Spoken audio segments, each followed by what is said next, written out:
The Mysterious Affair at Styles by Agatha Christie, narrated by Insomnia Audiobooks. Chapter 1. I Go to Styles. The intense interest aroused in the public by what was known at the time as the Styles case has now somewhat subsided. Nevertheless, in view of the worldwide notoriety which attended it, I have been asked, both by my friend Poirot and the family themselves, to write an account of the whole story. This, we trust, will effectually silence the sensational rumors which still persist. I will therefore briefly set down the circumstances which led to my being connected with the affair. I had been invalided home from the front, and after spending some months in a rather depressing convalescent home, was given a month's sick leave. Having no near relations or friends, I was trying to make up my mind what to do when I ran across John Cavendish. I had seen very little of him for some years. Indeed, I had never known him particularly well. He was a good 15 years my senior, for one thing, though he hardly looked his 45 years. As a boy, though, I had often stayed at Styles, his mother's place in Essex. We had a good yarn about old times, and it ended in his inviting me down to Styles to spend my leave there. "The mater will be delighted to see you again after all those years," he added. "Your mother keeps well?" I asked. "Oh yes, I suppose you know that she is married again?" I'm afraid I showed my surprise rather plainly. Mrs. Cavendish, who had married John's father when he was a widower with 2 sons, had been a handsome woman of middle age, as I remembered her. She certainly could not be a day less than 70 now. I recalled her as an energetic, autocratic personality, somewhat inclined to charitable and social notoriety, with a fondness for opening bazaars and playing the Lady Bountiful. She was a most generous woman, and possessed a considerable fortune of her own. Their country place, Styles Court, had been purchased by Mr. Cavendish early in their married life. He had been completely under his wife's ascendancy, so much so that on dying, he left the place to her for her lifetime, as well as the larger part of his income, an arrangement that was distinctly unfair to his 2 sons. Their stepmother, however, had always been most generous to them. Indeed, they were so young at the time of their father's remarriage that they always thought of her as their own mother. Lawrence the younger had been a delicate youth. He had qualified as a doctor, but early relinquished the profession of medicine and lived at home while pursuing literary ambitions, though his verses never had any marked success. John practiced for some time as a barrister, but had finally settled down to the more congenial life of a country squire. He had married 2 years ago, and had taken his wife to live at Styles, though I entertained a shrewd suspicion that he would have preferred his mother to increase his allowance, which would have enabled him to have a home of his own. Mrs. Cavendish, however, was a lady who liked to make her own plans and expected other people to fall in with them, and in this case, she certainly had the whip hand, namely, the purse strings. John noticed my surprise at the news of his mother's remarriage and smiled rather ruefully. "Rotten little bounder, too," he said savagely. "I can tell you, Hastings, it's making life jolly difficult for us. As for Evie, you remember Evie?" "No." "Oh, I suppose she was after your time. She's the mater's factotum companion, jack of all trades, a great sport, old Evie. Not precisely young and beautiful, but as game as they make them." "You were going to say—" "Oh, this fellow. He turned up from nowhere on the pretext of being a second cousin or something of Evie's, though she didn't seem particularly keen to acknowledge the relationship. The fellow is an absolute outsider, anyone can see that. He's got a great black beard and wears patent leather boots in all weathers. But the mater cottoned to him at once, took him on as secretary. You know how she's always running 100 societies?" I nodded. "Well, of course the war has turned the hundreds into thousands. No doubt the fellow was very useful to her. But you could have knocked us all down with a feather when, 3 months ago, she suddenly announced that she and Alfred were engaged. The fellow must be at least 20 years younger than she is. It's simply bare-faced fortune hunting, but there you are. She is her own mistress, and she's married him. It must be a difficult situation for you all." "Difficult? It's damnable." Thus it came about that 3 days later, I descended from the train at Styles St. Mary, an absurd little station with no apparent reason for existence, perched up in the midst of green fields and country lanes. John Cavendish was waiting on the platform and piloted me out to the car. "Got a drop or two of petrol still, you see," he remarked, mainly owing to the mater's activities. The village of Styles, St. Mary, was situated about 2 miles from the little station, and Styles Court lay a mile the other side of it. It was a still, warm day in early July. As one looked out over the flat Essex country, lying so green and peaceful under the afternoon sun, it seemed almost impossible to believe that not so very far away a great war was running its appointed course. I felt I had suddenly strayed into another world. As we turned in at the lodge gates, John said, "I'm afraid you'll find it very quiet down here, Hastings." "My dear fellow, that's just what I want." "Oh, it's pleasant enough if you want to lead the idle life. I drill with the volunteers twice a week and lend a hand at the farms. My wife works regularly on the land. She's up at 5 every morning to milk and keeps at it steadily until lunchtime. It's a jolly good life, taking it all round, if it weren't for that fellow Alfred Inglethorp." He checked the car suddenly and glanced at his watch. "I wonder if we've time to pick up Cynthia. No, she'll have started from the hospital by now." "Cynthia, that's not your wife?" "No, Cynthia's a protege of my mother's, the daughter of an old schoolfellow of hers who married a rascally solicitor. He came a cropper, and the girl was left an orphan and penniless. My mother came to the rescue, and Cynthia has been with us nearly 2 years now. She works in the Red Cross Hospital at Tadminster, 7 miles away." As he spoke the last words, we drew up in front of the fine old house. A lady in a stout tweed skirt, who was bending over a flower bed, straightened herself at our approach. "Hello, Evie. Here's our wounded hero, Mr. Hastings, Miss Howard." Miss Howard shook hands with a hearty, almost painful grip. I had an impression of very blue eyes and a sunburnt face. She was a pleasant-looking woman of about 40 with a deep voice, almost manly in its stentorian tones, and had a large, sensible square body with feet to match, these last encased in good thick boots. Her conversation, I soon found, was couched in the telegraphic style. "Weeds grow like housefire. Can't keep even with 'em. Shall press you in. Better be careful." "I'm sure I shall be only too delighted to make myself useful," I responded. "Don't say it. Never does. Wish you hadn't later." "You're a cynic, Evie," said John, laughing. "Where's tea today? Inside or out?" "Out. Too fine a day to be cooped up in the house." "Come on, then. You've done enough gardening for today. The laborer is worthy of his hire, you know. Come and be refreshed." "Well," said Miss Howard, drawing off her gardening gloves, "I'm inclined to agree with you." She led the way round the house to where tea was spread under the shade of a large sycamore. A figure rose from one of the basket chairs and came a few steps to meet us. "My wife, Hastings," said John. I shall never forget my first sight of Mary Cavendish. Her tall, slender form outlined against the bright light, the vivid sense of slumbering fire that seemed to find expression only in those wonderful tawny eyes of hers. Remarkable eyes, different from any other woman's that I have ever known.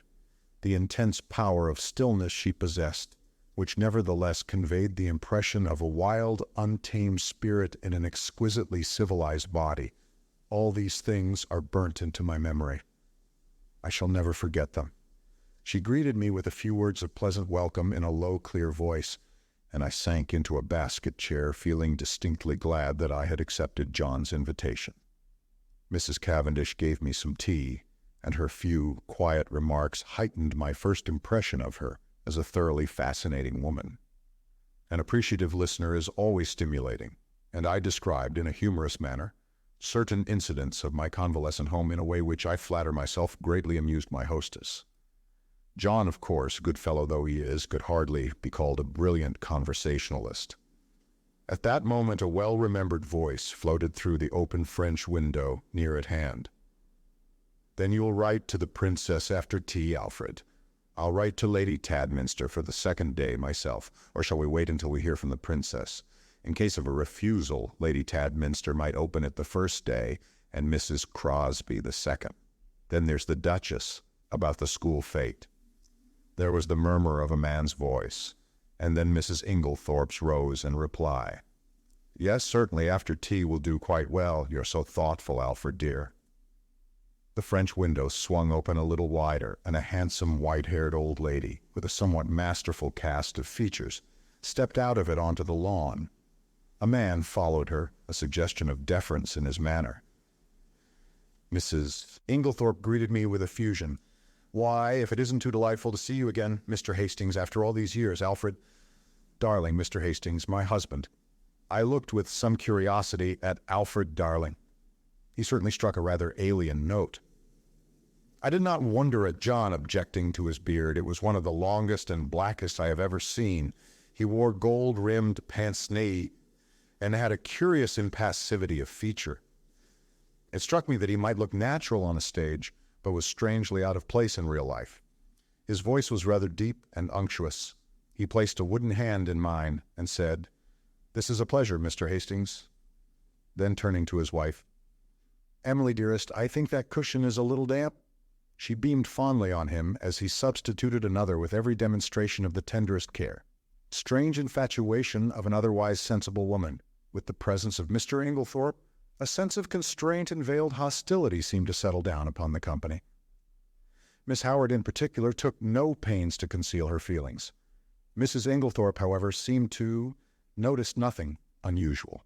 Her volubility, which I remembered of old, had lost nothing in the intervening years, and she poured out a steady flood of conversation, mainly on the subject of the forthcoming bazaar which she was organizing and which was to take place shortly. Occasionally she referred to her husband over a question of days or dates. His watchful and attentive manner never varied.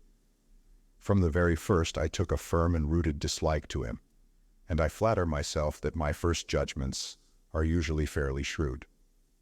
Presently Mrs. Inglethorp turned to give some instructions about letters to Evelyn Howard, and her husband addressed me in his painstaking voice. "Is soldiering your regular profession, Mr. Hastings?" "No, before the war I was in Lloyd's." "And you will return there after it is over?" "Perhaps either that or a fresh start altogether." Mary Cavendish leant forward. "What would you really choose as a profession if you could just consult your inclination?" "Well, that depends." "No secret hobby?" she asked. "Tell me, you're drawn to something. Everyone is, usually something absurd. You'll laugh at me." She smiled. "Perhaps, well, I've always had a secret hankering to be a detective. The real thing, Scotland Yard or Sherlock Holmes?" "Oh, Sherlock Holmes, by all means. But really, seriously, I am awfully drawn to it. I came across a man in Belgium once, a very famous detective, and he quite inflamed me. He was a marvelous little fellow. He used to say that all good detective work was a mere matter of method. My system is based on his, though of course I have progressed rather further. He was a funny little man, a great dandy, but wonderfully clever." "Like a good detective story myself," remarked Miss Howard. "Lots of nonsense written, though. Criminal discovered in last chapter. Everyone dumbfounded. Real crime, you'd know at once." "There have been a great number of undiscovered crimes," I argued. "Don't mean the police, but the people that are right in it, the family. You couldn't really hoodwink them, they'd know." "Then," I said, much amused, "you think that if you were mixed up in a crime, say a murder, you'd be able to spot the murderer right off?" "Of course I should. Mightn't be able to prove it to a pack of lawyers, but I'm certain I'd know. I'd feel it in my fingertips if he came near me." "It might be a she," I suggested. "Might, but murder's a violent crime. Associate it more with a man. Not in a case of poisoning." Mrs. Cavendish's clear voice startled me. "Dr. Bauerstein was saying yesterday that, owing to the general ignorance of the more uncommon poisons among the medical profession, there were probably countless cases of poisoning quite unsuspected." "Why, Mary, what a gruesome conversation," cried Mrs. Inglethorp. "It makes me feel as if a goose were walking over my grave. Oh, there's Cynthia." A young girl in VAD uniform ran lightly across the lawn. "Why, Cynthia, you are late today. This is Mr. Hastings, Miss Murdoch." Cynthia Murdoch was a fresh-looking young creature, full of life and vigor. She tossed off her little VAD cap, and I admired the great loose waves of her auburn hair and the smallness and whiteness of the hand she held out to claim her tea. With dark eyes and eyelashes, she would have been a beauty. She flung herself down on the ground beside John, and as I handed her a plate of sandwiches, she smiled up at me. "Sit down here on the grass, do. It's ever so much nicer." I dropped down obediently. "You work at Tadminster, don't you, Miss Murdoch?" She nodded. "For my sins." "Do they bully you then?" I asked, smiling. "I should like to see them," cried Cynthia with dignity. "I've got a cousin who is nursing," I remarked, "and she is terrified of sisters." "I don't wonder. Sisters are, Mr. Hastings." "They simply are. You've no idea. But I'm not a nurse, thank heaven. I work in the dispensary." "How many people do you poison?" I asked, smiling. Cynthia smiled too. "Oh, hundreds," she said. "Cynthia," called Mrs. Inglethorp, "do you think you could write a few notes for me?" "Certainly, Aunt Emily." She jumped up promptly, and something in her manner reminded me that her position was a dependent one, and that Mrs. Inglethorp, kind as she might be in the main, did not allow her to forget it. My hostess turned to me. "John will show you your room. Supper is at 7:30. We've given up late dinner for some time now.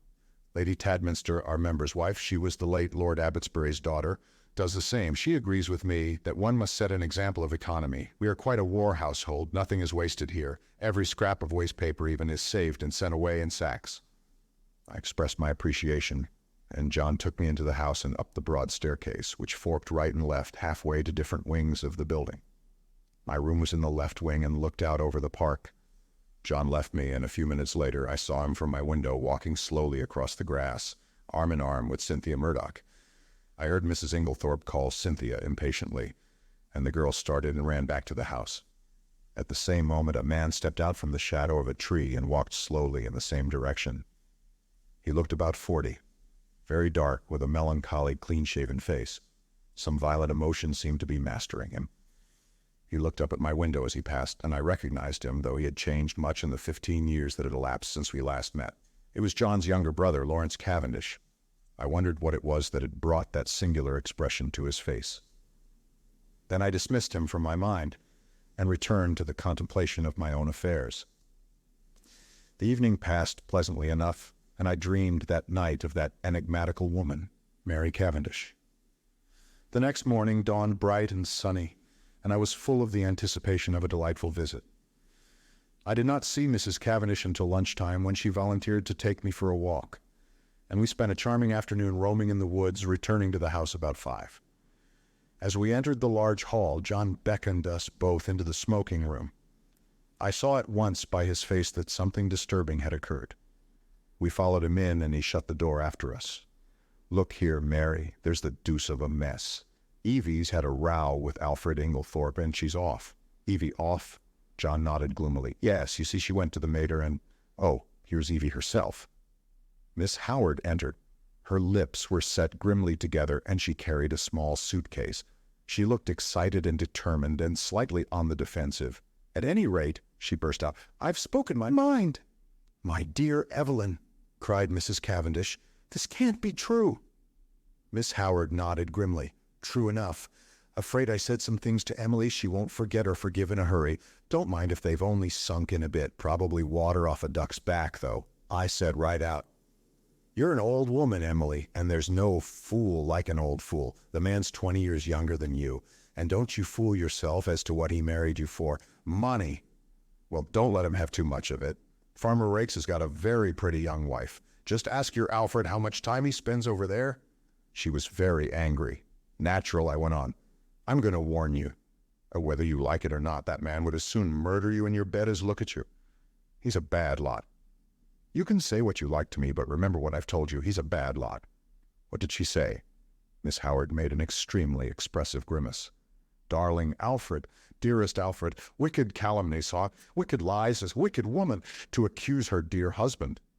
The sooner I left her house, the better, so I'm off. But not now, this minute." For a moment we sat and stared at her. Finally John Cavendish, finding his persuasions of no avail, went off to look up the trains. His wife followed him, murmuring something about persuading Mrs. Inglethorp to think better of it. As she left the room, Miss Howard's face changed. She leant towards me eagerly. "Mr. Hastings, you're honest, I can trust you." I was a little startled. She laid her hand on my arm and sank her voice to a whisper. "Look after her, Mr. Hastings. My poor Emily, they're a lot of sharks, all of them. Oh, I know what I'm talking about. There isn't one of them that's not hard up in trying to get money out of her. I've protected her as much as I could. Now I'm out of the way, they'll impose upon her." "Of course, Miss Howard," I said. "I'll do everything I can, but I'm sure you're excited and overwrought." She interrupted me by slowly shaking her forefinger. "Young man, trust me. I've lived in the world rather longer than you have. All I ask you is to keep your eyes open. You'll see what I mean."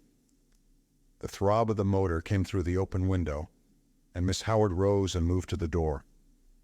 John's voice sounded outside. With her hand on the handle, she turned her head over her shoulder and beckoned to me. "Above all, Mr. Hastings, watch that devil, her husband."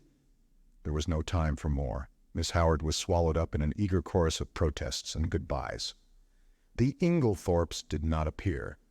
As the motor drove away, Mrs. Cavendish suddenly detached herself from the group and moved across the drive to the lawn to meet a tall, bearded man who had been evidently making for the house. The color rose in her cheeks as she held out her hand to him. "Who is that?" I asked sharply, for instinctively I distrusted the man. "That's Dr. Bauerstein," said John shortly. "And who is Dr. Bauerstein?" "He's staying in the village doing a rest cure after a bad nervous breakdown. He's a London specialist, a very clever man, one of the greatest living experts on poisons, I believe." "And he's a great friend of Mary's," put in Cynthia the irrepressible. John Cavendish frowned and changed the subject. "Come for a stroll, Hastings? This has been a most rotten business. She always had a rough tongue, but there is no stauncher friend in England than Evelyn Howard." He took the path through the plantation, and we walked down to the village through the woods, which bordered one side of the estate. As we passed through one of the gates on our way home again, a pretty young woman of gypsy type coming in the opposite direction bowed and smiled. "That's a pretty girl," I remarked appreciatively. John's face hardened. "That is Mrs. Raikes." "The one that Miss Howard—" "Exactly," said John with rather unnecessary abruptness. I thought of the white-haired old lady in the big house, and that vivid, wicked little face that had just smiled into ours, and a vague chill of foreboding crept over me. I brushed it aside. "Styles is really a glorious old place," I said to John. He nodded rather gloomily. "Yes, it's a fine property. It'll be mine someday. Should be mine now by rights if my father had only made a decent will, and then I shouldn't be so damned hard up as I am now." "Hard up, are you?" "My dear Hastings, I don't mind telling you that I'm at my wits' end for money." "Couldn't your brother help you?" "Lawrence, he's gone through every penny he ever had, publishing rotten verses and fancy bindings. No, we're an impecunious lot. My mother's always been awfully good to us, I must say. That is, up to now. Since her marriage, of course." He broke off, frowning. For the first time I felt that with Evelyn Howard something indefinable had gone from the atmosphere. Her presence had spelled security. Now that security was removed, and the air seemed rife with suspicion, the sinister face of Dr. Bauerstein recurred to me unpleasantly. A vague suspicion of everyone and everything filled my mind. Just for a moment, I had a premonition of approaching evil. Chapter 2. The 16th and 17th of July, I had arrived at Styles on the 5th of July. I come now to the events of the 16th and 17th of that month. For the convenience of the reader, I will recapitulate the incidents of those days in as exact a manner as possible. They were elicited subsequently at the trial by a process of long and tedious cross-examinations. I received a letter from Evelyn Howard a couple of days after her departure, telling me she was working as a nurse at the big hospital in Middlingham, a manufacturing town some 15 miles away, and begging me to let her know if Mrs. Inglethorp should show any wish to be reconciled. The only fly in the ointment of my peaceful days was Mrs. Cavendish's extraordinary, and for my part, unaccountable preference for the society of Dr. Bauerstein. What she saw in the man I cannot imagine, but she was always asking him up to the house, and often went off for long expeditions with him. I must confess that I was quite unable to see his attraction. The 16th of July fell on a Monday. It was a day of turmoil. The famous bazaar had taken place on Saturday, and an entertainment in connection with the same charity at which Mrs. Inglethorp was to recite a war poem was to be held that night. We were all busy during the morning arranging and decorating the hall in the village where it was to take place. We had a late luncheon and spent the afternoon resting in the garden. I noticed that John's manner was somewhat unusual. He seemed very excited and restless. After tea, Mrs. Inglethorp went to lie down to rest before her efforts in the evening, and I challenged Mary Cavendish to a single at tennis. About 6:45, Mrs. Inglethorp called us that we should be late as supper was early that night. We had rather a scramble to get ready in time, and before the meal was over the motor was waiting at the door. The entertainment was a great success, Mrs. Inglethorp's recitation receiving tremendous applause. There were also some tableaux in which Cynthia took part. She did not return with us, having been asked to a supper party and to remain the night with some friends who had been acting with her in the tableau. The following morning, Mrs. Inglethorp stayed in bed to breakfast, as she was rather overtired. But she appeared in her briskest mood about 12:30 and swept Lawrence and myself off to a luncheon party. Such a charming invitation from Mrs. Rolleston, Lady Tadminster's sister, you know. The Rollestons came over with the Conqueror, one of our oldest families. Mary had excused herself on the plea of an engagement with Dr. Bowerstein. We had a pleasant luncheon, and as we drove away, Lawrence suggested that we should return by Tadminster, which was barely a mile out of our way, and pay a visit to Cynthia in her dispensary. Mrs. Inglethorp replied that this was an excellent idea, but as she had several letters to write, she would drop us there, and we could come back with Cynthia in the pony trap. We were detained under suspicion by the hospital porter until Cynthia appeared to vouch for us, looking very cool and sweet in her long white overall. She took us up to her sanctum and introduced us to her fellow dispenser, a rather awe-inspiring individual whom Cynthia cheerily addressed as Nibs. "What a lot of bottles!" I exclaimed, as my eye traveled round the small room. "Do you really know what's in them all?" "Say something original," groaned Cynthia. "Every single person who comes up here says that. We are really thinking of bestowing a prize on the first individual who does not say, 'What a lot of bottles.' And I know the next thing you're going to say is, 'How many people have you poisoned?'" I pleaded guilty with a laugh. "If you people only knew how fatally easy it is to poison someone by mistake, you wouldn't joke about it. Come on, let's have tea. We've got all sorts of secret stores in that cupboard." "No, Lawrence, that's the poison cupboard, the big cupboard, that's right." We had a very cheery tea and assisted Cynthia to wash up afterwards. We had just put away the last teaspoon when a knock came at the door. The countenances of Cynthia and Nibs were suddenly petrified into a stern and forbidding expression. "Come in," said Cynthia. In a sharp professional tone, a young and rather scared-looking nurse appeared with a bottle which she proffered to Nibs, who waved her towards Cynthia with the somewhat enigmatical remark, "I'm not really here today." Cynthia took the bottle and examined it with the severity of a judge. "This should have been sent up this morning. Sister is very sorry. She forgot. Sister should read the rules outside the door." I gathered from the little nurse's expression that there was not the least likelihood of her having the hardihood to retail this message to the dreaded sister. "So now it can't be done until tomorrow," finished Cynthia. "Don't you think you could possibly let us have it tonight?" "Well," said Cynthia graciously, "we are very busy, but if we have time, it shall be done." The little nurse withdrew, and Cynthia promptly took a jar from the shelf, refilled the bottle, and placed it on the table outside the door. I laughed. "Discipline must be maintained?" "Exactly. Come out on our little balcony. You can see all the outside wards there." I followed Cynthia and her friend, and they pointed out the different wards to me. Lawrence remained behind, but after a few moments Cynthia called to him over her shoulder to come and join us. Then she looked at her watch. "Nothing more to do, Nibs?" "No." "All right, then we can lock up and go." I had seen Lawrence in quite a different light that afternoon. Compared to John, he was an astoundingly difficult person to get to know. He was the opposite of his brother in almost every respect, being unusually shy and reserved.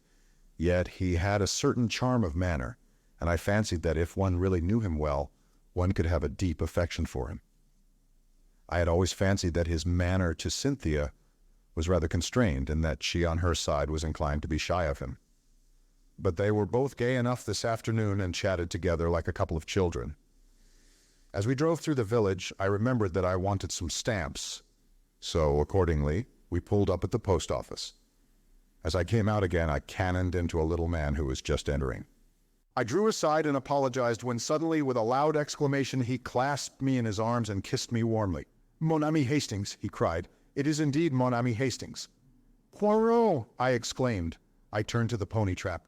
"This is a very pleasant meeting for me, Miss Cynthia. This is my old friend, Monsieur Poirot, whom I have not seen for years." "Oh, we know Monsieur Poirot," said Cynthia gaily, "but I had no idea he was a friend of yours." "Yes, indeed," said Poirot seriously. "I know Mademoiselle Cynthia. It is by the charity of that good Mrs. Inglethorp that I am here." Then as I looked at him inquiringly, yes, my friend, she had kindly extended hospitality to 7 of my country people who, alas, are refugees from their native land. We Belgians will always remember her with gratitude. Poirot was an extraordinary-looking little man. He was hardly more than 5 feet, 4 inches, but carried himself with great dignity. His head was exactly the shape of an egg, and he always perched it a little on one side. His mustache was very stiff and military. The neatness of his attire was almost incredible. I believe a speck of dust would have caused him more pain than a bullet wound. Yet this quaint, dandified little man, who I was sorry to see now limped badly, had been in his time one of the most celebrated members of the Belgian police. As a detective, his flair had been extraordinary, and he had achieved triumphs by unraveling some of the most baffling cases of the day. He pointed out to me the little house inhabited by him and his fellow Belgians, and I promised to go and see him at an early date. Then he raised his hat with a flourish to Cynthia, and we drove away. "He's a dear little man," said Cynthia. "I'd no idea you knew him." "You've been entertaining a celebrity unawares," I replied, and for the rest of the way home, I recited to them the various exploits and triumphs of Hercule Poirot. We arrived back in a very cheerful mood. As we entered the hall, Mrs. Inglethorp came out of her boudoir. She looked flushed and upset. "Oh, it's you," she said. "Is there anything the matter, Aunt Emily?" asked Cynthia. "Certainly not," said Mrs. Inglethorp sharply. "What should there be?" Then catching sight of Dorcas, the parlour-maid, going into the dining-room, she called to her to bring some stamps into the boudoir. "Yes, m'm." The old servant hesitated, then added diffidently, "Don't you think, m'm, you'd better get to bed? You're looking very tired." "Perhaps you're right, Dorcas. Yes. No, not now. I've some letters I must finish by post-time. Have you lighted the fire in my room, as I told you?" "Yes, m'm." "Then I'll go to bed directly after supper." She went into the boudoir again, and Cynthia stared after her. "Goodness gracious, I wonder what's up," she said to Lawrence. He did not seem to have heard her, for without a word he turned on his heel and went out of the house. I suggested a quick game of tennis before supper, and Cynthia agreeing, I ran upstairs to fetch my racket. Mrs. Cavendish was coming down the stairs. It may have been my fancy, but she too was looking odd and disturbed. "Had a good walk with Dr. Bauerstein?" I asked, trying to appear as indifferent as I could. "I didn't go," she replied abruptly. "Where is Mrs. Inglethorp?" "In the boudoir." Her hand clenched itself on the banisters, then she seemed to nerve herself for some encounter, and went rapidly past me down the stairs across the hall to the boudoir, the door of which she shut behind her. As I ran out to the tennis court a few moments later, I had to pass the open boudoir window, and was unable to help overhearing the following scrap of dialogue. Mary Cavendish was saying in the voice of a woman desperately controlling herself, "Then you won't show it to me?" To which Mrs. Inglethorp replied, "My dear Mary, it has nothing to do with that matter." "Then show it to me." "I tell you it is not what you imagine. It does not concern you in the least." To which Mary Cavendish replied with a rising bitterness, "Of course, I might have known you would shield him." Cynthia was waiting for me and greeted me eagerly with, "Say, there's been the most awful row. I've got it all out of Dorcas." "What kind of a row?" "Between Aunt Emily and him. I do hope she's found him out at last." "Was Dorcas there, then?" "Of course not. She happened to be near the door. It was a real old bust-up. I do wish I knew what it was all about." I thought of Mrs. Rake's gypsy face and Evelyn Howard's warnings, but wisely decided to hold my peace, while Cynthia exhausted every possible hypothesis and cheerfully hoped, "Aunt Emily will send him away and will never speak to him again." I was anxious to get hold of John, but he was nowhere to be seen. Evidently something very momentous had occurred that afternoon. I tried to forget the few words I had overheard, but do what I would, I could not dismiss them altogether from my mind. What was Mary Cavendish's concern in the matter? Mr. Inglethorp was in the drawing-room when I came down to supper. His face was impassive as ever, and the strange unreality of the man struck me afresh. Mrs. Inglethorp came down last. She still looked agitated, and during the meal there was a somewhat constrained silence. Inglethorp was unusually quiet. As a rule, he surrounded his wife with little attentions, placing a cushion at her back and altogether playing the part of the devoted husband. Immediately after supper, Mrs. Inglethorp retired to her boudoir again. "Send my coffee in here, Mary," she called. "I've just 5 minutes to catch the post." Cynthia and I went and sat by the open window in the drawing-room. Mary Cavendish brought our coffee to us. She seemed excited. "Do you young people want lights, or do you enjoy the twilight?" she asked. "Will you take Mrs. Inglethorp her coffee, Cynthia? I will pour it out." "Do not trouble, Mary," said Inglethorp. "I will take it to Emily." He poured it out and went out of the room, carrying it carefully. Lawrence followed him, and Mrs. Cavendish sat down by us. We three sat for some time in silence. It was a glorious night, hot and still. Mrs. Cavendish fanned herself gently with a palm leaf. "It's almost too hot," she murmured. "We shall have a thunderstorm. Alas, that these harmonious moments can never endure." My paradise was rudely shattered by the sound of a well-known and heartily disliked voice in the hall. "Dr. Bowerstein," exclaimed Cynthia, "what a funny time to come!" I glanced jealously at Mary Cavendish, but she seemed quite undisturbed. The delicate pallor of her cheeks did not vary. In a few moments, Alfred Inglethorp had ushered the doctor in, the latter laughing and protesting that he was in no fit state for a drawing-room. In truth, he presented a sorry spectacle, being literally plastered with mud. "What have you been doing, doctor?" cried Mrs. Cavendish. "I must make my apologies," said the doctor. "I did not really mean to come in, but Mr. Inglethorp insisted." "Well, Bowerstein, you are in a plight," said John, strolling in from the hall. "Have some coffee, and tell us what you have been up to." "Thank you, I will." He laughed rather ruefully as he described how he had discovered a very rare species of fern in an inaccessible place, and in his efforts to obtain it had lost his footing and slipped ignominiously into a neighboring pond. "The sun soon dried me off," he added, "but I'm afraid my appearance is very disreputable." At this juncture, Mrs. Inglethorp called to Cynthia from the hall, and the girl ran out. "Just carry up my dispatch case, will you, dear? I'm going to bed." The door into the hall was a wide one. I had risen when Cynthia did. John was close by me. There were therefore 3 witnesses who could swear that Mrs. Inglethorp was carrying her coffee, as yet untasted, in her hand. My evening was utterly and entirely spoiled by the presence of Dr. Bowerstein. It seemed to me the man would never go. He rose at last, however, and I breathed a sigh of relief. "I'll walk down to the village with you," said Mr. Inglethorp. "I must see our agent over those estate accounts." He turned to John. "No one need sit up. I will take the latchkey." Chapter 3. The Night of the Tragedy. To make this part of my story clear, I append the following plan of the first floor of Styles. The servants' rooms are reached through the door B. They have no communication with the right wing where the Inglethorp's rooms were situated. It seemed to be the middle of the night when I was awakened by Lawrence Cavendish. He had a candle in his hand, and the agitation of his face told me at once that something was seriously wrong. "What's the matter?" I asked, sitting up in bed and trying to collect my scattered thought. "We are afraid my mother is very ill. She seems to be having some kind of fit. Unfortunately, she has locked herself in. I'll come at once." I sprang out of bed and, pulling on a dressing gown, followed Lawrence along the passage and the gallery to the right wing of the house. John Cavendish joined us, and 1 or 2 of the servants were standing around in a state of awe-stricken excitement. Lawrence turned to his brother. "What do you think we had better do?" Never, I thought, had his indecision of character been more apparent. John rattled the handle of Mrs. Inglethorp's door violently, but with no effect. It was obviously locked or bolted on the inside. The whole household was aroused by now. The most alarming sounds were audible from the interior of the room.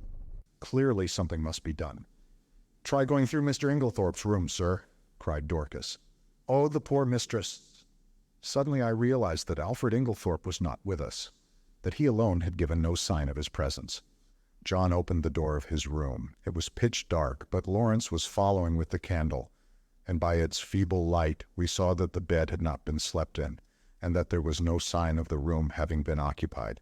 We went straight to the connecting door. That, too, was locked or bolted on the inside. What was to be done? "Oh, dear, sir," cried Dorcas, wringing her hands. "Whatever shall we do?" "We must try and break the door in, I suppose. It'll be a tough job, though. Here, let one of the maids go down and wake Bailey, and tell him to go for Dr. Wilkins at once.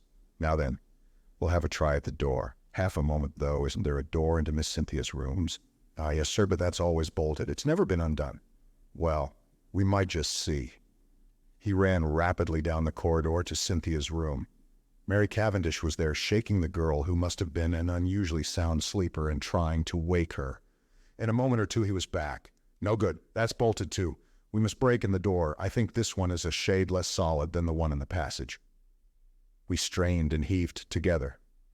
The framework of the door was solid, and for a long time it resisted our efforts, but at last we felt it give beneath our weight, and finally, with a resounding crash, it was burst open. We stumbled in together, Lawrence still holding his candle. Mrs. Inglethorp was lying on the bed, her whole form agitated by violent convulsions, in one of which she must have overturned the table beside her. As we entered, however, her limbs relaxed, and she fell back upon the pillows. John strode across the room and lit the gas. Turning to Annie, one of the housemaids, he sent her downstairs to the dining room for brandy. Then he went across to his mother, whilst I unbolted the door that gave on the corridor. I turned to Lawrence to suggest that I had better leave them now that there was no further need of my services, but the words were frozen on my lips. Never have I seen such a ghastly look on any man's face. He was white as chalk. The candle he held in his shaking hand was sputtering onto the carpet, and his eyes, petrified with terror or some such kindred emotion, stared fixedly over my head at a point on the further wall. It was as though he had seen something that turned him to stone. I instinctively followed the direction of his eyes, but I could see nothing unusual. The still feebly flickering ashes in the grate and the row of prim ornaments on the mantelpiece were surely harmless enough. The violence of Mrs. Inglethorp's attack seemed to be passing. She was able to speak in short gasps. "Better now. Very sudden. Stupid of me to lock myself in." A shadow fell on the bed, and looking up I saw Mary Cavendish standing near the door with her arm around Cynthia. She seemed to be supporting the girl, who looked utterly dazed and unlike herself. Her face was heavily flushed, and she yawned repeatedly. "Poor Cynthia is quite frightened," said Mrs. Cavendish in a low, clear voice. She herself, I noticed, was dressed in her white land smock. Then it must be later than I thought. I saw that a faint streak of daylight was showing through the curtains of the windows, and that the clock on the mantelpiece pointed to close upon 5 o'clock. A strangled cry from the bed startled me. A fresh access of pain seized the unfortunate old lady. The convulsions were of a violence terrible to behold. Everything was confusion.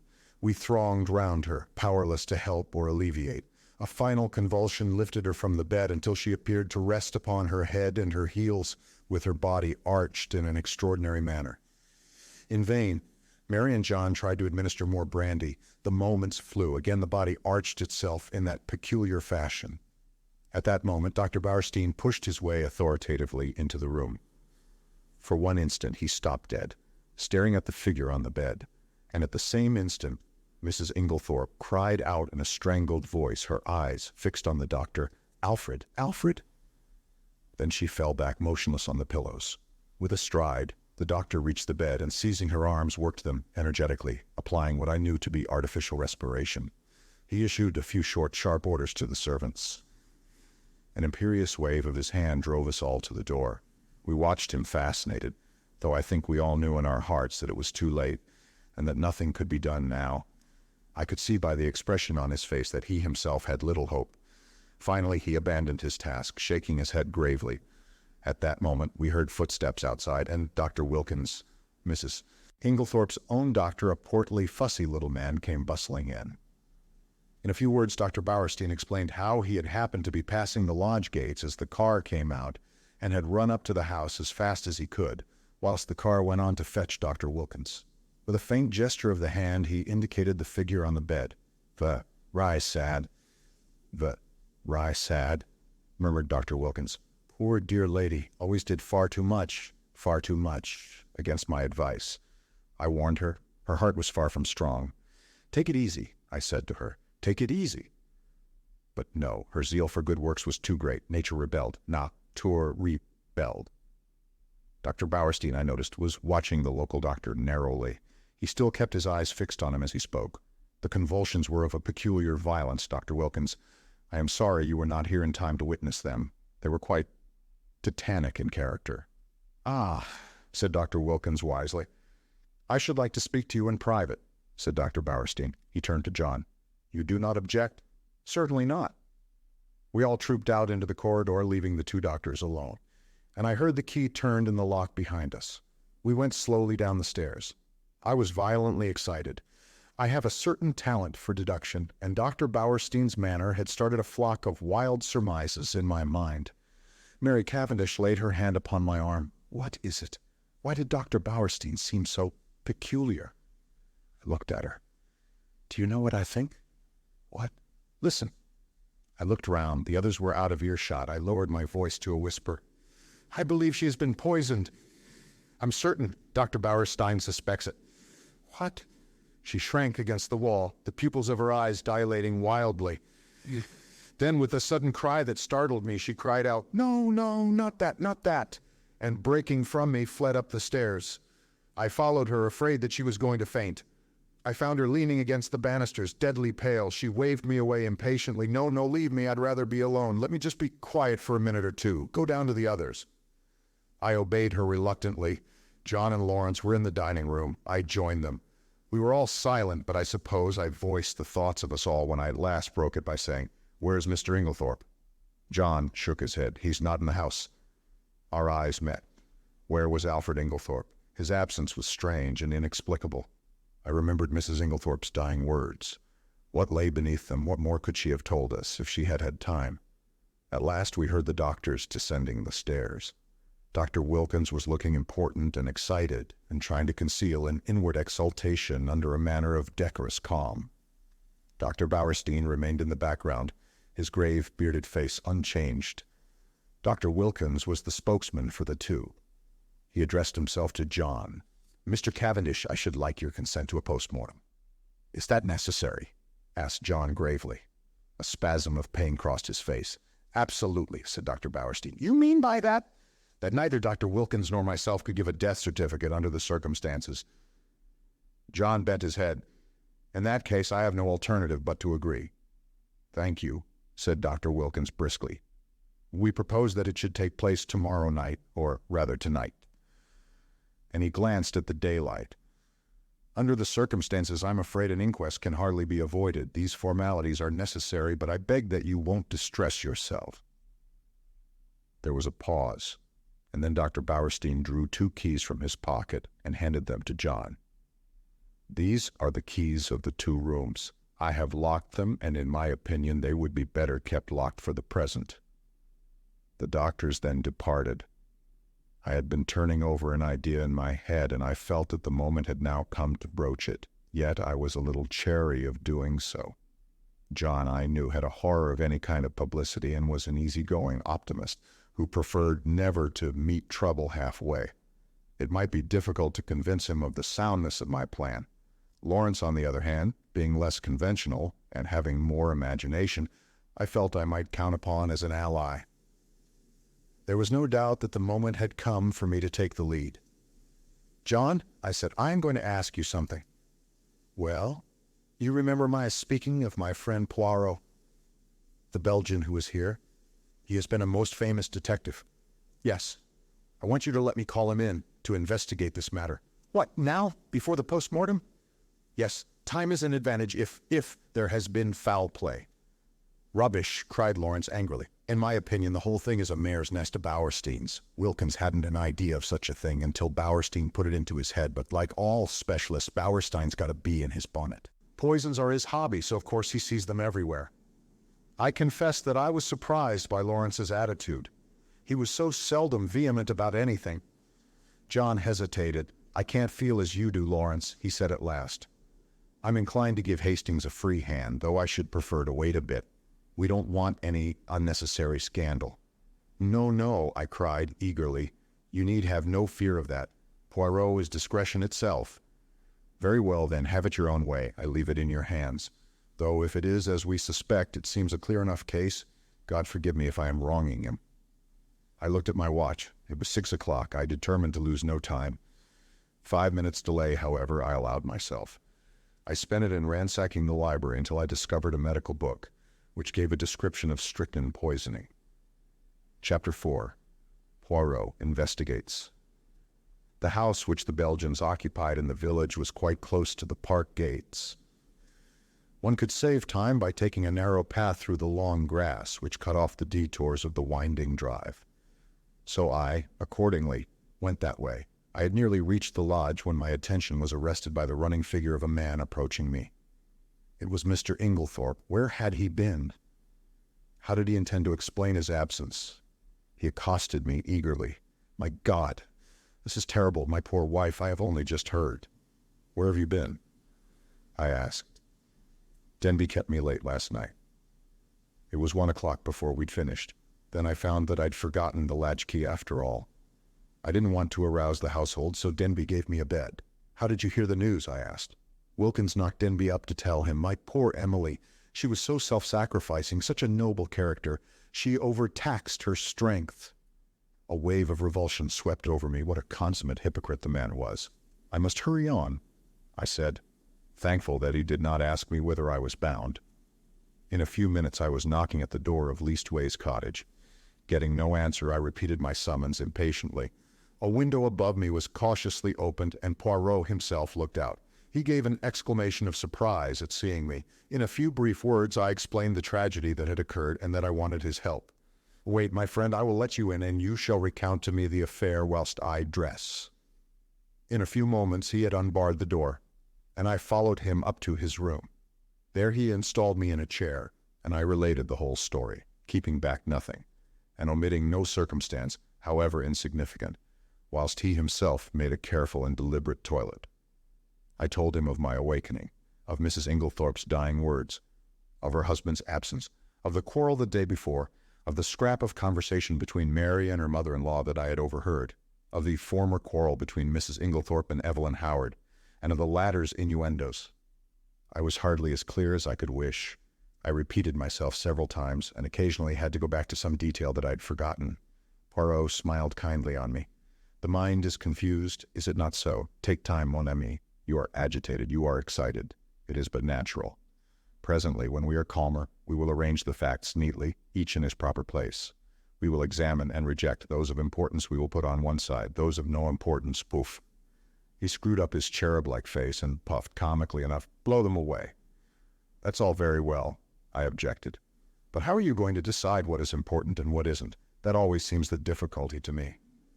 Poirot shook his head energetically. He was now arranging his mustache with exquisite care. Not so. Voyons. One fact leads to another, so we continue. Does the next fit in with that? A merveille. Good. We can proceed. This next little fact. No. Ah, that is curious. There is something missing. A link in the chain that is not there. We examine, we search, and that little curious fact, that possibly paltry little detail that will not tally, we put it here. He made an extravagant gesture with his hand. It is significant. It is tremendous. Ah! Poirot shook his forefinger so fiercely at me that I quailed before it. Beware! Peril to the detective who says, "It is so small. It does not matter. It will not agree. I will forget it." That way lies confusion. Everything matters. I know, you always told me that. That's why I have gone into all the details of this thing, whether they seem to me relevant or not. And I am pleased with you. You have a good memory, and you have given me the facts faithfully. Of the order in which you present them, I say nothing. Truly, it is deplorable, but I make allowances. You are upset. To that I attribute the circumstance that you have omitted one fact of paramount importance. What is that? I asked. You have not told me if Mrs. Inglethorp ate well last night. I stared at him. Surely the war had affected the little man's brain. He was carefully engaged in brushing his coat before putting it on and seemed wholly engrossed in the task. I don't remember, I said. And anyway, I don't see. You do not see? But it is of the first importance. I can't see why, I said, rather nettled. As far as I can remember, she didn't eat much. She was obviously upset, and it had taken her appetite away. That was only natural. Yes, said Poirot thoughtfully. It was only natural. He opened a drawer and took out a small dispatch case, then turned to me. Now I am ready. We will proceed to the chateau and study matters on the spots. Excuse me, mon ami. You dressed in haste and your tie is on one side. Permit me. With a deft gesture, he rearranged it. Yes. Now, shall we start? We hurried up the village and turned in at the lodge gates. Poirot stopped for a moment and gazed sorrowfully over the beautiful expanse of park, still glittering with morning dew. So beautiful, and yet the poor family, plunged in sorrow, prostrated with grief. He looked at me keenly as he spoke, and I was aware that I reddened under his prolonged gaze. Was the family prostrated by grief? Was the sorrow at Mrs. Inglethorp's death so great? I realized that there was an emotional lack in the atmosphere. The dead woman had not the gift of commanding love. Her death was a shock and a distress, but she would not be passionately regretted. Poirot seemed to follow my thoughts. He nodded his head gravely. "No, you are right," he said. "It is not as though there was a blood tie. She has been kind and generous to these Cavendishes, but she was not their own mother. Blood tells. Always remember that. Blood tells." "Poirot," I said, "I wish you would tell me why you wanted to know if Mrs. Inglethorp ate well last night. I have been turning it over in my mind, but I can't see how it has anything to do with the matter." He was silent for a minute or two as we walked along, but finally he said, "I do not mind telling you, though, as you know, it is not my habit to explain until the end is reached. The present contention is that Mrs. Inglethorp died of strychnine poisoning, presumably administered in her coffee." "Yes? Well, what time was the coffee served?" "About 8 o'clock. Therefore she drank it between then and 8:30, certainly not much later. Well, strychnine is a fairly rapid poison. Its effects would be felt very soon, probably in about an hour. Yet in Mrs. Inglethorp's case, the symptoms do not manifest themselves until 5 o'clock the next morning. 9 hours. But a heavy meal taken at about the same time as the poison might retard its effects, though hardly to that extent. Still, it is a possibility to be taken into account, but according to you, she ate very little for supper, and yet the symptoms do not develop until early the next morning. Now that is a curious circumstance, my friend.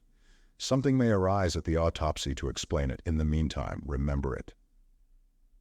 As we neared the house, John came out and met us. His face looked weary and haggard. "This is a very dreadful business, Monsieur Poirot," he said. "Hastings has explained to you that we are anxious for no publicity?" "I comprehend perfectly." "You see, it is only suspicion so far. We have nothing to go upon." "Precisely. It is a matter of precaution only." John turned to me, taking out his cigarette case and lighting a cigarette as he did so. "You know that fellow Inglethorp is back?" "Yes, I met him." John flung the match into an adjacent flower bed, a proceeding which was too much for Poirot's feelings. He retrieved it and buried it neatly. "It's jolly difficult to know how to treat him." "That difficulty will not exist long," pronounced Poirot quietly. John looked puzzled, not quite understanding the portent of this cryptic saying. He handed the 2 keys which Dr. Bowerstein had given him to me. "Show Monsieur Poirot everything he wants to see." "The rooms are locked?" asked Poirot. Dr. Bowerstein considered it advisable. Poirot nodded thoughtfully. "Then he is very sure. Well, that simplifies matters for us. We went up together to the room of the tragedy. For convenience, I append a plan of the room and the principal articles of furniture in it." Poirot locked the door on the inside and proceeded to a minute inspection of the room. He darted from one object to the other with the agility of a grasshopper. I remained by the door, fearing to obliterate any clues. Poirot, however, did not seem grateful to me for my forbearance. "What have you, my friend?" he cried. "That you remain there like, how you say it? Ah, yes, the stuck pin." I explained that I was afraid of obliterating any footmarks. "Footmarks? But what an idea! There has already been practically an army in the room. What footmarks are we likely to find? No, come here and aid me in my search. I will put down my little case until I need it." He did so on the round table by the window. But it was an ill-advised proceeding, for the top of it being loose, it tilted up and precipitated the dispatch case on the floor. "Et voilà une table," cried Poirot. "Ah, my friend, one may live in a big house and yet have no comfort." After which piece of moralizing he resumed his search. A small purple dispatch case with a key in the lock on the writing table engaged his attention for some time. He took out the key from the lock and passed it to me to inspect. I saw nothing peculiar, however. It was an ordinary key of the Yale type, with a bit of twisted wire through the handle. Next he examined the framework of the door we had broken in, assuring himself that the bolt had really been shot. Then he went to the door opposite leading into Cynthia's room. That door was also bolted, as I had stated. However, he went to the length of unbolting it and opening and shutting it several times. This he did with the utmost precaution against making any noise. Suddenly something in the bolt itself seemed to rivet his attention. He examined it carefully, and then, nimbly whipping out a pair of small forceps from his case, he drew out some minute particle which he carefully sealed up in a tiny envelope. On the chest of drawers there was a tray with a spirit lamp and a small saucepan on it. A small quantity of a dark fluid remained in the saucepan, and an empty cup and saucer that had been drunk out of stood near it. I wondered how I could have been so unobservant as to overlook this. Here was a clue worth having. Poirot delicately dipped his finger into liquid and tasted it gingerly. He made a grimace. Cocoa with, I think, rum in it. He passed on to the debris on the floor where the table by the bed had been overturned. The reading lamp, some books, matches, a bunch of keys, and the crushed fragments of a coffee cup lay scattered about. "Ah, this is curious," said Poirot. "I must confess that I see nothing particularly curious about it." "You do not?" "Observe the lamp. The chimney is broken in 2 places. They lie there as they fell, but see, the coffee cup is absolutely smashed to powder." "Well," I said wearily, "I suppose someone must have stepped on it." "Exactly," said Poirot in an odd voice. "Someone stepped on it." He rose from his knees and walked slowly across to the mantelpiece, where he stood abstractedly fingering the ornaments and straightening them. A trick of his when he was agitated. "Mon ami," he said, turning to me, "somebody stepped on that cup, grinding it to powder, and the reason they did so was either because it contained strychnine or, which is far more serious, because it did not contain strychnine." I made no reply. I was bewildered, but I knew that it was no good asking him to explain. In a moment or two he roused himself and went on with his investigations. He picked up the bunch of keys from the floor and, twirling them round in his fingers, finally selected one, very bright and shining, which he tried in the lock of the purple dispatch case. It fitted, and he opened the box, but after a moment's hesitation, closed and relocked it, and slipped the bunch of keys, as well as the key that had originally stood in the lock, into his own pocket. I have no authority to go through these papers, but it should be done, at once. He then made a very careful examination of the drawers of the washstand.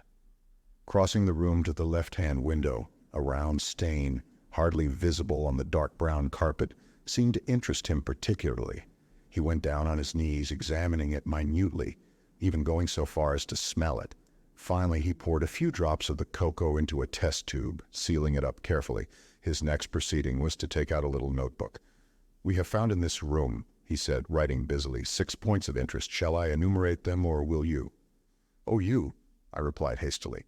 "Very well, then. 1, a coffee cup that has been ground into powder. 2, a dispatch case with a key in the lock. 3, a stain on the floor." "That may have been done some time ago," I interrupted. "No, for it is still perceptibly damp and smells of coffee." 4, a fragment of some dark green fabric, only a thread or two, but recognizable." "Ah," I cried, "that was what you sealed up in the envelope." "Yes, it may turn out to be a piece of one of Mrs. Inglethorp's own dresses, and quite unimportant. We shall see. 5, this." With a dramatic gesture, he pointed to a large splash of candle grease on the floor by the writing table.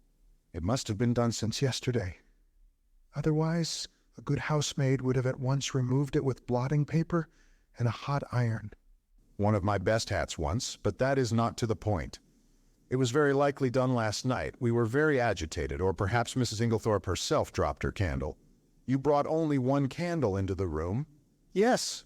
Lawrence Cavendish was carrying it, but he was very upset. He seemed to see something over here." I indicated the mantelpiece. "That absolutely paralyzed him." "That is interesting," said Poirot quickly. "Yes, it is suggestive." His eye sweeping the whole length of the wall.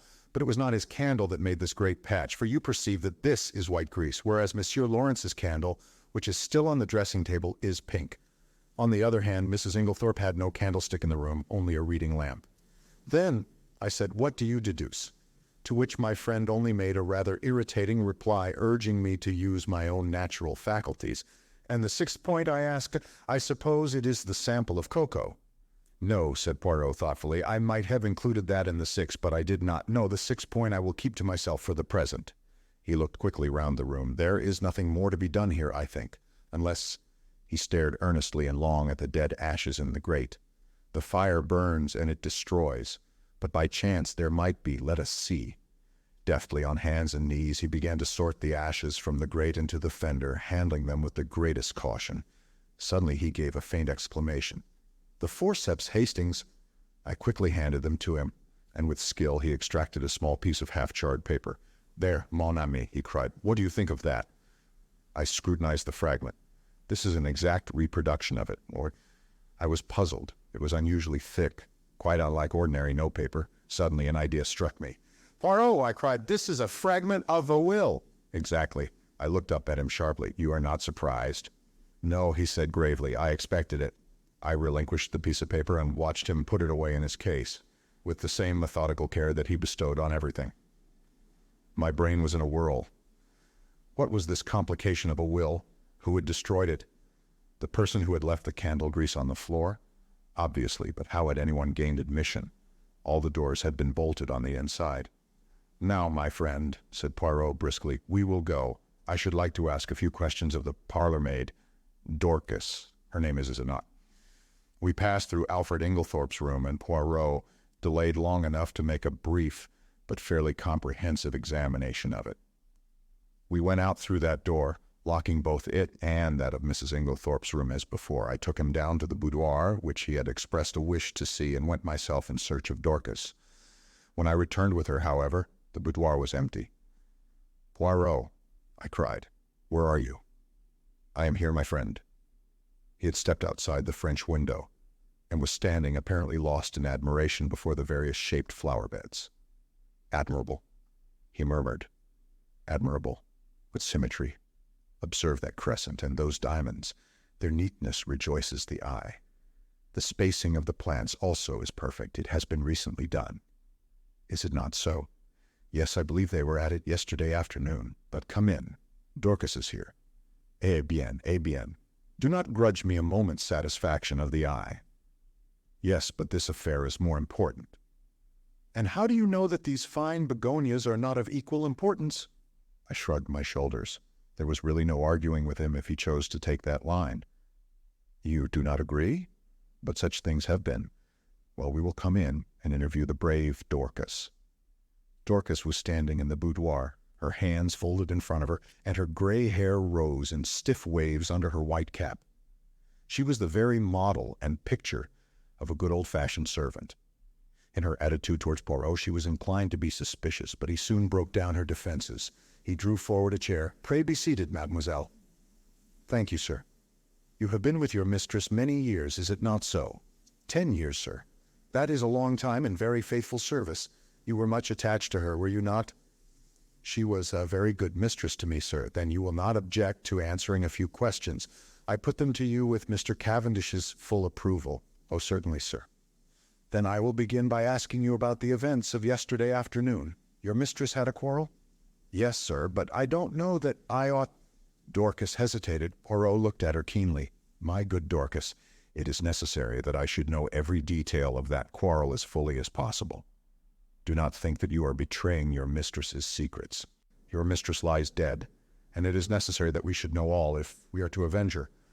Nothing can bring her back to life, but we do hope, if there has been foul play, to bring the murderer to justice." "I amend to that," said Dorcas fiercely. "And naming no names, there's one in this house that none of us could ever abide. And an ill day it was, when first he darkened the threshold." Poirot waited for her indignation to subside, and then, resuming his business-like tone, he asked, "Now, as to this quarrel, what is the first you heard of it?" "Well, sir, I happened to be going along the hall outside yesterday." What time was that?"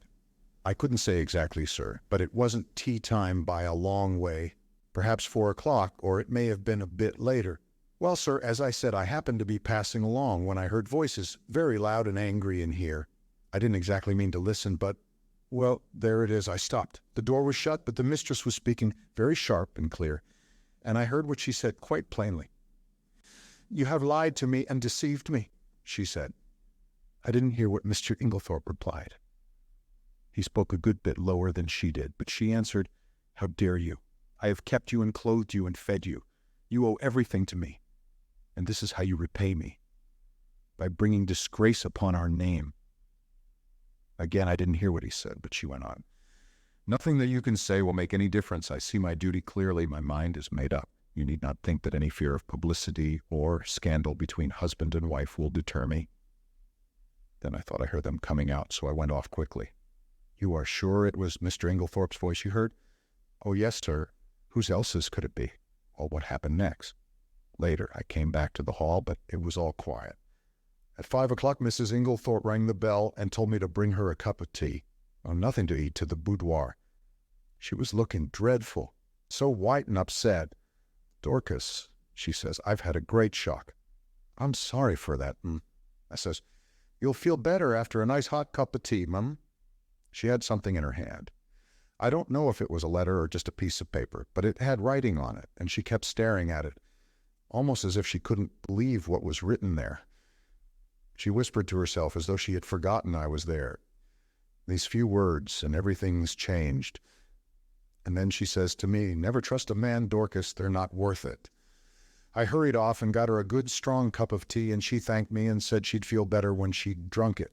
'I don't know what to do,' she says. 'Scandal between husband and wife is a dreadful thing, Dorcas. I'd rather hush it up if I could.' Mrs. Cavendish came in just then, so she didn't say any more. She still had the letter or whatever it was in her hand. 'Yes, sir.' 'What would she be likely to do with it afterwards?' 'How? Well, I don't know, sir. I expect she would lock it up in that purple case of hers.'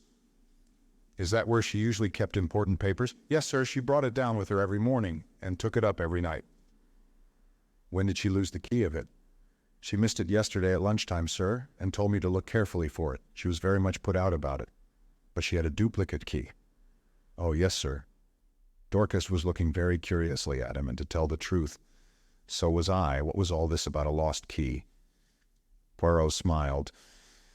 'Never mind, Dorcas. It is my business to know things. Is this the key that was lost?' He drew from his pocket the key that he had found in the lock of the dispatch case upstairs. Dorcas's eyes looked as though they would pop out of her head. 'That's it, sir, right enough. But where did you find it? I looked everywhere for it.' 'Ah, but you see, it was not in the same place yesterday as it was today. Now, to pass to another subject, had your mistress a dark green dress in her wardrobe?' Dorcas was rather startled by the unexpected question. 'No, sir.' 'Are you quite sure?' 'Oh, yes, sir.' 'Has anyone else in the house got a green dress?' Dorcas reflected. 'Miss Cynthia has a green evening dress. Light or dark green?'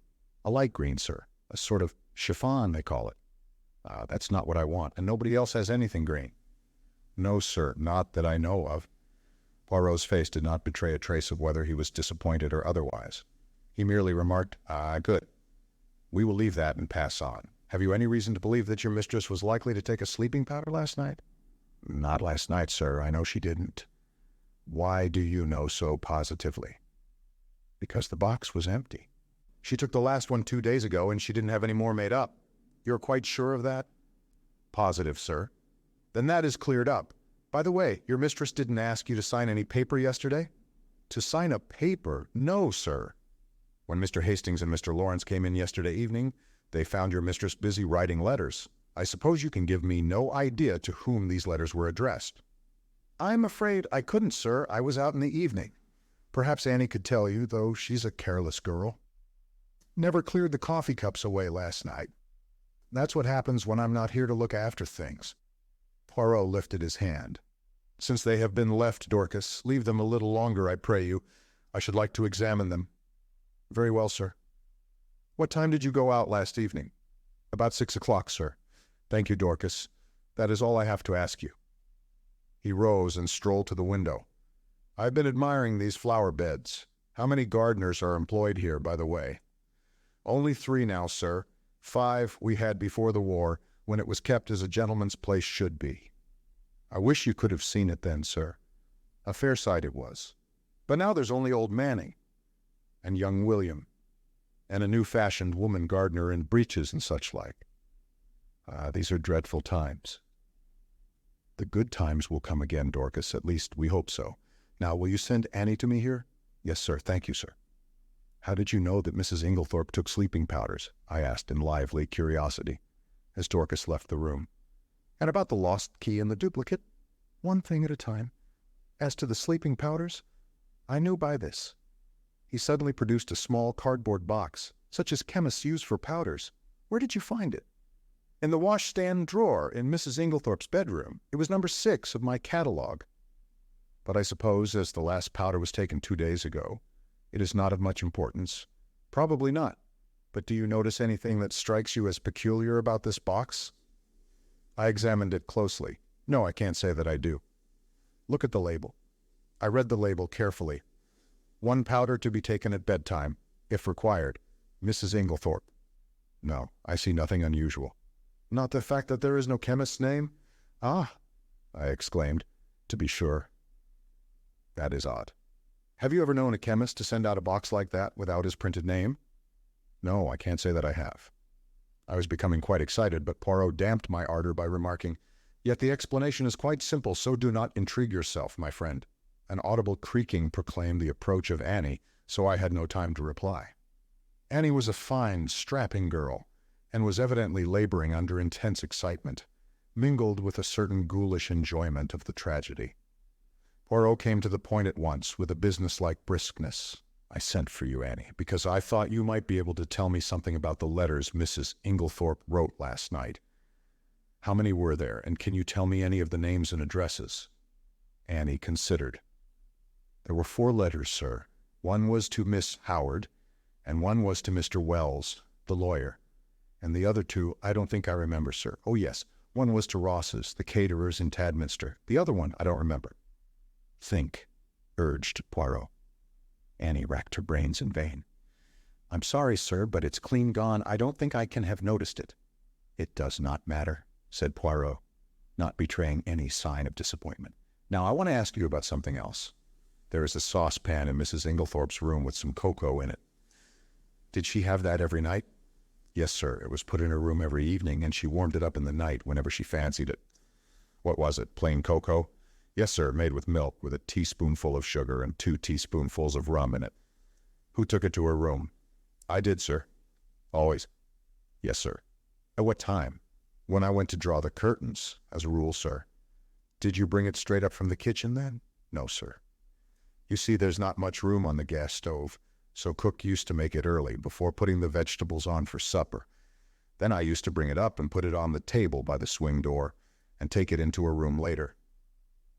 The swing door is in the left wing, is it not? Yes, sir. And the table, is it on this side of the door, or on the farther servant's side? It's this side, sir. What time did you bring it up last night? About 7:15, I should say, sir. And when did you take it into Mrs. Inglethorp's room? When I went to shut up, sir, about 8 o'clock, Mrs. Inglethorp came up to bed before I had finished. Then, between 7:15 and 8 o'clock, the cocoa was standing on the table in the left wing? Yes, sir. Annie had been growing redder and redder in the face, and now she blurted out unexpectedly, And if there was salt in it, sir, it wasn't me. I never took the salt near it. What makes you think there was salt in it? Asked Poirot, seeing it on the tray, sir. You saw some salt on the tray? Yes, coarse kitchen salt, it looked. I never noticed it when I took the tray up, but when I came to take it into the mistress's room, I saw it at once, and I suppose I ought to have taken it down again and asked cook to make some fresh. But I was in a hurry because Dorcas was out, and I thought maybe the cocoa itself was all right, and the salt had only gone on the tray. So I dusted it off with my apron and took it in. I had the utmost difficulty in controlling my excitement. Unknown to herself, Annie had provided us with an important piece of evidence. How she would have gaped if she had realized that her coarse kitchen salt was strychnine, one of the most deadly poisons known to mankind. I marveled at Poirot's calm. His self-control was astonishing. I awaited his next question with impatience, but it disappointed me. When you went into Mrs. Inglethorp's room, was the door leading into Miss Cynthia's room bolted? Oh, yes, sir, it always was. It had never been opened. And the door into Mr. Inglethorp's room, did you notice if that was bolted too? Annie hesitated. I couldn't rightly say, sir. It was shut, but I couldn't say whether it was bolted or not. When you finally left the room, did Mrs. Inglethorp bolt the door after you? No, sir, not then, but I expect she did later. She usually did lock it at night. The door into the passage, that is. Did you notice any candle grease on the floor when you did the room yesterday? Candle grease? Oh, no, sir. Mrs. Inglethorp didn't have a candle, only a reading lamp. Then, if there had been a large patch of candle grease on the floor, you think you would have been sure to have seen it? Yes, sir. and I would have taken it out with a piece of blotting paper and a hot iron. Then Poirot repeated the question he had put to Dorcas. "Did your mistress ever have a green dress?" "No, sir. Nor a mantle, nor a cape, nor, how do you call it? A sports coat." "Not green, sir." "Nor anyone else in the house?" Annie reflected. "No, sir." "You are sure of that?" "Quite sure." "Bien. That is all I want to know. Thank you very much." With a nervous giggle, Annie took herself creakingly out of the room. My pent-up excitement burst forth. "Poirot," I cried, "I congratulate you. This is a great discovery." "What is a great discovery?" "Why, that it was the cocoa and not the coffee that was poisoned. That explains everything. Of course, it did not take effect until the early morning, since the cocoa was only drunk in the middle of the night." "So you think that the cocoa, mark well what I say, Hastings, the cocoa contains strychnine?" "Of course, that's salt on the tray. What else could it have been?" "It might have been salt," replied Poirot placidly. I shrugged my shoulders. If he was going to take the matter that way, it was no good arguing with him. The idea crossed my mind, not for the first time, that poor old Poirot was growing old. Privately, I thought it lucky that he had associated with him someone of a more receptive type of mind. Poirot was surveying me with quietly twinkling eyes. "You are not pleased with me, mon ami." "My dear Poirot," I said coldly, "it is not for me to dictate to you. You have a right to your own opinion, just as I have to mine." "A most admirable sentiment," remarked Poirot, rising briskly to his feet. "Now I have finished with this room. By the way, whose is the smaller desk in the corner?" "Mr. Inglethorp's." "Ah." He tried the roll top tentatively. "Locked, but perhaps one of Mrs. Inglethorp's keys would open it." He tried several, twisting and turning them with a practiced hand, and finally uttering an ejaculation of satisfaction. "Voila! It is not the key, but it will open it at a pinch." He slid back the roll top and ran a rapid eye over the neatly filed papers. To my surprise, he did not examine them, merely remarking approvingly as he relocked the desk. "Decidedly, he is a man of method, this Mr. Inglethorp." A man of method was, in Poirot's estimation, the highest praise that could be bestowed on any individual. I felt that my friend was not what he had been as he rambled on disconnectedly. There were no stamps in his desk, but there might have been. Eh, mon ami, there might have been. Yes. His eyes wandered round the room. This boudoir has nothing more to tell us. It did not yield much. Only this. He pulled a crumpled envelope out of his pocket and tossed it over to me. It was rather a curious document. A plain, dirty-looking old envelope with a few words scrawled across it, apparently at random. The following is a facsimile of it. Chapter 5. It isn't strychnine, is it? Where did you find this? I asked Poirot in lively curiosity. In the waste-paper basket. You recognize the handwriting? Yes, it is Mrs. Inglethorp's, but what does it mean? Poirot shrugged his shoulders. I cannot say, but it is suggestive. A wild idea flashed across me. Was it possible that Mrs. Inglethorp's mind was deranged? Had she some fantastic idea of demoniacal possession? And if that were so, was it not also possible that she might have taken her own life? I was about to expound these theories to Poirot when his own words distracted me. "Come," he said, "now to examine the coffee cups." "My dear Poirot, what on earth is the good of that, now that we know about the cocoa?" "Oh, la la, that miserable cocoa!" cried Poirot flippantly. He laughed with apparent enjoyment, raising his arms to heaven in mock despair, in what I could not but consider the worst possible taste. "And anyway," I said with increasing coldness, "as Mrs. Inglethorp took her coffee upstairs with her, I do not see what you expect to find unless you consider it likely that we shall discover a packet of strychnine on the coffee tray." Poirot was sobered at once. "Come, come, my friend," he said, slipping his arms through mine. "Ne vous fâchez pas. Allow me to interest myself in my coffee cups, and I will respect your cocoa. There. Is it a bargain?" He was so quaintly humorous that I was forced to laugh, and we went together to the drawing-room, where the coffee cups and tray remained undisturbed, as we had left them. Poirot made me recapitulate the scene of the night before, listening very carefully and verifying the position of the various cups.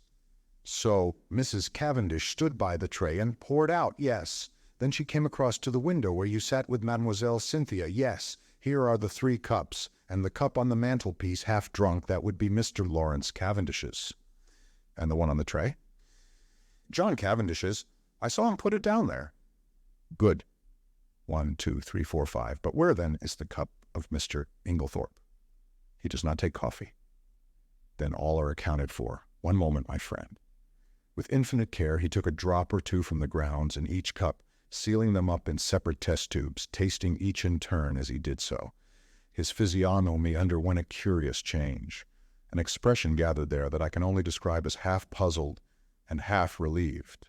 "Bien," he said at last. "It is evident. I had an idea, but clearly I was mistaken. Yes, altogether I was mistaken. Yet it is strange, but no matter." And with a characteristic shrug, he dismissed whatever it was that was worrying him from his mind.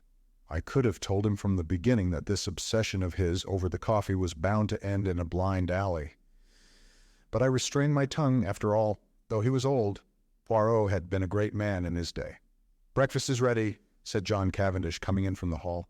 "You will breakfast with us, Monsieur Poirot?" Poirot acquiesced. I observed John.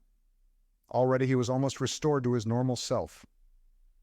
The shock of the events of the last night had upset him temporarily, but his equable poise soon swung back to the normal. He was a man of very little imagination, in sharp contrast with his brother, who had perhaps too much. Ever since the early hours of the morning, John had been hard at work, sending telegrams. One of the first had gone to Evelyn Howard, writing notices for the papers, and generally occupying himself with the melancholy duties that a death entails. "May I ask how things are proceeding?" he said. "Do your investigations point to my mother having died a natural death, or must we prepare ourselves for the worst?" "I think, Mr. Cavendish," said Poirot gravely, "that you would do well not to buoy yourself up with any false hopes. Can you tell me the views of the other members of the family?"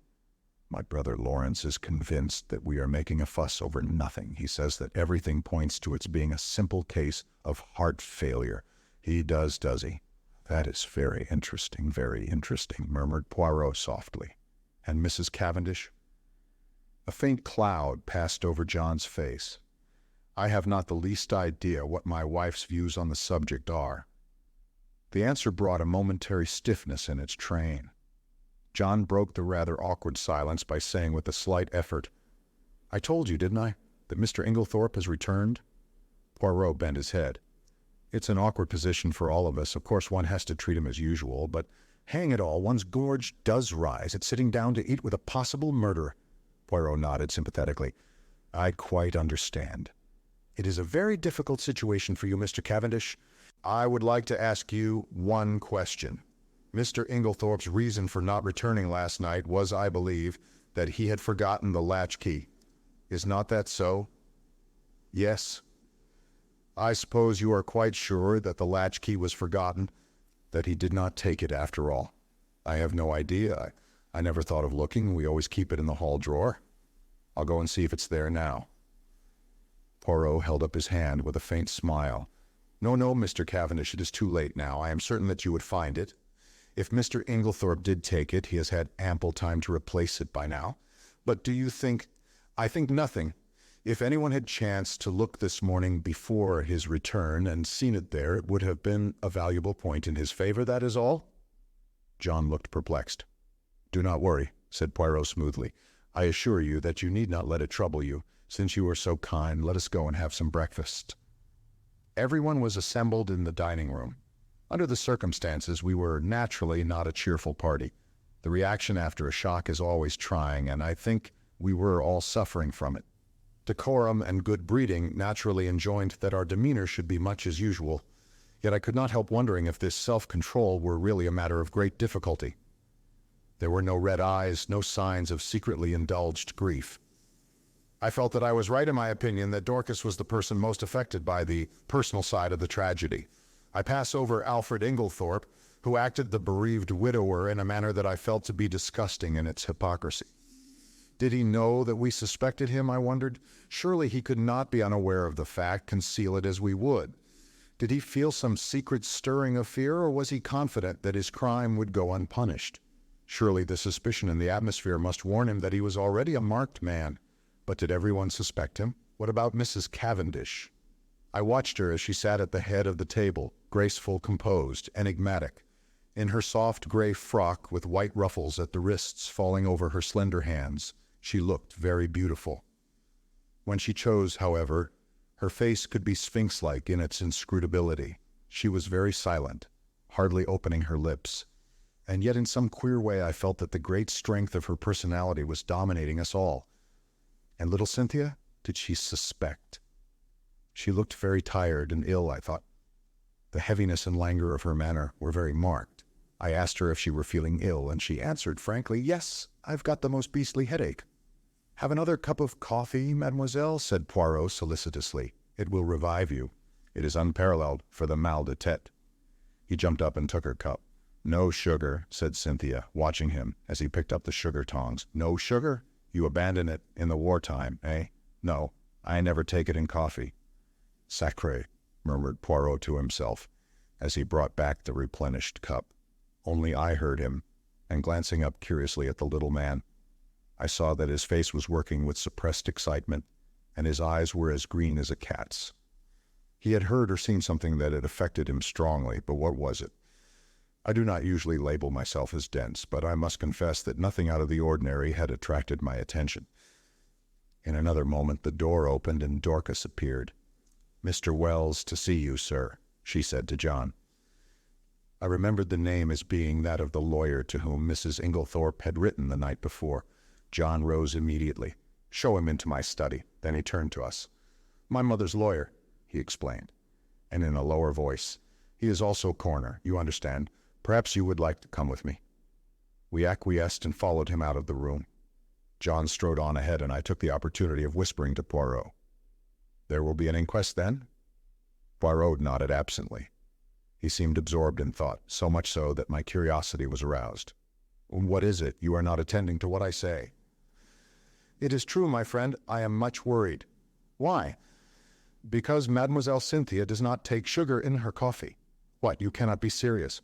"But I am most serious. Ah, there is something there that I do not understand. My instinct was right." "What instinct?" "The instinct that led me to insist on examining those coffee cups. Chut, no more now." We followed John into his study, and he closed the door behind us.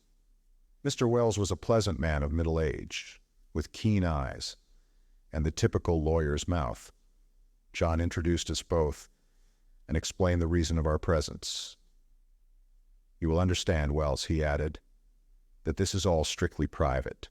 We are still hoping that there will turn out to be no need for investigation of any kind." Quite so," said Mr. Wells soothingly.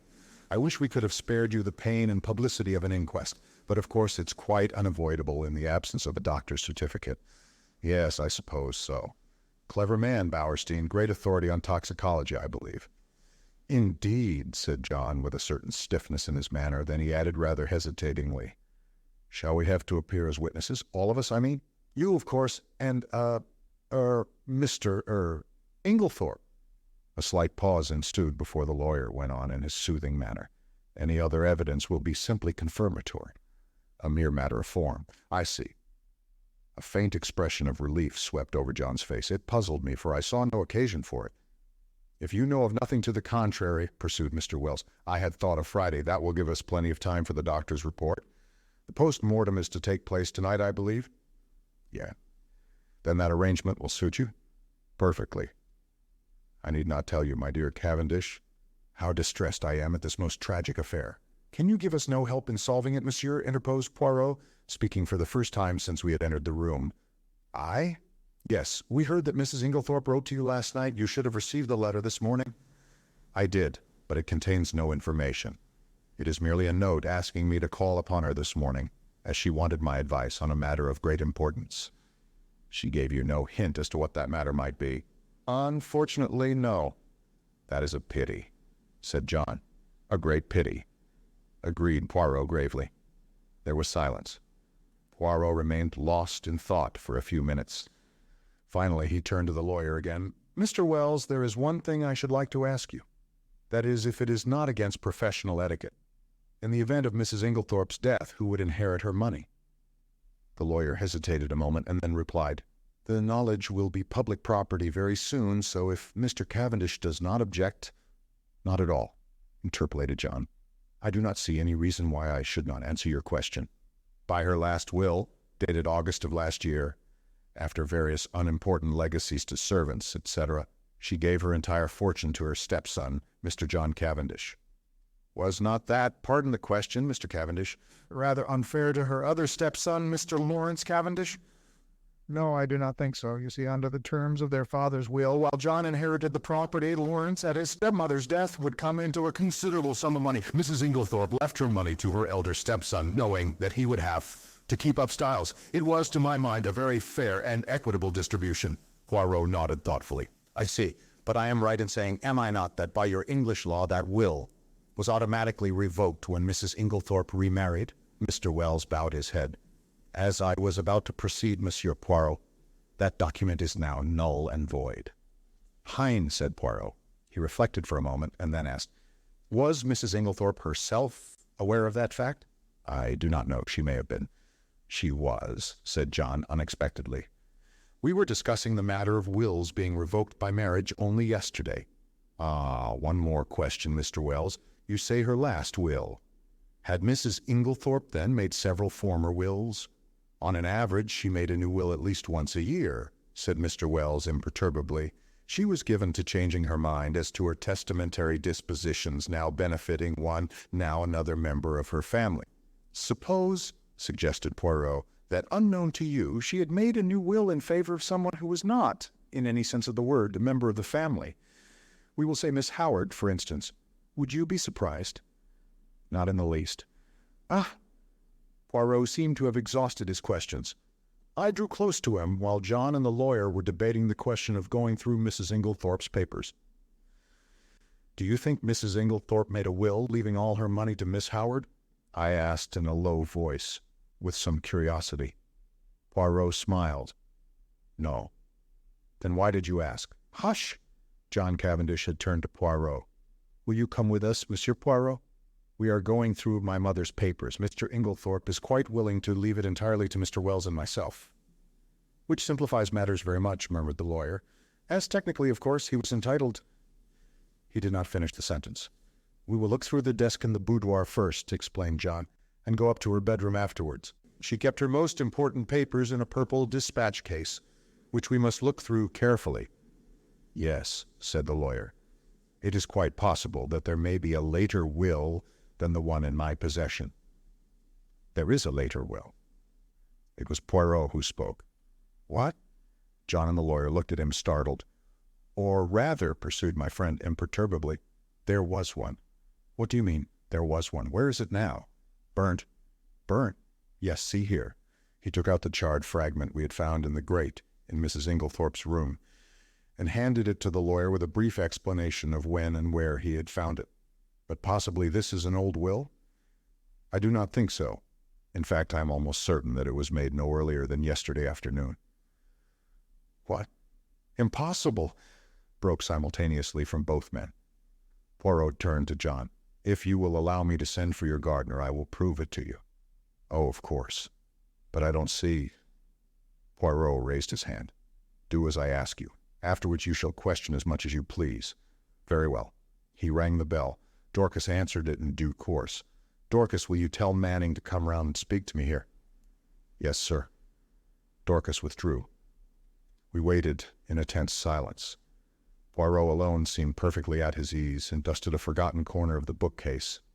The clumping of hobnailed boots on the gravel outside proclaimed the approach of Manning. John looked questioningly at Poirot. The latter nodded. Come inside, Manning, said John. I want to speak to you. Manning came slowly and hesitatingly through the French window and stood as near it as he could. He held his cap in his hands, twisting it very carefully round and round. His back was much bent, though he was probably not as old as he looked, but his eyes were sharp and intelligent, and belied his slow and rather cautious speech. Manning, said John, this gentleman will put some questions to you, which I want you to answer. Yes, sir, mumbled Manning. Poirot stepped forward briskly. Manning's eyes swept over him with a faint contempt. You were planting a bed of begonias round by the south side of the house yesterday afternoon. Were you not, Manning? Yes, sir, me and Willem. And Mrs. Inglethorp came to the window and called you, did she not? Yes, sir, she did. Tell me in your own words exactly what happened after that. Well, sir, nothing much. He just told Willem to go on his bicycle down to the village and bring back a form of will, or such like, I don't know what exactly. She wrote it down for him. Well, he did, sir. And what happened next? We went on with the begonias, sir. Did not Mrs. Inglethorp call you again? Yes, sir. Both me and Willem she called. And then? She made us come right in and sign our names at the bottom of a long paper under where she'd signed. Did you see anything of what was written above her signature? Asked Poirot sharply. No, sir, there was a bit of blotting paper over that part. And you signed where she told you? Yes, sir, first me and then Willem. What did she do with it afterwards? Well, sir, she slipped it into a long envelope and put it inside a sort of purple box that was standing on the desk. What time was it when she first called you? About 4, I should say, sir. Not earlier? Couldn't it have been about 3:30? No, I shouldn't say so, sir. It would be more likely to be a bit after 4, not before it. Thank you, Manning, that will do, said Poirot pleasantly.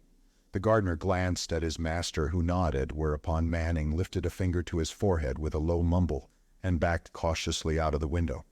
We all looked at each other. Good heavens, murmured John. What an extraordinary coincidence. How? A coincidence? That my mother should have made a will on the very day of her death. Mr. Wells cleared his throat and remarked dryly, Are you so sure it is a coincidence, Cavendish? What do you mean? Your mother, you tell me, had a violent quarrel with someone yesterday afternoon.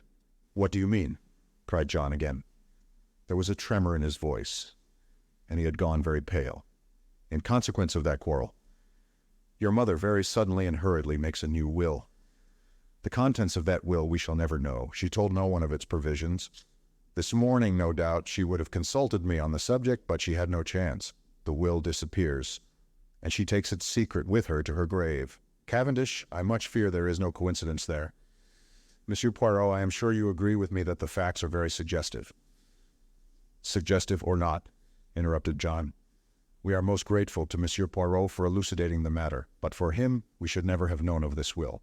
I suppose I may not ask you, monsieur, what first led you to suspect the fact? Poirot smiled and answered, A scribbled over old envelope and a freshly planted bed of begonias. John, I think, would have pressed his questions further, but at that moment the loud purr of a motor was audible, and we all turned to the window as it swept past. Evie! Cried John. Excuse me, Wells. He went hurriedly out into the hall. Poirot looked inquiringly at me. Miss Howard? I explained. I am glad she has come. There is a woman with a head and a heart too, Hastings, though the good God gave her no beauty. I followed John's example and went out into the hall, where Miss Howard was endeavoring to extricate herself from the voluminous mass of veils that enveloped her head. As her eyes fell on me, a sudden pang of guilt shot through me. This was the woman who had warned me so earnestly, and to whose warning I had alas paid no heed. How soon and how contemptuously I had dismissed it from my mind. Now that she had been proved justified in so tragic a manner, I felt ashamed. She had known Alfred Inglethorp only too well. I wondered whether, if she had remained at Styles, the tragedy would have taken place, or would the men have feared her watchful eyes? I was relieved when she shook me by the hand, with her well-remembered painful grip. The eyes that met mine were sad, but not reproachful. That she had been crying bitterly, I could tell by the redness of her eyelids, but her manner was unchanged from its old gruffness. Started the moment I got the wire, just come off night duty. Hard car, quickest way to get here. Have you had anything to eat this morning, Evie? Asked John. No, I thought not. Come along, breakfast's not cleared away yet, and they'll make you some fresh tea. He turned to me. Look after her, Hastings, will you? Wells is waiting for me. Oh, here's Monsieur Poirot. He's helping us, you know, Evie.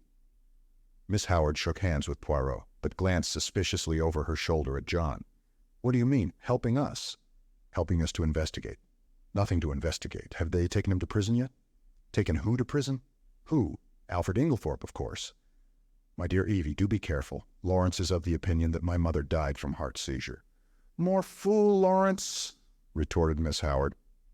Of course, Alfred Inglethorp murdered poor Emily, as I always told you he would.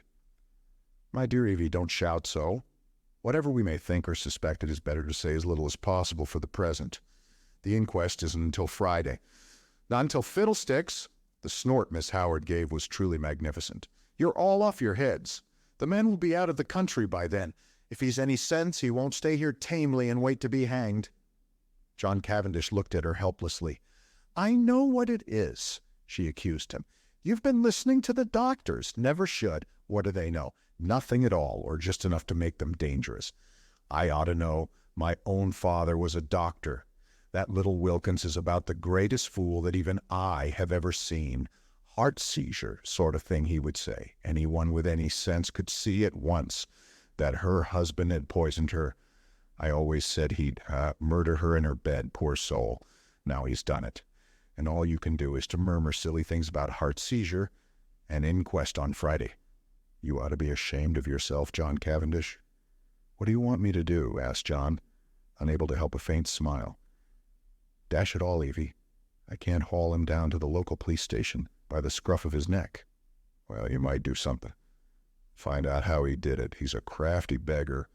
Dare say he soaked fly papers. Ask cook if she's missed any.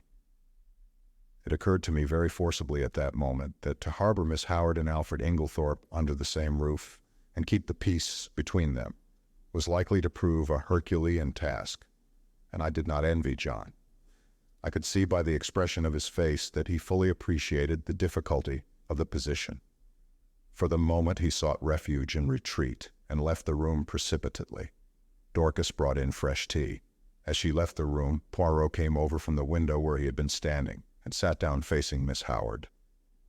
Mademoiselle, he said gravely, I want to ask you something. Ask away, said the lady, eyeing him with some disfavor. I want to be able to count upon your help. I'll help you to hang Alfred with pleasure, she replied gruffly. Hanging's too good for him. Ought to be drawn and quartered like in good old times. We are at one then, said Poirot, for I too want to hang the criminal. Alfred Inglethorp, him or another. No question of another. Poor Emily was never murdered until he came along. I don't say she wasn't surrounded by sharks. She was. But it was only her purse they were after. Her life was safe enough. But along comes Mr. Alfred Inglethorp, and within 2 months, hey, presto. Believe me, Miss Howard, said Poirot very earnestly, if Mr. Inglethorp is the man, he shall not escape me. On my honor, I will hang him as high as Haman. That's better, said Miss Howard more enthusiastically. But I must ask you to trust me. Now your help may be very valuable to me. I will tell you why. Because in all this house of mourning, yours are the only eyes that have wept. Miss Howard blinked, and a new note crept into the gruffness of her voice. If you mean that I was fond of her, yes, I was. You know, Emily was a selfish old woman in her way. She was very generous, but she always wanted a return. She never let people forget what she had done for them, and that way she missed love. Don't think she ever realized it, though, or felt the lack of it. Hope not, anyway. I was on a different footing. I took my stand from the first. So many pounds a year I'm worth to you. Well and good, but not a penny piece besides, not a pair of gloves, nor a theater ticket. She didn't understand, was very offended sometimes. Said I was foolishly proud. It wasn't that, but I couldn't explain. Anyway, I kept my self-respect. And so, out of the whole bunch, I was the only one who could allow myself to be fond of her. I watched over her, I guarded her from the lot of them, and then a glib-tongued scoundrel comes along, and pooh, all my years of devotion go for nothing. Poirot nodded sympathetically. I understand, mademoiselle. I understand all you feel. It is most natural.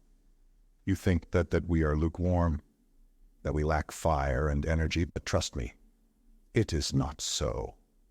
John stuck his head in at this juncture and invited us both to come up to Mrs. Inglethorp's room as he and Mr. Wells had finished looking through the desk in the boudoir. As we went up the stairs, John looked back to the dining-room door and lowered his voice confidentially. Look here, what's going to happen when these two meet? I shook my head helplessly. I've told Mary to keep them apart if she can.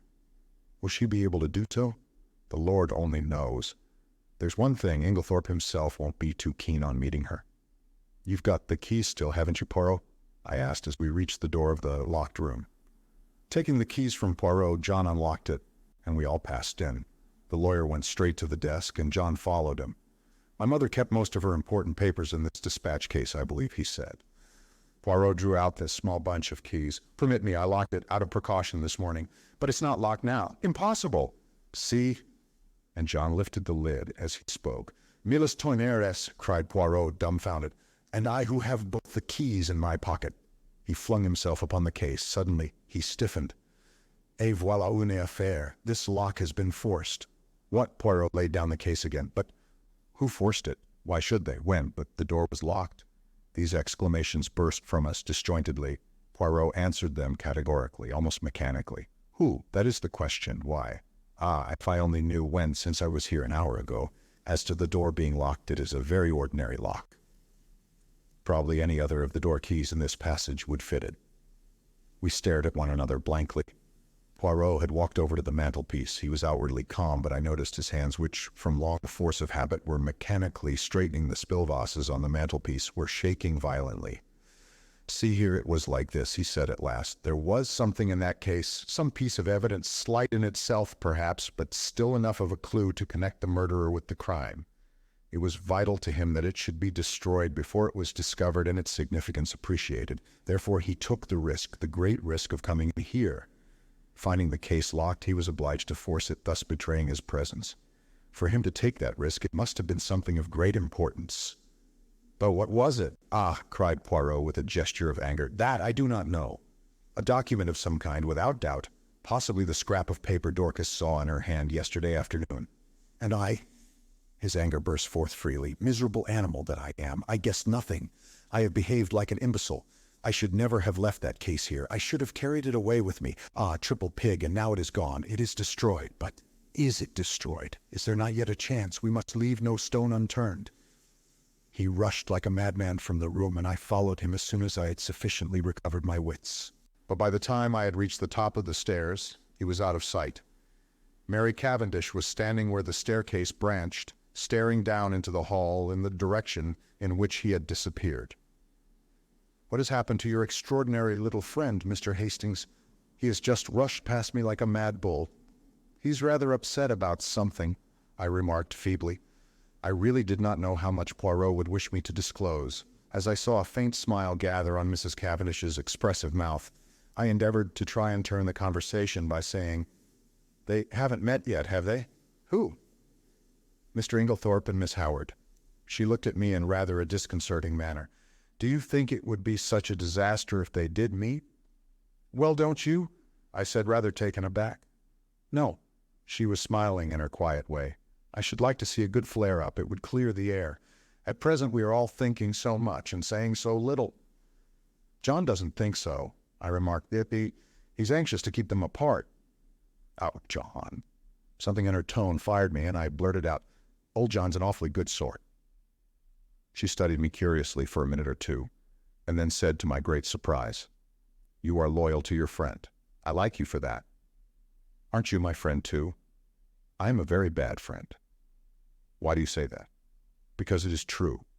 I am charming to my friends one day, and forget all about them the next." I don't know what impelled me, but I was nettled, and I said foolishly and not in the best of taste, "Yet you seem to be invariably charming to Dr. Bauerstein." Instantly I regretted my words. Her face stiffened. I had the impression of a steel curtain coming down and blotting out the real woman. Without a word, she turned and went swiftly up the stairs, whilst I stood like an idiot gaping after her. I was recalled to other matters by a frightful row going on below. I could hear Poirot shouting and expounding. I was vexed to think that my diplomacy had been in vain. The little man appeared to be taking the whole house into his confidence, a proceeding of which I, for one, doubted the wisdom. Once again I could not help regretting that my friend was so prone to lose his head in moments of excitement. I stepped briskly down the stairs. The sight of me calmed Poirot almost immediately. I drew him aside. "My dear fellow," I said, "is this wise? Surely you don't want the whole house to know of this occurrence. You are actually playing into the criminal's hands." "You think so, Hastings?" "I am sure of it." "Well, well, my friend, I will be guided by you." "Good, although unfortunately it is a little too late now." "Sure." He looked so crestfallen and abashed that I felt quite sorry, though I still thought my rebuke a just and wise one. "Well," he said at last, "let us go, mon ami." "You have finished here?" "For the moment, yes. You will walk back with me to the village?" "Willingly." He picked up his little suitcase. and we went out through the open window in the drawing room.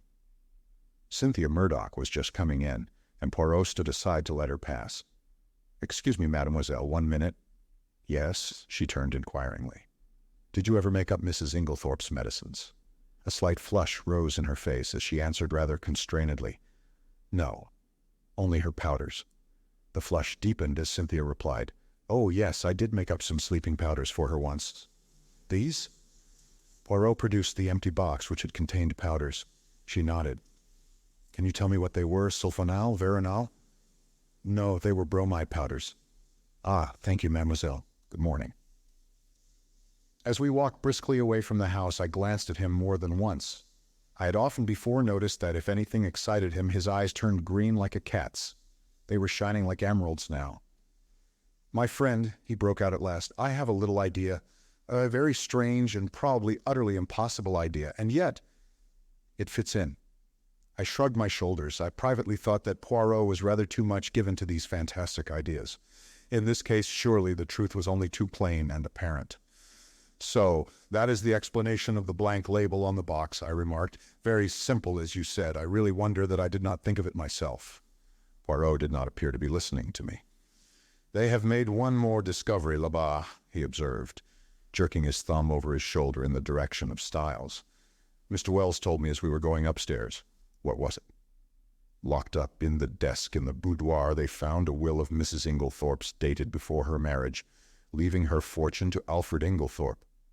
It must have been made just at the time they were engaged.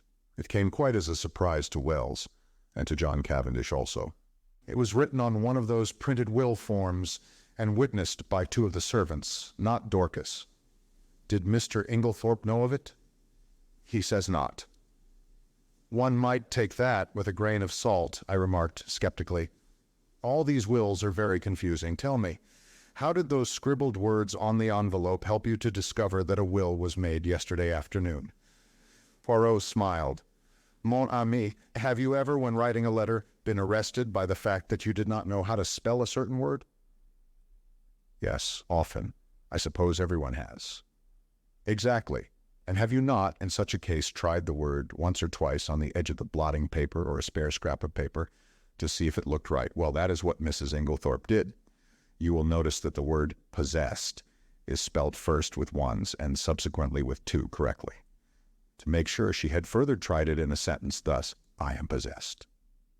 Now, what did that tell me? It told me that Mrs. Inglethorpe had been writing the word possessed that afternoon, and having the fragment of paper found in the grate fresh in my mind, the possibility of a will, on a document almost certain to contain that word, occurred to me at once. This possibility was confirmed by a further circumstance. In the general confusion, the boudoir had not been swept that morning, and near the desk were several traces of brown mold and earth. The weather had been perfectly fine for some days, and no ordinary boots would have left such a heavy deposit. I strolled to the window and saw at once that the begonia beds had been newly planted. The mold in the beds was exactly similar to that on the floor of the boudoir, and also I learned from you that they had been planted yesterday afternoon. I was now sure that one, or possibly both of the gardeners, for there were 2 sets of footprints in the bed, had entered the boudoir, for if Mrs. Inglethorpe had merely wished to speak to them, she would in all probability have stood at the window, and they would not have come into the room at all. I was now quite convinced that she had made a fresh will, and had called the 2 gardeners in to witness her signature. Events proved that I was right in my supposition. That was very ingenious, I could not help admitting. I must confess that the conclusions I drew from those few scribbled words were quite erroneous. He smiled.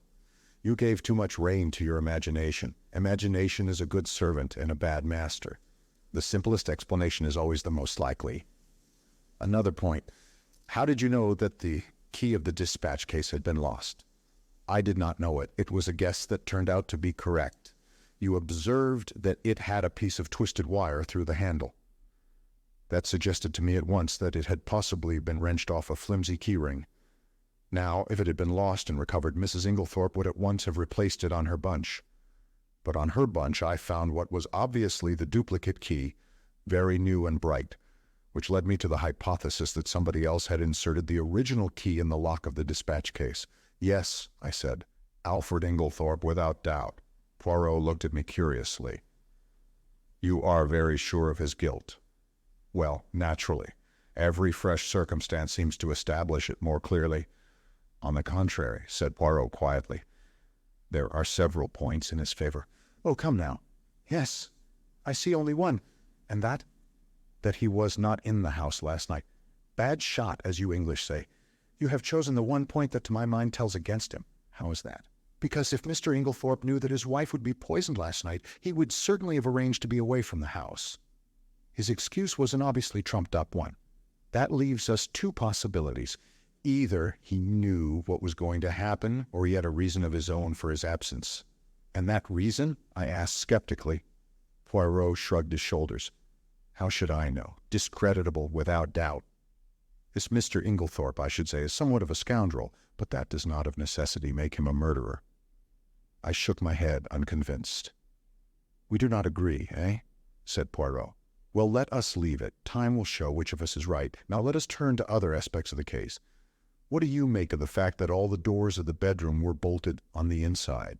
Well, I considered. One must look at it logically. True. I should put it this way. The doors were bolted. Our own eyes have told us that, yet the presence of the candle grease on the floor and the destruction of the will proved that during the night someone entered the room. You agree so far? Perfectly.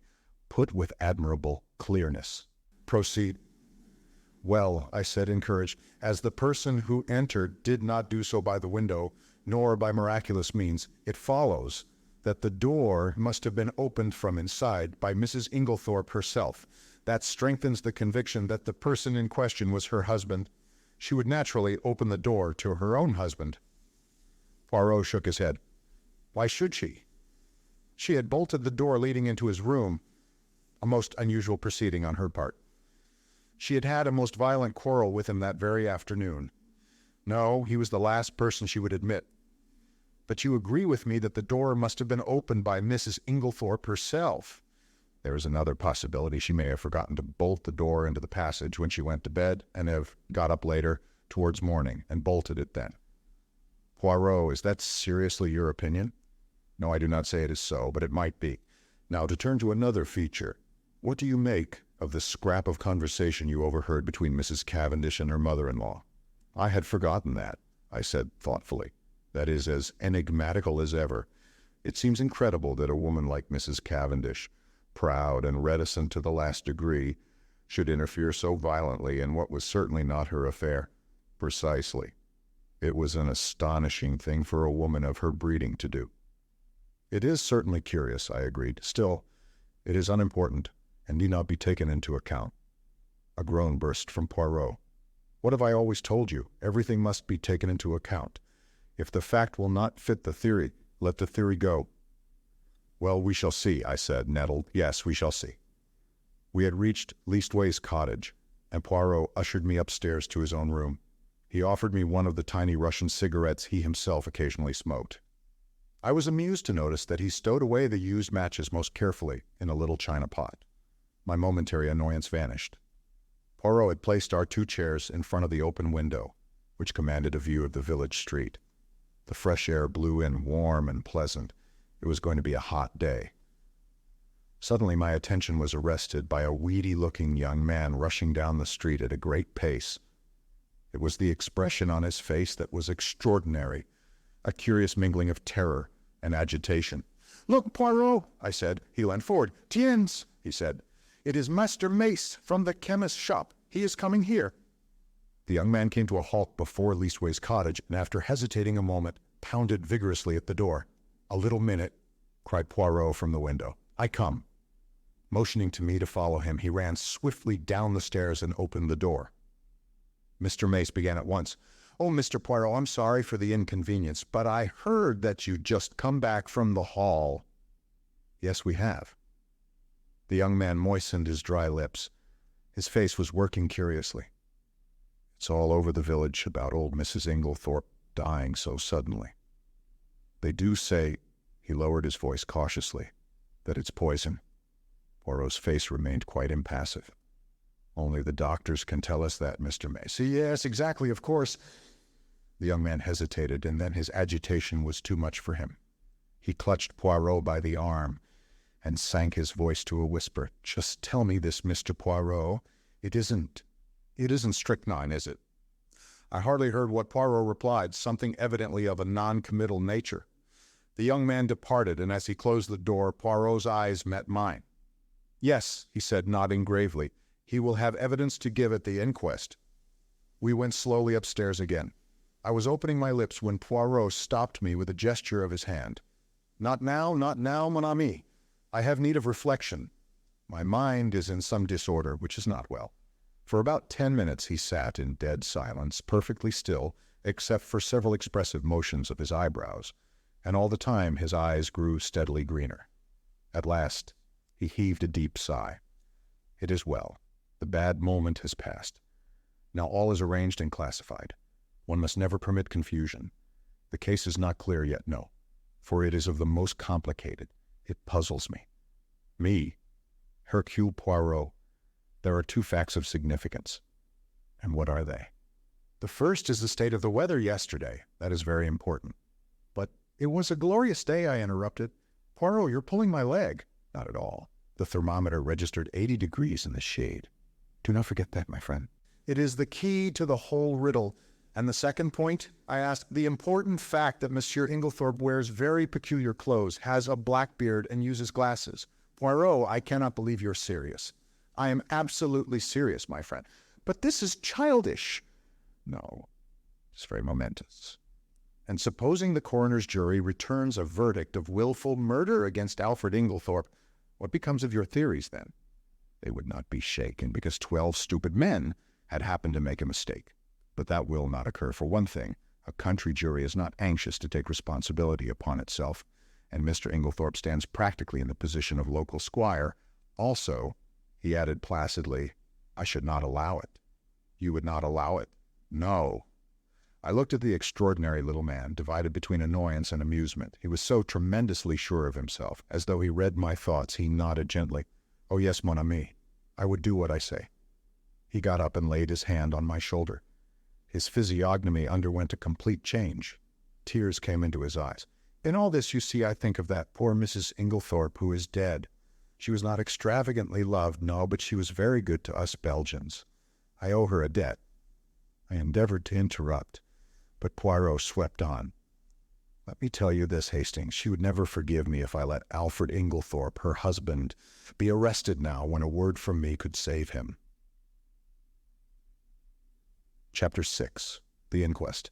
In the interval before the inquest, Poirot was unfailing in his activity. Twice he was closeted with Mr. Wells. He also took long walks into the country. I rather resented his not taking me into his confidence, the more so as I could not in the least guess what he was driving at. It occurred to me that he might have been making inquiries at Rakes's farm. So, finding him out when I called at Leastways Cottage on Wednesday evening, I walked over there by the fields, hoping to meet him. But there was no sign of him, and I hesitated to go right up to the farm itself. As I walked away, I met an aged rustic, who leered at me cunningly. "You're from the Hall, bain't you?" he asked. "Yes, I'm looking for a friend of mine whom I thought might have walked this way." "A little chap as waves his hands when he talks, one of them Belgies from the village?" "Yes," I said eagerly. "He has been here, then?" "Oh, aye, he's been here right enough, more'n once, too." "Friend of yours, is he?" "Ah, you gentlemen from the Hall, you'm a pretty lot." And he leered more jocosely than ever. "Why, do the gentlemen from the Hall come here often?" I asked as carelessly as I could. He winked at me knowingly. "One does, mister, naming no names, mind. And a very liberal gentleman, too. Oh, thank you, sir, I'm sure." I walked on sharply. Evelyn Howard had been right then, and I experienced a sharp twinge of disgust as I thought of Alfred Inglethorp's liberality with another woman's money. Had that piquant, gypsy face been at the bottom of the crime, or was it the baser mainspring of money? Probably a judicious mixture of both. On one point, Poirot seemed to have a curious obsession. He once or twice observed to me that he thought Dorcas must have made an error in fixing the time of the quarrel. He suggested to her repeatedly that it was 4:30 and not 4 o'clock when she had heard the voices. But Dorcas was unshaken. Quite an hour or even more had elapsed between the time when she had heard the voices and 5 o'clock, when she had taken tea to her mistress. The inquest was held on Friday at the Stylites Arms in the village. Poirot and I sat together, not being required to give evidence. The preliminaries were gone through. The jury viewed the body, and John Cavendish gave evidence of identification. Further questioned, he described his awakening in the early hours of the morning and the circumstances of his mother's death. The medical evidence was next taken. There was a breathless hush, and every eye was fixed on the famous London specialist, who was known to be one of the greatest authorities of the day on the subject of toxicology. In a few brief words, he summed up the result of the post-mortem. Shorn of its medical phraseology and technicalities, it amounted to the fact that Mrs. Inglethorp had met her death as the result of strychnine poisoning. Judging from the quantity recovered, she must have taken not less than 3/4 of a grain of strychnine, but probably 1 grain or slightly over. "Is it possible that she could have swallowed the poison by accident?" asked the coroner. "I should consider it very unlikely. Strychnine is not used for domestic purposes, as some poisons are, and there are restrictions placed on its sale. Does anything in your examination lead you to determine how the poison was administered?" "No." "You arrived at Styles before Dr. Wilkins, I believe?" "That is so. The motor met me just outside the lodge gates, and I hurried there as fast as I could." "Will you relate to us exactly what happened next?" "I entered Mrs. Inglethorp's room. She was at that moment in a typical tetanic convulsion. She turned towards me and gasped out, 'Alfred! Alfred!' Could the strychnine have been administered in Mrs. Inglethorp's after-dinner coffee, which was taken to her by her husband? Possibly. But strychnine is a fairly rapid drug in its action. The symptoms appear from 1 to 2 hours after it has been swallowed. It is retarded under certain conditions, none of which, however, appear to have been present in this case. I presume Mrs. Inglethorp took the coffee after dinner about 8 o'clock, whereas the symptoms did not manifest themselves until the early hours of the morning, which, on the face of it, points to the drug having been taken much later in the evening. Mrs. Inglethorp was in the habit of drinking a cup of cocoa in the middle of the night. Could the strychnine have been administered in that? No, I myself took a sample of the cocoa remaining in the saucepan and had it analyzed. There was no strychnine present." I heard Poirot chuckle softly beside me. "How did you know?" I whispered. "Oh, listen. I should say," the doctor was continuing, "that I would have been considerably surprised at any other result." "Why?" "Simply because strychnine has an unusually bitter taste. It can be detected in a solution of 1 in 70,000 and can only be disguised by some strongly flavored substance. Cocoa would be quite powerless to mask it." One of the jury wanted to know if the same objection applied to coffee. "No.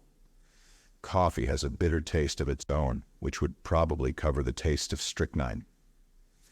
"Then you consider it more likely that the drug was administered in the coffee, but that for some unknown reason its action was delayed?" "Yes, but the cup being completely smashed, there is no possibility of analyzing its contents."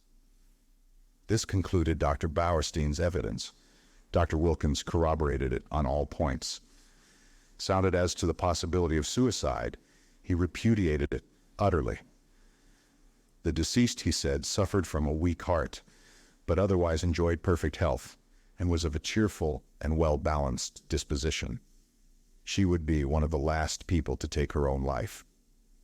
Lawrence Cavendish was next called. His evidence was quite unimportant, being a mere repetition of that of his brother. Just as he was about to step down, he paused and said rather hesitatingly, "I should like to make a suggestion, if I may." He glanced deprecatingly at the coroner, who replied briskly, "Certainly, Mr. Cavendish, we are here to arrive at the truth of this matter and welcome anything that may lead to further elucidation." "It's just an idea of mine," explained Lawrence. "Of course, I may be quite wrong, but it still seems to me that my mother's death might be accounted for by natural means." "How do you make that out, Mr. Cavendish?" "My mother, at the time of her death and for some time before it, was taking a tonic containing strychnine." "Ah," said the coroner. The jury looked up, interested. "I believe," continued Lawrence, "that there have been cases where the cumulative effect of a drug, administered for some time, has ended by causing death. Also, Is it not possible that she may have taken an overdose of her medicine by accident? This is the first we have heard of the deceased taking strychnine at the time of her death. We are much obliged to you, Mr. Cavendish." Dr. Wilkins was recalled and ridiculed the idea. "What Mr. Cavendish suggests is quite impossible. Any doctor would tell you the same. Strychnine is, in a certain sense, a cumulative poison. But it would be quite impossible for it to result in sudden death in this way. There would have to be a long period of chronic symptoms which would at once have attracted my attention. The whole thing is absurd.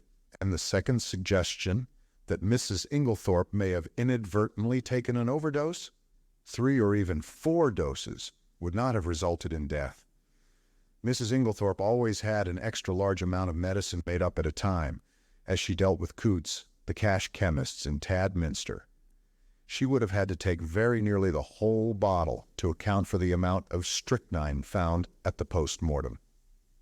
Then you consider that we may dismiss the tonic as not being in any way instrumental in causing her death? Certainly, the supposition is ridiculous. The same juryman who had interrupted before here suggested that the chemist who made up the medicine might have committed an error. "That, of course, is always possible," replied the doctor. But Dorcas, who was the next witness called, dispelled even that possibility. The medicine had not been newly made up. On the contrary, Mrs. Inglethorp had taken the last dose on the day of her death. So the question of the tonic was finally abandoned, and the coroner proceeded with his task. Having elicited from Dorcas how she had been awakened by the violent ringing of her mistress's bell, and had subsequently roused the household, he passed to the subject of the quarrel on the preceding afternoon.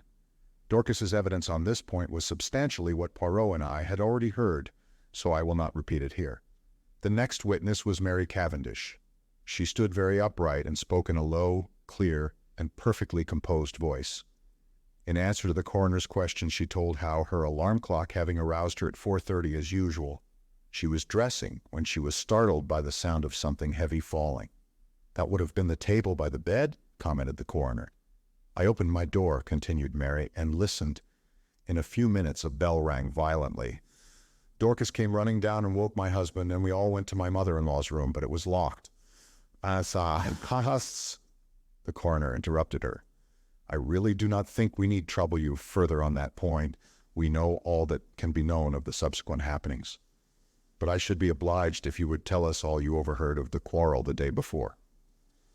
"I?" There was a faint insolence in her voice. She raised her hand and adjusted the ruffle of lace at her neck, turning her head a little as she did so, and quite spontaneously the thought flashed across my mind, "She is gaining time." "Yes, I understand," continued the coroner deliberately, "that you were sitting reading on the bench just outside the long window of the boudoir. That is so, is it not?" This was news to me, and glancing sideways at Poirot, I fancied that it was news to him as well. There was the faintest pause, the mere hesitation of a moment before she answered, "Yes, that is so." "And the boudoir window was open, was it not?" Surely her face grew a little paler as she answered, "Yes." "Then you cannot have failed to hear the voices inside, especially as they were raised in anger. In fact, they would be more audible where you were than in the hall." "Possibly. Will you repeat to us what you overheard of the quarrel? I really do not remember hearing anything." "Do you mean to say you did not hear voices?" "Oh, yes, I heard the voices, but I did not hear what they said." A faint spot of color came into her cheek. "I am not in the habit of listening to private conversations," the coroner persisted. "And you remember nothing at all? Nothing, Mrs. Cavendish? Not one stray word or phrase to make you realize that it was a private conversation?"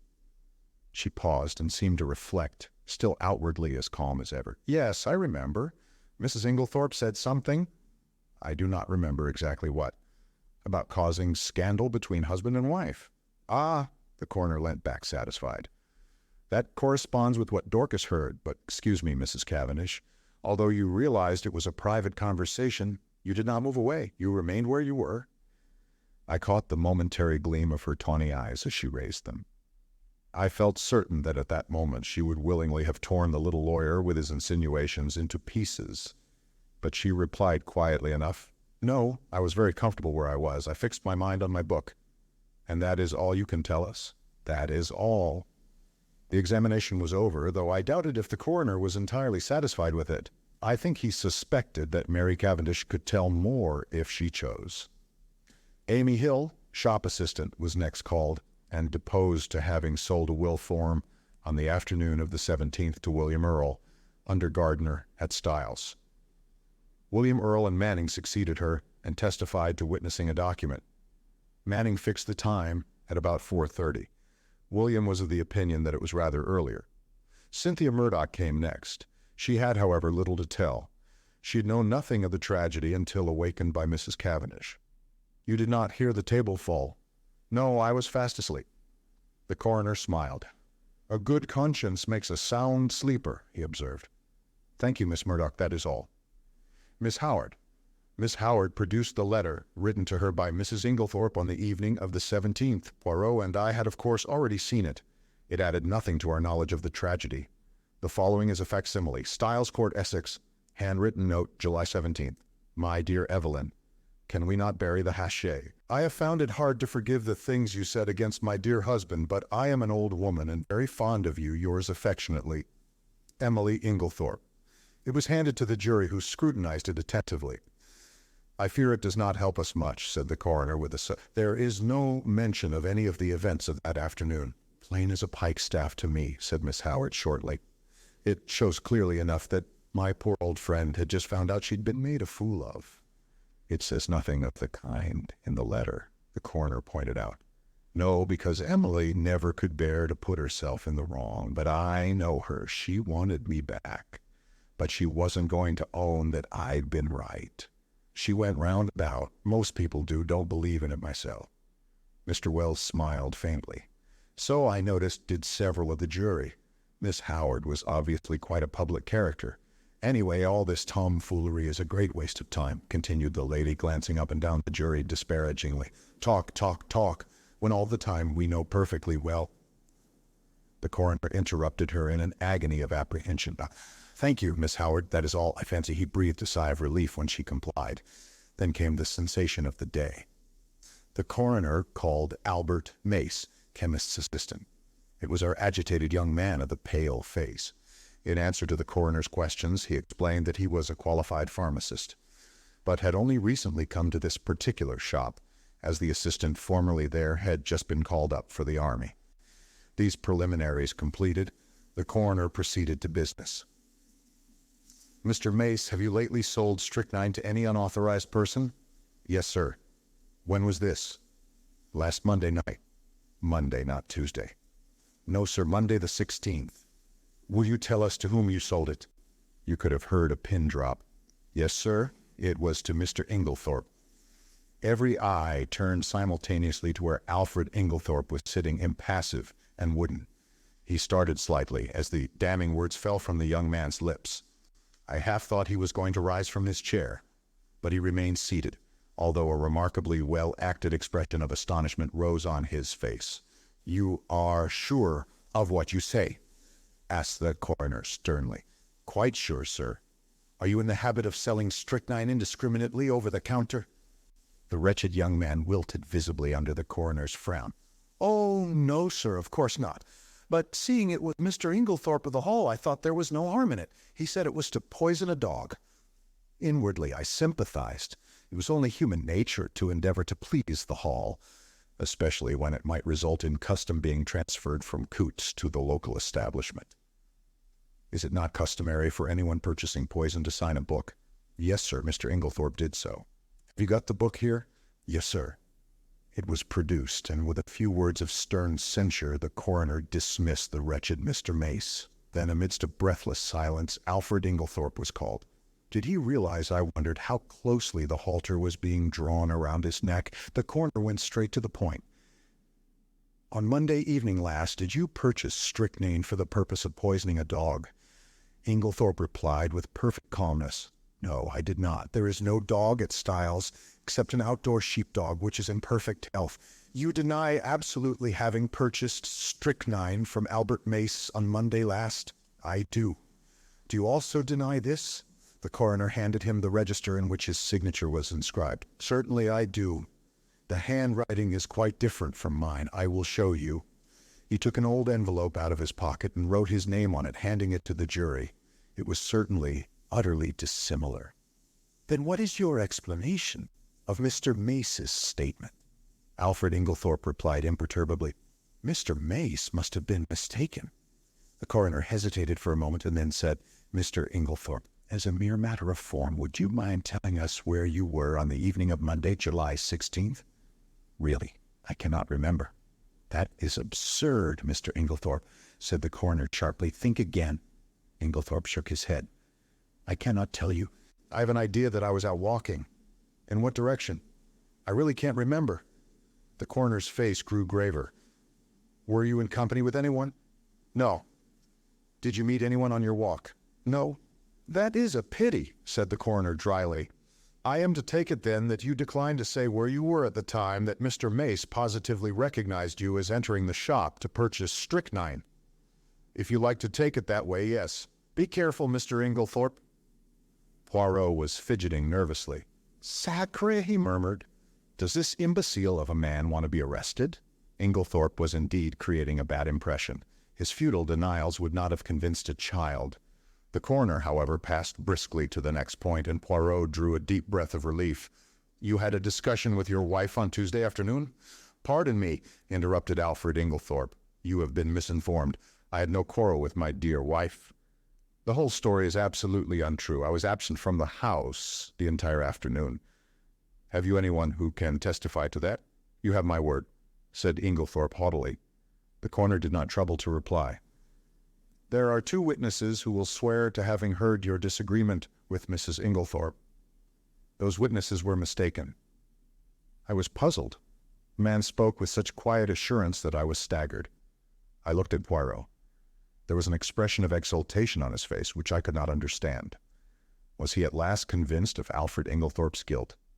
"Mr. Inglethorp," said the coroner, "you have heard your wife's dying words repeated here. Can you explain them in any way?" "Certainly I can." "You can?" "It seems to me very simple. The room was dimly lighted. Dr. Bauerstein is much of my height and build, and like me, wears a beard. In the dim light, and suffering as she was, my poor wife mistook him for me." "Ah," murmured Poirot to himself, "but it is an idea that—" "You think it is true?" I whispered. "I do not say that, but it is truly an ingenious supposition." "You read my wife's last words as an accusation," Inglethorp was continuing. "They were, on the contrary, an appeal to me." The coroner reflected a moment. Then he said, "I believe, Mr. Inglethorp, that you yourself poured out the coffee and took it to your wife that evening." "I poured it out, yes, but I did not take it to her. I meant to do so, but I was told that a friend was at the hall door, so I laid down the coffee on the hall table. When I came through the hall again a few minutes later, it was gone." This statement might or might not be true, but it did not seem to me to improve matters much for Inglethorp. In any case, he had had ample time to introduce the poison. At that point, Poirot nudged me gently, indicating 2 men who were sitting together near the door. One was a little sharp, dark, ferret-faced man. The other was tall and fair. I questioned Poirot mutely. He put his lips to my ear. "Do you know who that little man is?" I shook my head. "That is Detective Inspector James Japp of Scotland Yard, Jimmy Japp. The other man is from Scotland Yard, too. Things are moving quickly, my friend." I stared at the 2 men intently. There was certainly nothing of the policeman about them. I should never have suspected them of being official personages. I was still staring, when I was startled and recalled by the verdict being given: willful murder against some person or persons unknown. Chapter 7. Poirot pays his debts. As we came out of the Stylites' Arms, Poirot drew me aside by a gentle pressure of the arm. I understood his object. He was waiting for the Scotland Yard men. In a few moments they emerged, and Poirot at once stepped forward and accosted the shorter of the 2. "I fear you do not remember me, Inspector Japp." "Why, if it isn't Mr. Poirot!" cried the inspector. He turned to the other man. "You've heard me speak of Mr. Poirot. It was in 1904 he and I worked together. The Abercrombie forgery case. You remember, he was run down in Brussels. Those were great days, monsieur. Then do you remember Baron Altara? There was a pretty rogue for you.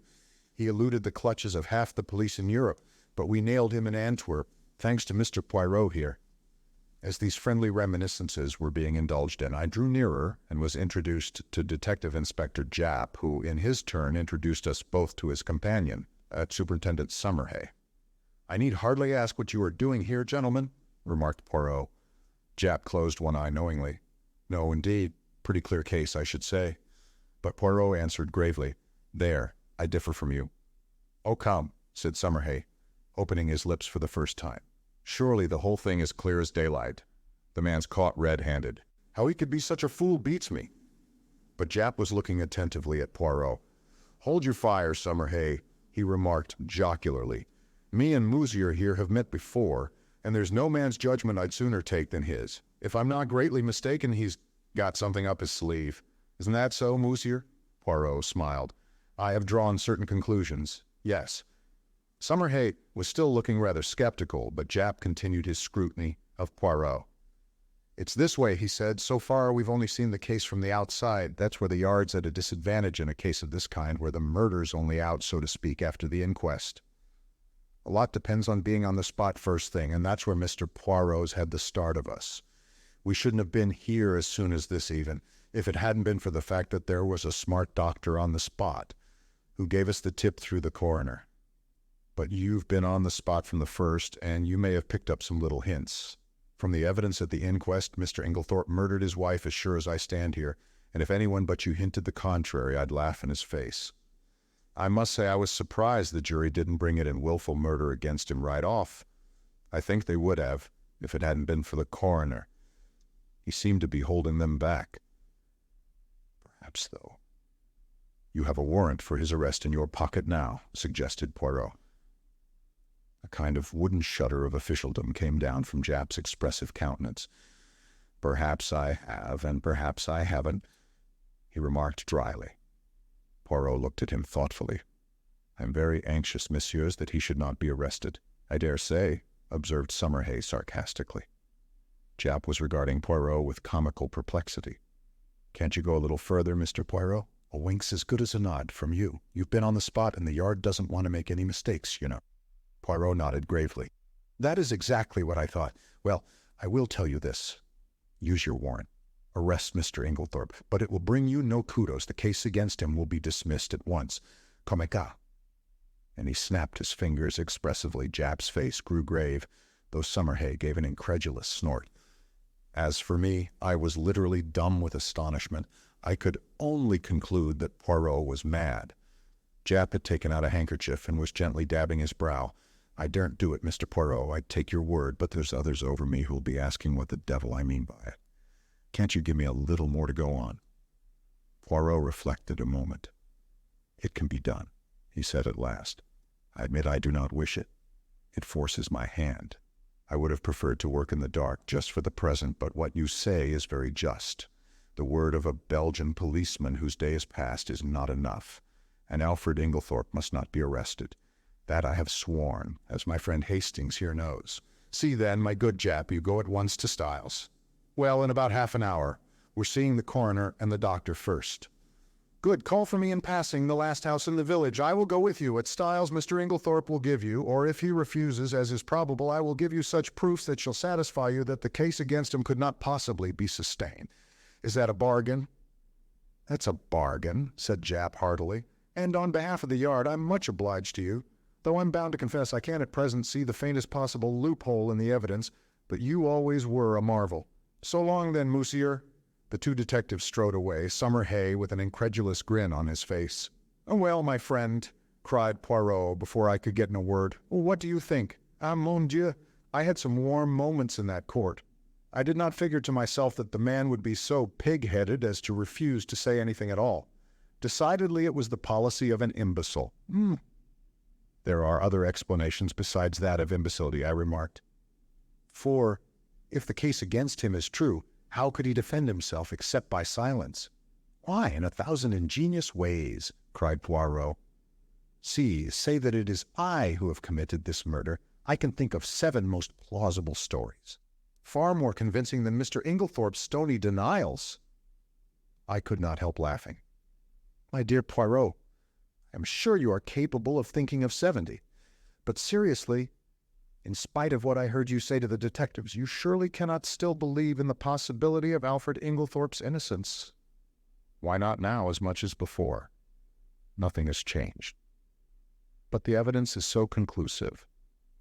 Yes, too conclusive. We turned in at the gate of Leaseway's cottage and proceeded up the now familiar stairs. Yes, too conclusive, continued Poirot, almost to himself. Real evidence is usually vague and unsatisfactory. It has to be examined, sifted. But here the whole thing is cut and dried. No, my friend, this evidence has been very cleverly manufactured, so cleverly that it has defeated its own ends. How do you make that out? Because so long as the evidence against him was vague and intangible, it was very hard to disprove, but in his anxiety, the criminal has drawn the net so closely that one cut will set Inglethorp free. I was silent. In a minute or two, Poirot continued. Let us look at the matter like this.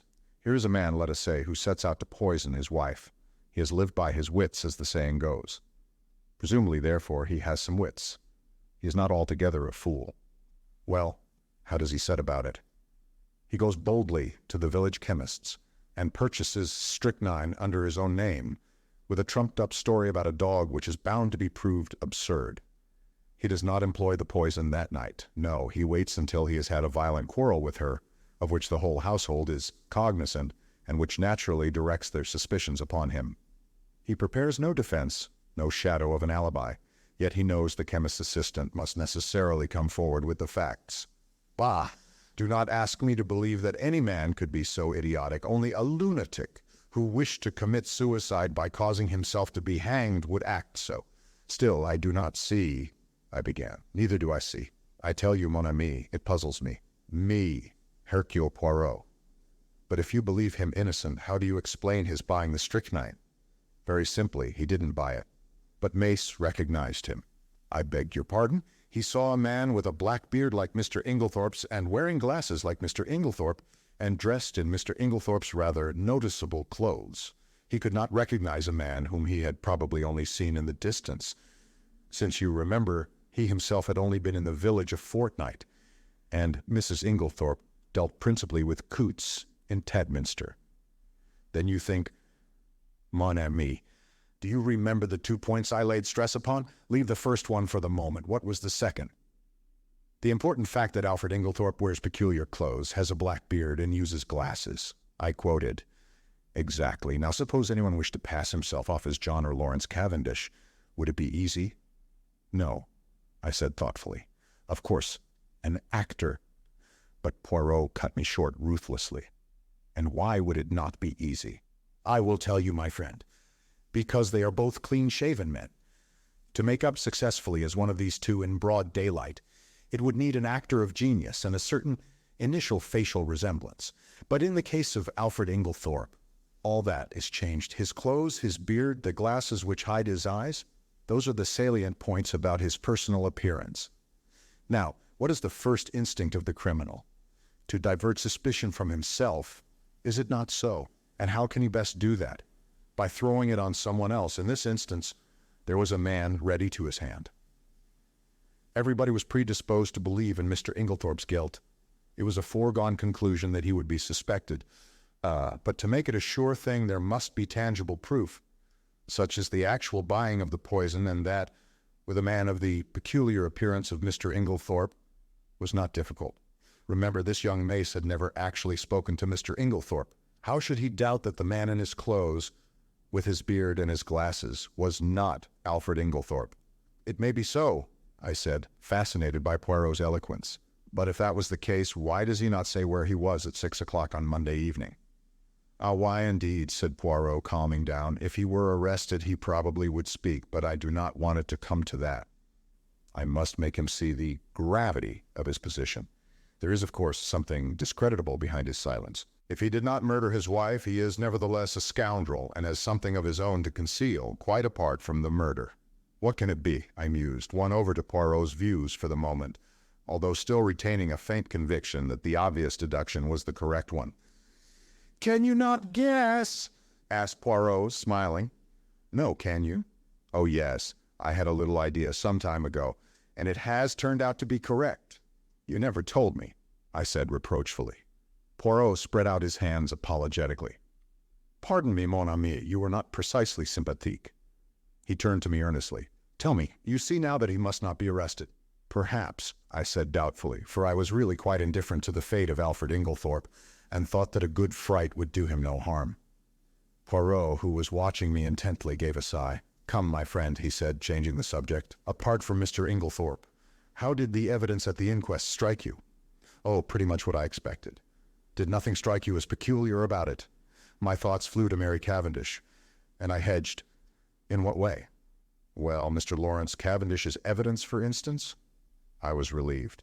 "Oh, Lawrence, no, I don't think so. He's always a nervous chap. His suggestion that his mother might have been poisoned accidentally by means of the tonic she was taking, that did not strike you as strange?" "No, I can't say it did. The doctors ridiculed it, of course, but it was quite a natural suggestion for a layman to make." "But Monsieur Lawrence is not a layman. You told me yourself that he had started by studying medicine and that he had taken his degree." "Yes, that's true. I never thought of that." I was rather startled. "It is odd." Poirot nodded. "From the first, his behavior has been peculiar. Of all the household, he alone would be likely to recognize the symptoms of strychnine poisoning, and yet we find him the only member of the family to uphold strenuously the theory of death from natural causes. If it had been Monsieur Jean, I could have understood it. He has no technical knowledge and is by nature unimaginative. But Monsieur Lawrence, no. And now today he puts forward a suggestion that he himself must have known was ridiculous. There is food for thought in this, mon ami." "It's very confusing," I agreed. "Then there is Mrs. Cavendish," continued Poirot. "That's another who is not telling all she knows. What do you make of her attitude?" "I don't know what to make of it. It seems inconceivable that she should be shielding Alfred Inglethorp, yet that is what it looks like." Poirot nodded reflectively. "Yes, it is queer. One thing is certain. She overheard a good deal more of that private conversation than she was willing to admit. And yet she is the last person one would accuse of stooping to eavesdrop." "Exactly. One thing her evidence has shown me. I made a mistake. Dorcas was quite right. The quarrel did take place earlier in the afternoon, about 4 o'clock, as she said." I looked at him curiously. I had never understood his insistence on that point. "Yes, a good deal that was peculiar came out today," continued Poirot. "Dr. Bowerstein now, what was he doing up and dressed at that hour in the morning? It is astonishing to me that no one commented on the fact." "He has insomnia, I believe," I said doubtfully. "Which is a very good or a very bad explanation," remarked Poirot. "It covers everything and explains nothing. I shall keep my eye on our clever Dr. Bowerstein." "Any more faults to find with the evidence?" I inquired satirically. "Mon ami," replied Poirot gravely, "when you find that people are not telling you the truth, look out. Now, unless I am much mistaken, at the inquest today only one, at most 2 persons were speaking the truth without reservation or subterfuge." "Oh, come now, Poirot, I won't cite Lawrence or Mrs. Cavendish, but there's John and Miss Howard. Surely they were speaking the truth?" "Both of them, my friend. One, I grant you, but both." His words gave me an unpleasant shock. Miss Howard's evidence, unimportant as it was, had been given in such a downright straightforward manner that it had never occurred to me to doubt her sincerity. Still, I had a great respect for Poirot's sagacity. Except on the occasions when he was what I described to myself as foolishly pig-headed. "Do you really think so?" I asked. Miss Howard had always seemed to me so essentially honest, almost uncomfortably so. Poirot gave me a curious look, which I could not quite fathom. He seemed to speak, and then checked himself. "Miss Murdoch, too," I continued. "There's nothing untruthful about her." "No, but it was strange that she never heard a sound, sleeping next door, whereas Mrs. Cavendish, in the other wing of the building, distinctly heard the table fall." "Well, she's young." "And she sleeps soundly." "Ah, yes, indeed, she must be a famous sleeper, that one." I did not quite like the tone of his voice, but at that moment a smart knock reached our ears, and looking out of the window, we perceived the 2 detectives waiting for us below. Poirot seized his hat, gave a ferocious twist to his mustache, and, carefully brushing an imaginary speck of dust from his sleeve, motioned me to precede him down the stairs. There we joined the detectives and set out for Styles. I think the appearance of the 2 Scotland Yard men was rather a shock, especially to John, though of course after the verdict he had realized that it was only a matter of time. Still, the presence of the detectives brought the truth home to him more than anything else could have done. Poirot had conferred with Japp in a low tone on the way up, and it was the latter functionary who requested that the household, with the exception of the servants, should be assembled together in the drawing-room. I realized the significance of this. It was up to Poirot to make his boast good. Personally, I was not sanguine. Poirot might have excellent reasons for his belief in Inglethorp's innocence, but a man of the type of Summerhay would require tangible proofs, and these I doubted if Poirot could supply. Before very long we had all trooped into the drawing-room, the door of which Japp closed. Poirot politely set chairs for everyone. The Scotland Yard men were the cynosure of all eyes. I think that for the first time we realized that the thing was not a bad dream, but a tangible reality. We had read of such things. Now we ourselves were actors in the drama. Tomorrow the daily papers all over England would blazon out the news in staring headlines: mysterious tragedy in Essex, wealthy lady poisoned. There would be pictures of Styles, snapshots of the family leaving the inquest. The village photographer had not been idle. All the things that one had read 100 times, things that happened to other people, not to oneself. And now in this house a murder had been committed. In front of us were the detectives in charge of the case. The well-known glib phraseology passed rapidly through my mind in the interval before Poirot opened the proceedings. I think everyone was a little surprised that it should be he and not one of the official detectives who took the initiative. "Mesdames and messieurs," said Poirot, bowing as though he were a celebrity about to deliver a lecture. "I have asked you to come here all together for a certain object. That object, it concerns Mr. Alfred Inglethorp." Inglethorp was sitting a little by himself. I think unconsciously, everyone had drawn his chair slightly away from him, and he gave a faint start as Poirot pronounced his name. "Mr. Inglethorp," said Poirot, addressing him directly, "a very dark shadow is resting on this house, the shadow of murder." Inglethorp shook his head sadly. "My poor wife," he murmured. "Poor Emily, it is terrible." "I do not think, monsieur," said Poirot pointedly, "that you quite realize how terrible it may be for you." And as Inglethorp did not appear to understand, he added, "Mr. Inglethorp, you are standing in very grave danger." The two detectives fidgeted. I saw the official caution. "Anything you say will be used in evidence against you," actually hovering on Summerhay's lips. Poirot went on. "Do you understand now, monsieur?" "No. What do you mean?" "I mean," said Poirot deliberately, "that you are suspected of poisoning your wife." A little gasp ran round the circle at this plain speaking. "Good heavens!" cried Inglethorp, starting up. "What a monstrous idea! I poison my dearest Emily. I do not think," Poirot watched him narrowly, "that you quite realize the unfavorable nature of your evidence at the inquest. Mr. Inglethorp, knowing what I have now told you, do you still refuse to say where you were at 6 o'clock on Monday afternoon?"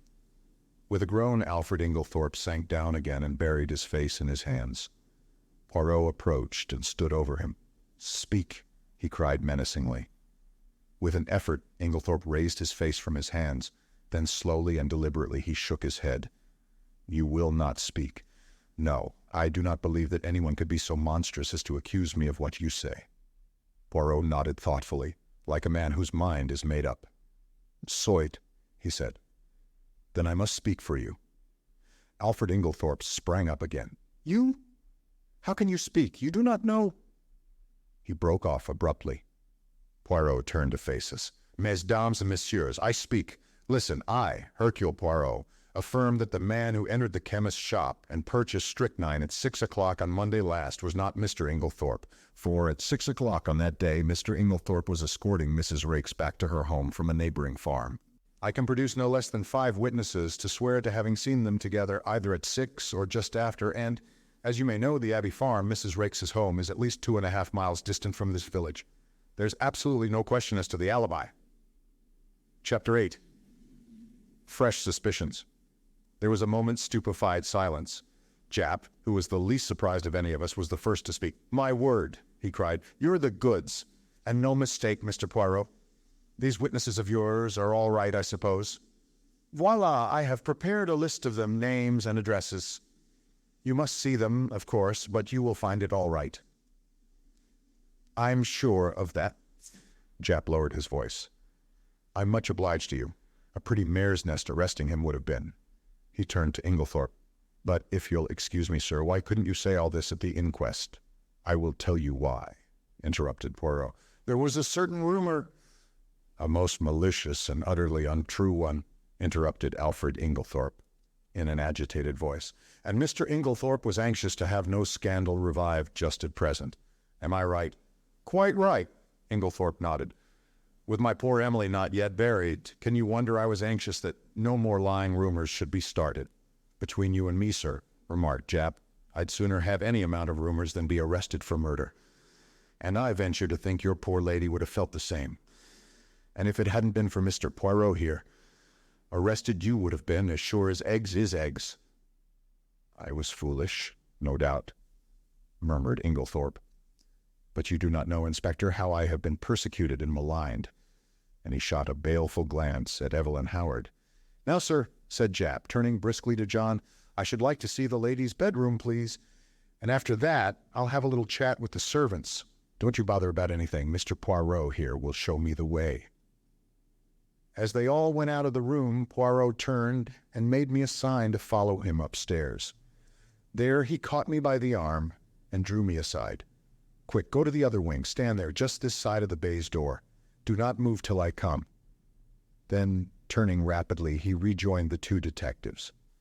I followed his instructions, taking up my position by the baize door and wondering what on earth lay behind the request. Why was I to stand in this particular spot on guard? I looked thoughtfully down the corridor in front of me. An idea struck me. With the exception of Cynthia Murdoch's, everyone's room was in this left wing. Had that anything to do with it? Was I to report who came or went? I stood faithfully at my post. The minutes passed. Nobody came. Nothing happened. It must have been quite 20 minutes before Poirot rejoined me. You have not stirred? No, I've stuck here like a rock. Nothing's happened. Ah. Was he pleased or disappointed? You've seen nothing at all? No. But you have probably heard something? A big bump, eh, mon ami? No. Is it possible? Ah, but I am vexed with myself. I am not usually clumsy. I made but a slight gesture. I know Poirot's gestures. With the left hand, and over went the table by the bed. He looked so childishly vexed and crestfallen that I hastened to console him. Never mind, old chap. What does it matter? Your triumph downstairs excited you, I can tell you. That was a surprise to us all. There must be more in this affair of Inglethorp's with Mrs. Raikes than we thought to make him hold his tongue so persistently. What are you going to do now? Where are the Scotland Yard fellows? Gone down to interview the servants. I showed them all our exhibits. I'm disappointed in Jap. He has no method. Hello, I said, looking out of the window. Here's Dr. Bauerstein. I believe you're right about that man, Poirot. I don't like him. He is clever, observed Poirot meditatively. Oh, clever as the devil. I must say I was overjoyed to see him in the plight he was in on Tuesday. You never saw such a spectacle. And I described the doctor's adventure. He looked a regular scarecrow, plastered with mud from head to foot. You saw him then? Yes. Of course he didn't want to come in. It was just after dinner. But Mr. Inglethorp insisted. What? Poirot caught me violently by the shoulders. Was Dr. Bauerstein here on Tuesday evening here and you never told me? Why did you not tell me? Why? Why? He appeared to be in an absolute frenzy. My dear Poirot, I expostulated, I never thought it would interest you. I didn't know it was of any importance. Importance? It is of the first importance. So Dr. Bauerstein was here on Tuesday night, the night of the murder. Hastings, do you not see? That alters everything. Everything. I had never seen him so upset. Loosening his hold of me, he mechanically straightened a pair of candlesticks, still murmuring to himself. Yes, that alters everything, everything. Suddenly he seemed to come to a decision. Allens, he said, we must act at once. Where is Mr. Cavendish? John was in the smoking room. Poirot went straight to him. Mr. Cavendish, I have some important business in Tadminster. A new clue. May I take your motor? Why, of course. Do you mean at once? If you please. John rang the bell and ordered round the car. In another 10 minutes, we were racing down the park and along the high road to Tadminster. Now, Poirot, I remarked resignedly, perhaps you will tell me what all this is about? Well, mon ami, a good deal you can guess for yourself. Of course, you realize that now Mr. Inglethorp is out of it, the whole position is greatly changed. We are face to face with an entirely new problem. We know now that there is one person who did not buy the poison. We have cleared away the manufactured clues. Now for the real ones. I have ascertained that anyone in the household, with the exception of Mrs. Cavendish, who was playing tennis with you, could have personated Mr. Inglethorp on Monday evening. In the same way, we have his statement that he put the coffee down in the hall. No one took much notice of that at the inquest, but now it has a very different significance. We must find out who did take that coffee to Mrs. Inglethorp eventually, or who passed through the hall whilst it was standing there. From your account, there are only two people whom we can positively say did not go near the coffee, Mrs. Cavendish and Mademoiselle Cynthia. Yes, that is so. I felt an inexpressible lightening of the heart. Mary Cavendish could certainly not rest under suspicion. In clearing Alfred Inglethorp, continued Poirot, I have been obliged to show my hand sooner than I intended. As long as I might be thought to be pursuing him, the criminal would be off his guard. Now he will be doubly careful. Yes, doubly careful. He turned to me abruptly. Tell me, Hastings, you yourself, have you no suspicions of anybody? I hesitated. To tell the truth, an idea, wild and extravagant in itself, had once or twice that morning flashed through my brain. I had rejected it as absurd. Nevertheless, it persisted. You couldn't call it a suspicion, I murmured. It's so utterly foolish. Come now, urged Poirot encouragingly. Do not fear. Speak your mind. You should always pay attention to your instincts. Well then, I blurted out, it's absurd, but I suspect Miss Howard of not telling all she knows. Miss Howard? Yes. You'll laugh at me. Not at all. Why should I? I can't help feeling, I continued blunderingly, that we've rather left her out of the possible suspects, simply on the strength of her having been away from the place. But after all, she was only 15 miles away. A car would do it in half an hour. Can we say positively that she was away from Styles on the night of the murder? Yes, my friend, said Poirot unexpectedly, we can. One of my first actions was to ring up the hospital where she was working. Well, I learnt that Miss Howard had been on afternoon duty on Tuesday and that, a convoy coming in unexpectedly, she had kindly offered to remain on night duty, which offer was gratefully accepted. That disposes of that. Oh, I said, rather nonplussed. Really, I continued, it's her extraordinary vehemence against Inglethorp that started me off suspecting her. I can't help feeling she'd do anything against him. And I had an idea she might know something about the destroying of the will. She might have burnt the new one, mistaking it for the earlier one in his favor. She's so terribly bitter against him. You consider her vehemence unnatural. Yes, she is so very violent. I wondered really whether she is quite sane on that point. Poirot shook his head energetically. No, you are on a wrong tack there. There is nothing weak-minded or degenerate about Miss Howard. She is an excellent specimen of well-balanced English beef and brawn. She is sanity itself. Yet her hatred of Inglethorp seems almost a mania. My idea was, a very ridiculous one, no doubt, that she had intended to poison him, and that in some way Mrs. Inglethorp got hold of it by mistake. But I don't at all see how it could have been done. The whole thing is absurd and ridiculous to the last degree.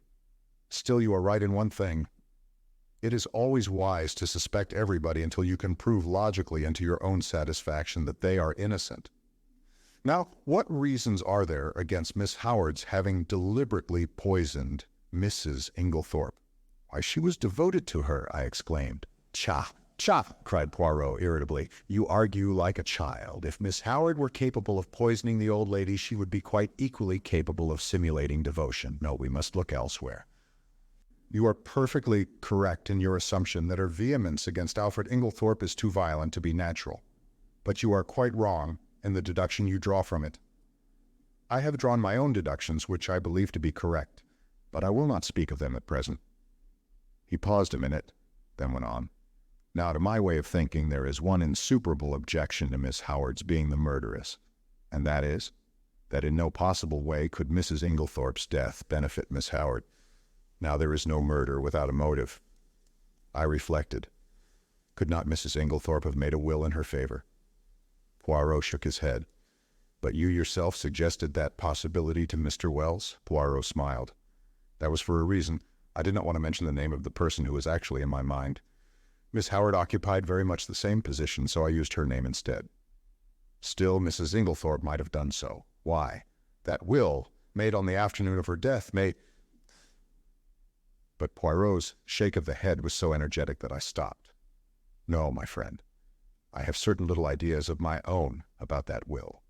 But I can tell you this much, it was not in Miss Howard's favor.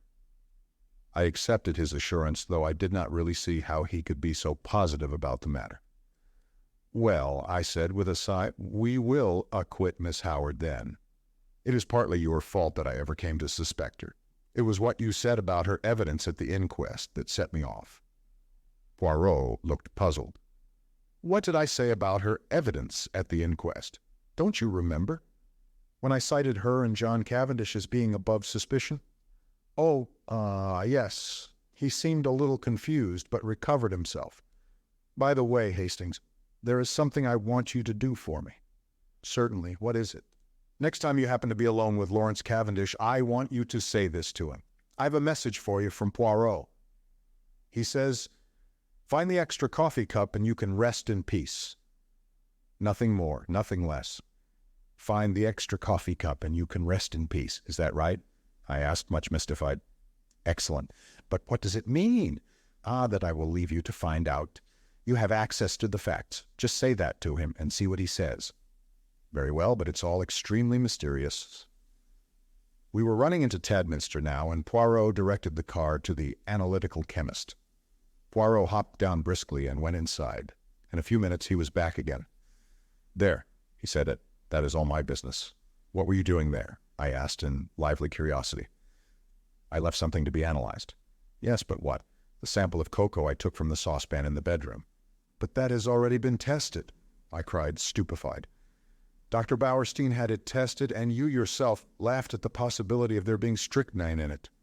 I know Dr. Bauerstein had it tested, replied Poirot quietly. Well, then? Well, I have a fancy for having it analyzed again, that is all. And not another word on the subject could I drag out of him. This proceeding of Poirot's in respect of the cocoa puzzled me intensely. I could see neither rhyme nor reason in it. However, my confidence in him, which at one time had rather waned, was fully restored since his belief in Alfred Inglethorp's innocence had been so triumphantly vindicated. The funeral of Mrs. Inglethorp took place the following day, and on Monday, as I came down to a late breakfast, John drew me aside and informed me that Mr. Inglethorp was leaving that morning to take up his quarters at the Stylites Arms until he should have completed his plans. And really it's a great relief to think he's going, Hastings, continued my honest friend. It was bad enough before, when we thought he'd done it, but I'm hanged if it isn't worse now, when we all feel guilty for having been so down on the fellow. The fact is, we've treated him abominably. Of course, things did look black against him. I don't see how anyone could blame us for jumping to the conclusions we did. Still, there it is. We were in the wrong. And now there's a beastly feeling that one ought to make amends, which is difficult when one doesn't like the fellow a bit better than one did before. The whole thing's damned awkward, and I'm thankful he's had the tact to take himself off. It's a good thing Styles wasn't the mater's to leave to him. Couldn't bear to think of the fellow lording it here. He's welcome to her money. You'll be able to keep up the place all right? I asked.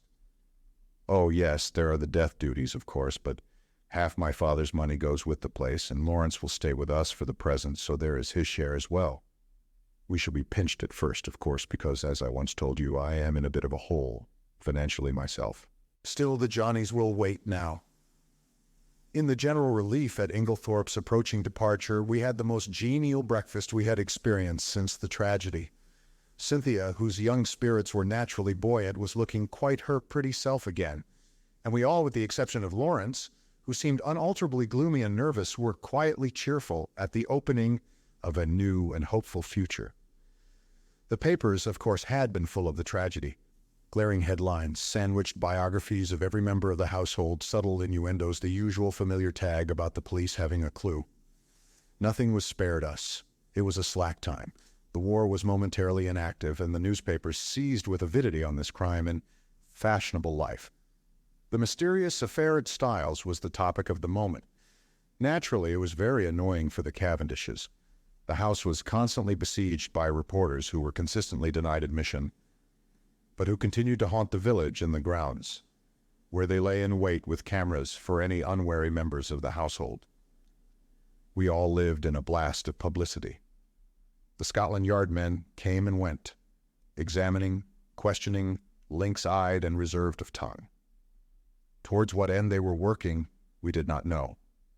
Had they any clue, or would the whole thing remain in the category of undiscovered crimes? After breakfast, Dorcas came up to me rather mysteriously and asked if she might have a few words with me.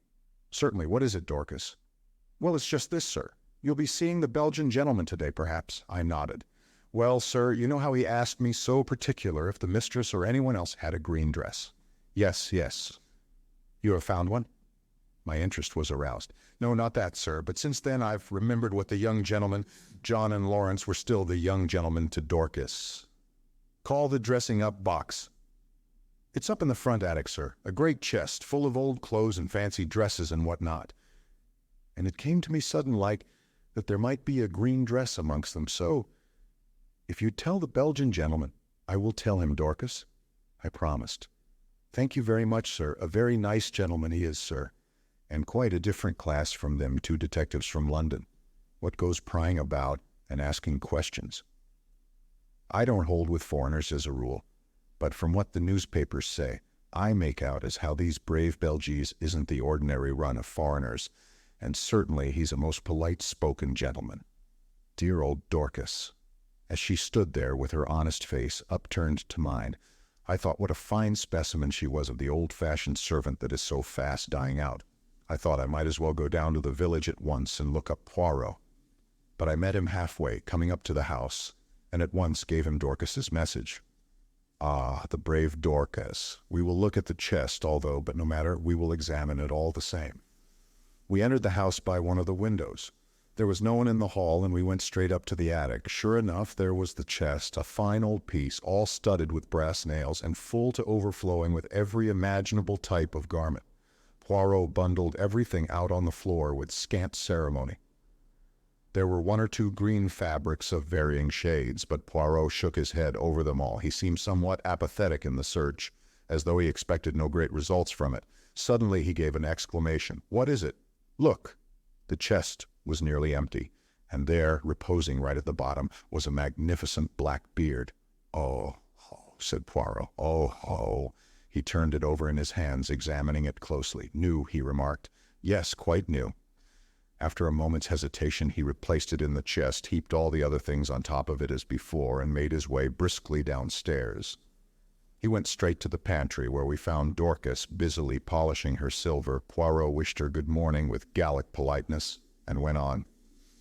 "We have been looking through that chest, Dorcas. I am much obliged to you for mentioning it. There is indeed a fine collection there. Are they often used, may I ask?"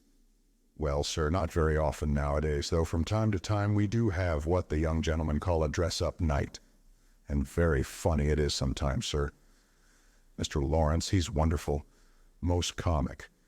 I shall never forget the night he came down as the Tsar of Persia, I think he called it.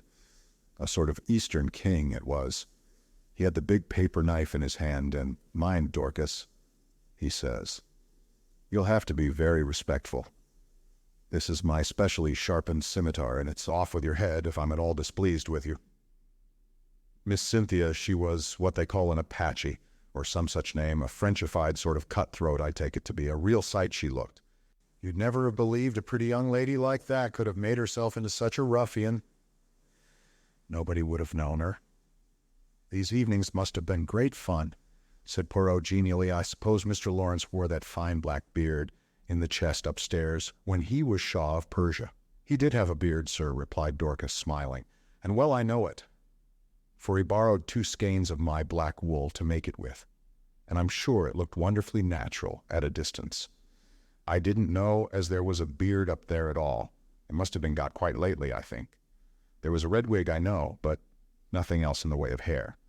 Burnt corks they use mostly, though it is messy getting it off again. Miss Cynthia was a nigger once, and oh, the trouble she had." "So Dorcas knows nothing about that black beard," said Poirot thoughtfully, as we walked out into the hall again. "Do you think it is the one?" I whispered eagerly. Poirot nodded. "I do. You notice it had been trimmed?" "No." Yes, it was cut exactly the shape of Mr. Inglethorpe's, and I found one or two snipped hairs. Hastings, this affair is very deep.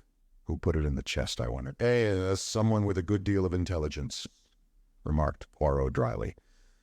You realize that he chose the one place in the house to hide it where its presence would not be remarked. Yes, he is intelligent. But we must be more intelligent. We must be so intelligent that he does not suspect us of being intelligent at all. I acquiesced. There, mon ami, you will be of great assistance to me. I was pleased with the compliment. There had been times when I hardly thought that Poirot appreciated me at my true worth. Yes, he continued, staring at me thoughtfully. You will be invaluable. This was naturally gratifying, but Poirot's next words were not so welcome. I must have an ally in the house, he observed reflectively. You have me, I protested. True, but you are not sufficient. I was hurt and showed it. Poirot hurried to explain himself. You do not quite take my meaning. You are known to be working with me. I want somebody who is not associated with us in any way. Oh, I see. How about John? No, I think not. The dear fellow isn't perhaps very bright, I said, thoughtfully. Here comes Miss Howard, said Poirot suddenly.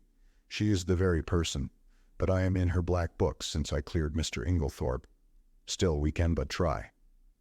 With a nod that was barely civil, Miss Howard assented to Poirot's request for a few minutes' conversation. We went into the little morning room, and Poirot closed the door. Well, Monsieur Poirot, said Miss Howard impatiently, what is it? Out with it. I'm busy. Do you remember, mademoiselle, that I once asked you to help me? Yes, I do. The lady nodded. And I told you I'd help you with pleasure to hang Alfred Inglethorp. Ah, Poirot studied her seriously. Miss Howard, I will ask you one question. I beg of you to reply to it truthfully. Never tell lies, replied Miss Howard. It is this. Do you still believe that Mrs. Inglethorp was poisoned by her husband? What do you mean? She asked sharply. You needn't think your pretty explanations influence me in the slightest. I'll admit that it wasn't he who bought strychnine at the chemist's shop. What of that? I dare say he soaked flypaper, as I told you at the beginning. That is arsenic, not strychnine, said Poirot mildly. What does that matter? Arsenic would put poor Emily out of the way just as well as strychnine. If I'm convinced he did it, it doesn't matter a jot to me how he did it. Exactly, if you are convinced he did it, said Poirot quietly. I will put my question in another form. Did you ever in your heart of hearts believe that Mrs. Inglethorp was poisoned by her husband? Good heavens, cried Miss Howard. Haven't I always told you the man is a villain? Haven't I always told you he would murder her in her bed? Haven't I always hated him like poison? Exactly, said Poirot. That bears out my little idea entirely. What little idea? Miss Howard, do you remember a conversation that took place on the day of my friend's arrival here? He repeated it to me, and there is a sentence of yours that has impressed me very much. Do you remember affirming that if a crime had been committed and anyone you loved had been murdered, you felt certain that you would know by instinct who the criminal was, even if you were quite unable to prove it? Yes, I remember saying that. I believe it too. I suppose you think it nonsense. Not at all. And yet you will pay no attention to my instinct against Alfred Inglethorp. No, said Poirot curtly, because your instinct is not against Mr. Inglethorp. What? No. You wish to believe he committed the crime. You believe him capable of committing it. But your instinct tells you he did not commit it. It tells you more. Shall I go on? She was staring at him, fascinated, and made a slight affirmative movement of the hand. Shall I tell you why you have been so vehement against Mr. Inglethorp? It is because you have been trying to believe what you wish to believe. It is because you are trying to drown and stifle your instinct, which tells you another name. No, no, no, cried Miss Howard wildly, flinging up her hands. Don't say it. Oh, don't say it. It isn't true. It can't be true. I don't know what put such a dreadful idea into my head. I'm right, am I not? Asked Poirot. Yes, yes, you must be a wizard to have guessed, but it can't be so. It's too monstrous, too impossible. It must be Alfred Inglethorp. Poirot shook his head gravely. Don't ask me about it, continued Miss Howard, because I shan't tell you. I won't admit it, even to myself. I must be mad to think of such a thing. Poirot nodded, as if satisfied. I will ask you nothing. It is enough for me that it is as I thought. And I too have an instinct. We are working together towards a common end. Don't ask me to help you, because I won't. I wouldn't lift a finger to... She faltered. You will help me in spite of yourself. I ask you nothing, but you will be my ally. You will not be able to help yourself. You will do the only thing that I want of you. And that is? You will watch. Evelyn Howard bowed her head. Yes, I can't help doing that. I am always watching, always hoping I shall be proved wrong. If we are wrong, well and good, said Poirot. No one will be more pleased than I shall. But if we are right, Miss Howard, on whose side are you then? I don't know. Come now, it could be hushed up. There must be no hushing up. But Emily herself... She broke off. Miss Howard, said Poirot gravely, this is unworthy of you. Suddenly she took her face from her hands. Yes, she said quietly. That was not Evelyn Howard who spoke. She flung her head up proudly. This is Evelyn Howard, and she is on the side of justice. Let the cost be what it may. And with these words she walked firmly out of the room. There, said Poirot, looking after her, goes a very valuable ally. That woman, Hastings, has got brains as well as a heart. I did not reply. Instinct is a marvelous thing, mused Poirot. It can neither be explained nor ignored. You and Miss Howard seem to know what you are talking about. I observed coldly. Perhaps you don't realize that I am still in the dark. Really? Is that so, mon ami? Yes. Enlighten me, will you? Poirot studied me attentively for a moment or two. Then, to my intense surprise, he shook his head decidedly. No, my friend. Oh, look here, why not? 2 is enough for a secret. Well, I think it is very unfair to keep back facts from me. I am not keeping back facts. Every fact that I know is in your possession. You can draw your own deductions from them. This time it is a question of ideas. Still, it would be interesting to know. Poirot looked at me very earnestly, and again shook his head. You see, he said sadly, you have no instincts. It was intelligence you were requiring just now, I pointed out. The two often go together, said Poirot enigmatically.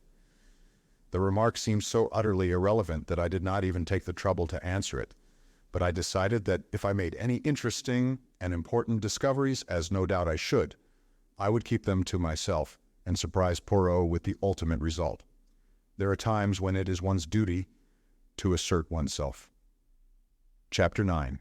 Dr. Bauerstein.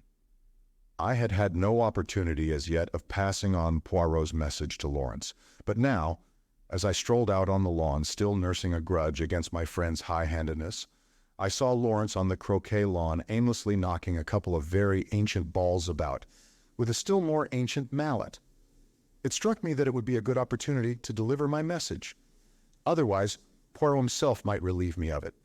It was true that I did not quite gather its purport, but I flattered myself that by Lawrence's reply, and perhaps a little skillful cross-examination on my part, I should soon perceive its significance. Accordingly, I accosted him. "I've been looking for you," I remarked untruthfully. "Have you?" "Yes, the truth is I've got a message for you. From Poirot." "Yes?" "He told me to wait until I was alone with you," I said, dropping my voice significantly and watching him intently out of the corner of my eye. I've always been rather good at what is called, I believe, creating an atmosphere. Well? There was no change of expression in the dark, melancholic face. Had he any idea of what I was about to say? "This is the message," I dropped my voice still lower. "Find the extra coffee cup, and you can rest in peace." What on earth does he mean? Lawrence stared at me in quite unaffected astonishment. "Don't you know?" "Not in the least, do you?" I was compelled to shake my head. "What extra coffee cup?"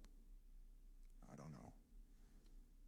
"He'd better ask Dorcas or one of the maids if he wants to know about coffee cups. It's their business, not mine. I don't know anything about the coffee cups, except that we've got some that are never used, which are a perfect dream. Old Worcester. You're not a connoisseur, are you, Hastings?" I shook my head. "You miss a lot. A really perfect bit of old china. It's pure delight to handle it or even to look at it." "Oh, what am I to tell Poirot?" "Tell him I don't know what he's talking about. It's double Dutch to me." "All right." I was moving off toward the house again when he suddenly called me back. "I say, what was the end of that message? Say it over again, will you?" "Find the extra coffee cup and you can rest in peace." "Are you sure you don't know what it means?" I asked him earnestly. He shook his head. "No," he said musingly. "I don't. I wish I did." The boom of the gong sounded from the house, and we went in together. Poirot had been asked by John to remain to lunch and was already seated at the table. By tacit consent, all mention of the tragedy was barred. We conversed on the war and other outside topics, but after the cheese and biscuits had been handed round and Dorcas had left the room, Poirot suddenly leaned forward to Mrs. Cavendish. "Pardon me, madame, for recalling unpleasant memories, but I have a little idea." Poirot's little ideas were becoming a perfect byword. "And would like to ask 1 or 2 questions." "Of me?" "Certainly." "You are too amiable, madam. What I want to ask is this. The door leading into Mrs. Inglethorp's room from that of Mademoiselle Cynthia, it was bolted, you say?" "Certainly it was bolted," replied Mary Cavendish, rather surprised. "I said so at the inquest." "Bolted?" "Yes." She looked perplexed. "I mean," explained Poirot, "you are sure it was bolted and not merely locked?" "Oh, I see what you mean. No, I don't know. I said bolted, meaning that it was fastened and I could not open it. But I believe all the doors were found bolted on the inside. Still, as far as you are concerned, the door might equally well have been locked." "Oh, yes." "You yourself did not happen to notice, madame, when you entered Mrs. Inglethorp's room, whether that door was bolted or not?" "I believe it was." "But you did not see it?" "No, I never looked." "But I did," interrupted Lawrence suddenly. "I happened to notice that it was bolted." "Ah, that settles it." And Poirot looked crestfallen. I could not help rejoicing that for once one of his little ideas had come to naught. After lunch, Poirot begged me to accompany him home. I consented rather stiffly. "You are annoyed, is it not so?" he asked anxiously as we walked through the park. "Not at all," I said coldly. "That is well. That lifts a great load from my mind." This was not quite what I had intended. I had hoped that he would have observed the stiffness of my manner. Still, the fervor of his words went towards the appeasing of my just displeasure. I thawed. "I gave Lawrence your message," I said. "And what did he say? He was entirely puzzled?" "Yes, I am quite sure he had no idea of what you meant."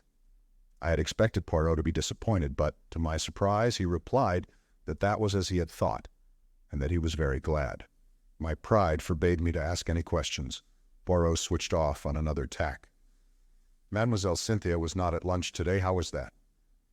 "She is at the hospital again. She resumed work today." "Ah, she is an industrious little demoiselle. And pretty, too. She is like pictures I have seen in Italy. I would rather like to see that dispensary of hers." "Do you think she would show it to me?" "I'm sure she would be delighted. It's an interesting little place." "Does she go there every day?" "She has all Wednesdays off and comes back to lunch on Saturdays. Those are her only times off." "I will remember. Women are doing great work nowadays, and Mademoiselle Cynthia is clever." "Oh, yes, she has brains, that little one." "Yes, I believe she has passed quite a stiff exam." "Without doubt, after all, it is very responsible work." "I suppose they have very strong poisons there." "Yes, she showed them to us. They are kept locked up in a little cupboard.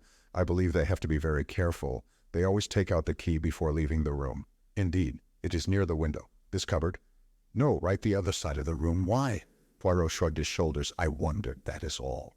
"Will you come in?" We had reached the cottage. "No, I think I'll be getting back. I shall go round the long way through the woods." The woods round Styles were very beautiful. After the walk across the open park, it was pleasant to saunter lazily through the cool glades. There was hardly a breath of wind. The very chirp of the birds was faint and subdued. I strolled on a little way and finally flung myself down at the foot of a grand old beech tree. My thoughts of mankind were kindly and charitable.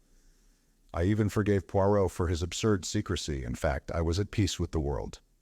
Then I yawned. I thought about the crime, and it struck me as being very unreal and far off. I yawned again. Probably, I thought. It really never happened. Of course, it was all a bad dream. The truth of the matter was that it was Lawrence who had murdered Alfred Inglethorp with a croquet mallet. But it was absurd of John to make such a fuss about it and to go shouting out, "I tell you I won't have it." I woke up with a start. At once I realized that I was in a very awkward predicament.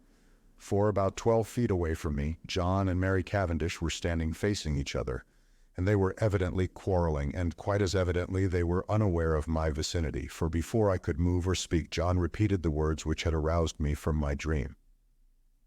"I tell you, Mary, I won't have it." Mary's voice came cool and liquid. Have you any right to criticize my actions? It will be the talk of the village. My mother was only buried on Saturday, and here you are gadding about with the fellow. Oh, she shrugged her shoulders, if it is only village gossip that you mind. But it isn't. I've had enough of the fellow hanging about. He's a Polish Jew, anyway. A tinge of Jewish blood is not a bad thing. It leavens the... She looked at him. Stolid stupidity of the ordinary Englishman. Fire in her eyes, ice in her voice. I did not wonder that the blood rose to John's face in a crimson tide. Mary! Well, her tone did not change. The pleading died out of his voice. Am I to understand that you will continue to seek Bauerstein against my express wishes, if I choose? You defy me? No, but I deny your right to criticize my actions. Have you no friends of whom I should disapprove? John fell back a pace. The color ebbed slowly from his face. What do you mean? He said in an unsteady voice. You see, said Mary quietly. You do see, don't you, that you have no right to dictate to me as to the choice of my friends? John glanced at her pleadingly, a stricken look on his face. No right? Have I no right, Mary? He said unsteadily. He stretched out his hands. Mary. For a moment I thought she wavered. A softer expression came over her face, then suddenly she turned almost fiercely away. None! She was walking away when John sprang after her and caught her by the arm. Mary, his voice was very quiet now, are you in love with this fellow Bauerstein? She hesitated, and suddenly there swept across her face a strange expression, old as the hills, yet with something eternally young about it. So might some Egyptian sphinx have smiled. She freed herself quietly from his arm and spoke over her shoulder. Perhaps, she said, and then swiftly passed out of the little glade, leaving John standing there as though he had been turned to stone. Rather ostentatiously, I stepped forward, crackling some dead branches with my feet as I did so. John turned. Luckily, he took it for granted that I'd only just come upon the scene. Hello, Hastings. Have you seen the little fellow safely back to his cottage? Quaint little chap. Is he any good, though, really? He was considered one of the finest detectives of his day. Oh, well, I suppose there must be something in it, then. What a rotten world it is, though. You find it so? I asked. Good Lord, yes. There's this terrible business to start with. Scotland Yard men in and out of the house like a jack-in-the-box. Never know where they won't turn up next. Screaming headlines in every paper in the country. Damn all journalists, I say. Do you know there was a whole crowd staring in at the lodge gates this morning? Sort of Madame Tussaud's Chamber of Horrors business that can be seen for nothing. Pretty thick, isn't it? Cheer up, John, I said soothingly. It can't last forever. Can it, though? It can last long enough for us never to be able to hold up our heads again. No, you're getting morbid on the subject. Enough to make a man morbid, to be stalked by beastly journalists and stared at by gaping moon-faced idiots wherever he goes. But there's worse than that. What? John lowered his voice. Have you ever thought, Hastings, it's a nightmare to me? Who did it? I can't help feeling sometimes it must have been an accident. Because who could have done it? Now Inglethorp's out of the way, there's no one else. No one, I mean, except one of us. Yes, indeed, that was nightmare enough for any man. One of us? Yes, surely it must be so, unless a new idea suggested itself to my mind. Rapidly I considered it. The light increased. Poirot's mysterious doings, his hints, they all fitted in. Fool that I was not to have thought of this possibility before, and what a relief for us all. No, John, I said, it isn't one of us. How could it be? I know, but still, who else is there? Can't you guess? No. I looked cautiously round and lowered my voice. Dr. Bauerstein, I whispered. Impossible. Not at all. But what earthly interest could he have in my mother's death? That I don't see, I confessed. But I'll tell you this, Poirot thinks so. Poirot, does he? How do you know? I told him of Poirot's intense excitement on hearing that Dr. Bauerstein had been at Styles on the fatal night, and added, he said twice, that alters everything. And I've been thinking. You know Inglethorp said he had put down the coffee in the hall. Well, it was just then that Bauerstein arrived. Isn't it possible that as Inglethorp brought him through the hall, the doctor dropped something into the coffee in passing? Said John. It would have been very risky. Yes, but it was possible. And then, how could he know it was her coffee? No, old fellow, I don't think that will wash. But I had remembered something else. You're quite right. That wasn't how it was done. Listen. And I then told him of the cocoa sample which Poirot had taken to be analyzed. John interrupted just as I had done. But look here, Bauerstein had it analyzed already? Yes, that's the point. I didn't see it either until now. Don't you understand? Bauerstein had it analyzed. That's just it. If Bauerstein's the murderer, nothing could be simpler than for him to substitute some ordinary cocoa for his sample and send that to be tested. And of course they would find no strychnine, but no one would dream of suspecting Bauerstein or think of taking another sample. Except Poirot, I added with belated recognition. Yes, but what about the bitter taste that cocoa won't disguise? Well, we've only his word for that, and there are other possibilities. He's admittedly one of the world's greatest toxicologists. One of the world's greatest what? Say it again. He knows more about poisons than almost anybody, I explained. Well, my idea is that perhaps he's found some way of making strychnine tasteless. Or it may not have been strychnine at all, but some obscure drug no one has ever heard of, which produces much the same symptoms. Yes, that might be, said John. But look here, how could he have got at the cocoa? That wasn't downstairs. No, it wasn't, I admitted reluctantly. And then, suddenly, a dreadful possibility flashed through my mind. I hoped and prayed it would not occur to John also. I glanced sideways at him. He was frowning perplexedly, and I drew a deep breath of relief, for the terrible thought that had flashed across my mind was this, that Dr. Bauerstein might have had an accomplice. Yet surely it could not be.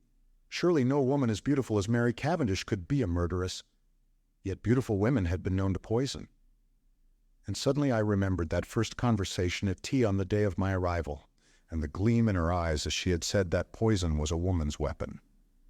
How agitated she had been on that fatal Tuesday evening. Had Mrs. Inglethorp discovered something between her and Bauerstein and threatened to tell her husband?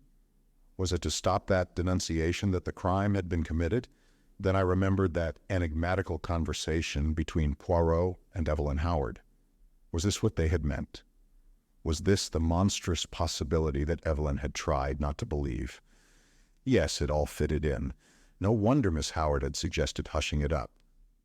Now I understood that unfinished sentence of hers. Emily herself, and in my heart I agreed with her. Would not Mrs. Inglethorp have preferred to go unavenged rather than have such terrible dishonor fall upon the name of Cavendish? There's another thing, said John suddenly, and the unexpected sound of his voice made me start guiltily. Something which makes me doubt if what you say can be true. What's that? I asked, thankful that he had gone away from the subject of how the poison could have been introduced into the cocoa. Why, the fact that Bauerstein demanded a post-mortem. He needn't have done so. Little Wilkins would have been quite content to let it go at heart disease. Yes, I said doubtfully, but we don't know. Perhaps he thought it safer in the long run. Someone might have talked afterwards, then the Home Office might have ordered exhumation. The whole thing would have come out then, and he would have been in an awkward position. For no one would have believed that a man of his reputation could have been deceived into calling it heart disease. Yes, that's possible, admitted John. Still, he added, I'm blessed if I can see what his motive could have been. I trembled. Look here, I said, I may be altogether wrong. And remember, all this is in confidence. Oh, of course. That goes without saying. We had walked as we talked, and now we passed through the little gate into the garden. Voices rose near at hand, for tea was spread out under the sycamore tree, as it had been on the day of my arrival. Cynthia was back from the hospital, and I placed my chair beside her and told her of Poirot's wish to visit the dispensary. Of course, I'd love him to see it. He'd better come to tea there one day. I must fix it up with him. He's such a dear little man, but he is funny. He made me take the brooch out of my tie the other day and put it in again because he said it wasn't straight. I laughed. It's quite a mania with him. Yes, isn't it? We were silent for a minute or two, and then glancing in the direction of Mary Cavendish and dropping her voice, Cynthia said, Mr. Hastings. Yes? After tea, I want to talk to you. Her glance at Mary had set me thinking. I fancied that between these two there existed very little sympathy. For the first time it occurred to me to wonder about the girl's future. Mrs. Inglethorp had made no provisions of any kind for her, but I imagined that John and Mary would probably insist on her making her home with them, at any rate until the end of the war. John, I knew, was very fond of her and would be sorry to let her go. John, who had gone into the house, now reappeared. His good-natured face wore an unaccustomed frown of anger. Confound those detectives. I can't think what they're after. They've been in every room in the house, turning things inside out and upside down. It really is too bad. I suppose they took advantage of our all being out. I should go for that fellow Jap when I next see him. Pas de Paul Prince, grunted Miss Howard. Lawrence opined that they had to make a show of doing something. Mary Cavendish said nothing. After tea, I invited Cynthia to come for a walk, and we sauntered off into the woods together. Well? I inquired, as soon as we were protected from prying eyes by the leafy screen. With a sigh, Cynthia flung herself down and tossed off her hat. The sunlight, piercing through the branches, turned the auburn of her hair to quivering gold. Mr. Hastings, you're always so kind, and you know such a lot. It struck me at this moment that Cynthia was really a very charming girl, much more charming than Mary, who never said things of that kind. Well? I asked benignantly as she hesitated. I want to ask your advice. What shall I do? Do? Yes. You see, Aunt Emily always told me I should be provided for. I suppose she forgot or didn't think she was likely to die. Anyway, I'm not provided for, and I don't know what to do. Do you think I ought to go away from here at once? Good heavens, no. They don't want to part with you, I'm sure. Cynthia hesitated a moment, plucking up the grass with her tiny hands. Then she said, Mrs. Cavendish does. She hates me. Hates you? I cried, astonished.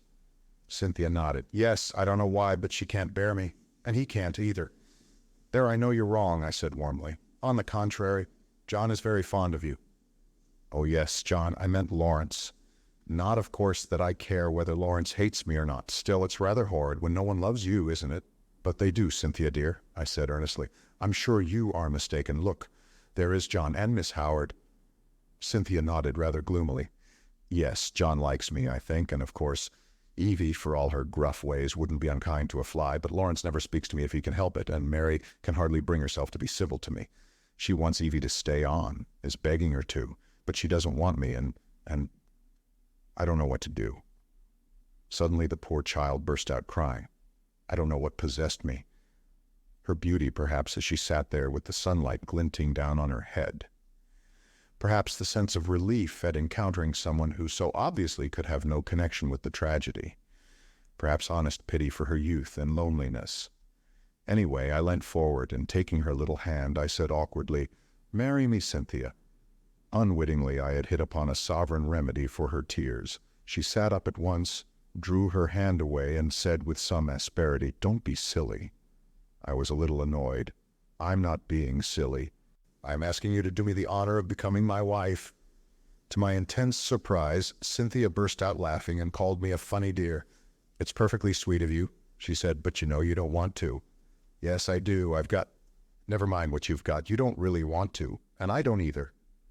Well, of course, that settles it, I said stiffly, but I don't see anything to laugh at. There's nothing funny about a proposal. No, indeed, said Cynthia. Somebody might accept you next time. Goodbye, you've cheered me up very much.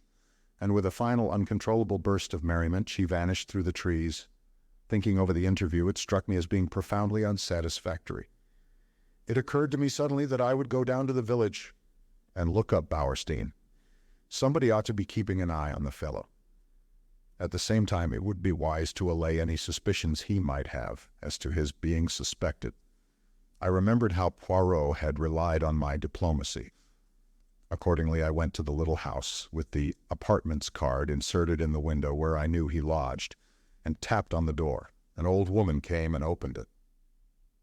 Good afternoon, I said pleasantly.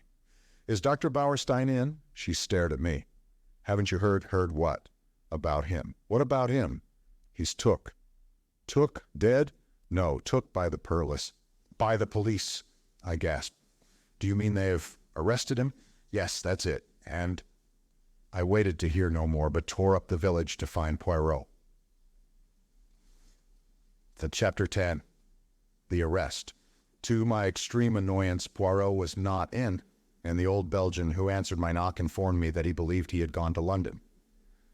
I was dumbfounded. What on earth could Poirot be doing in London?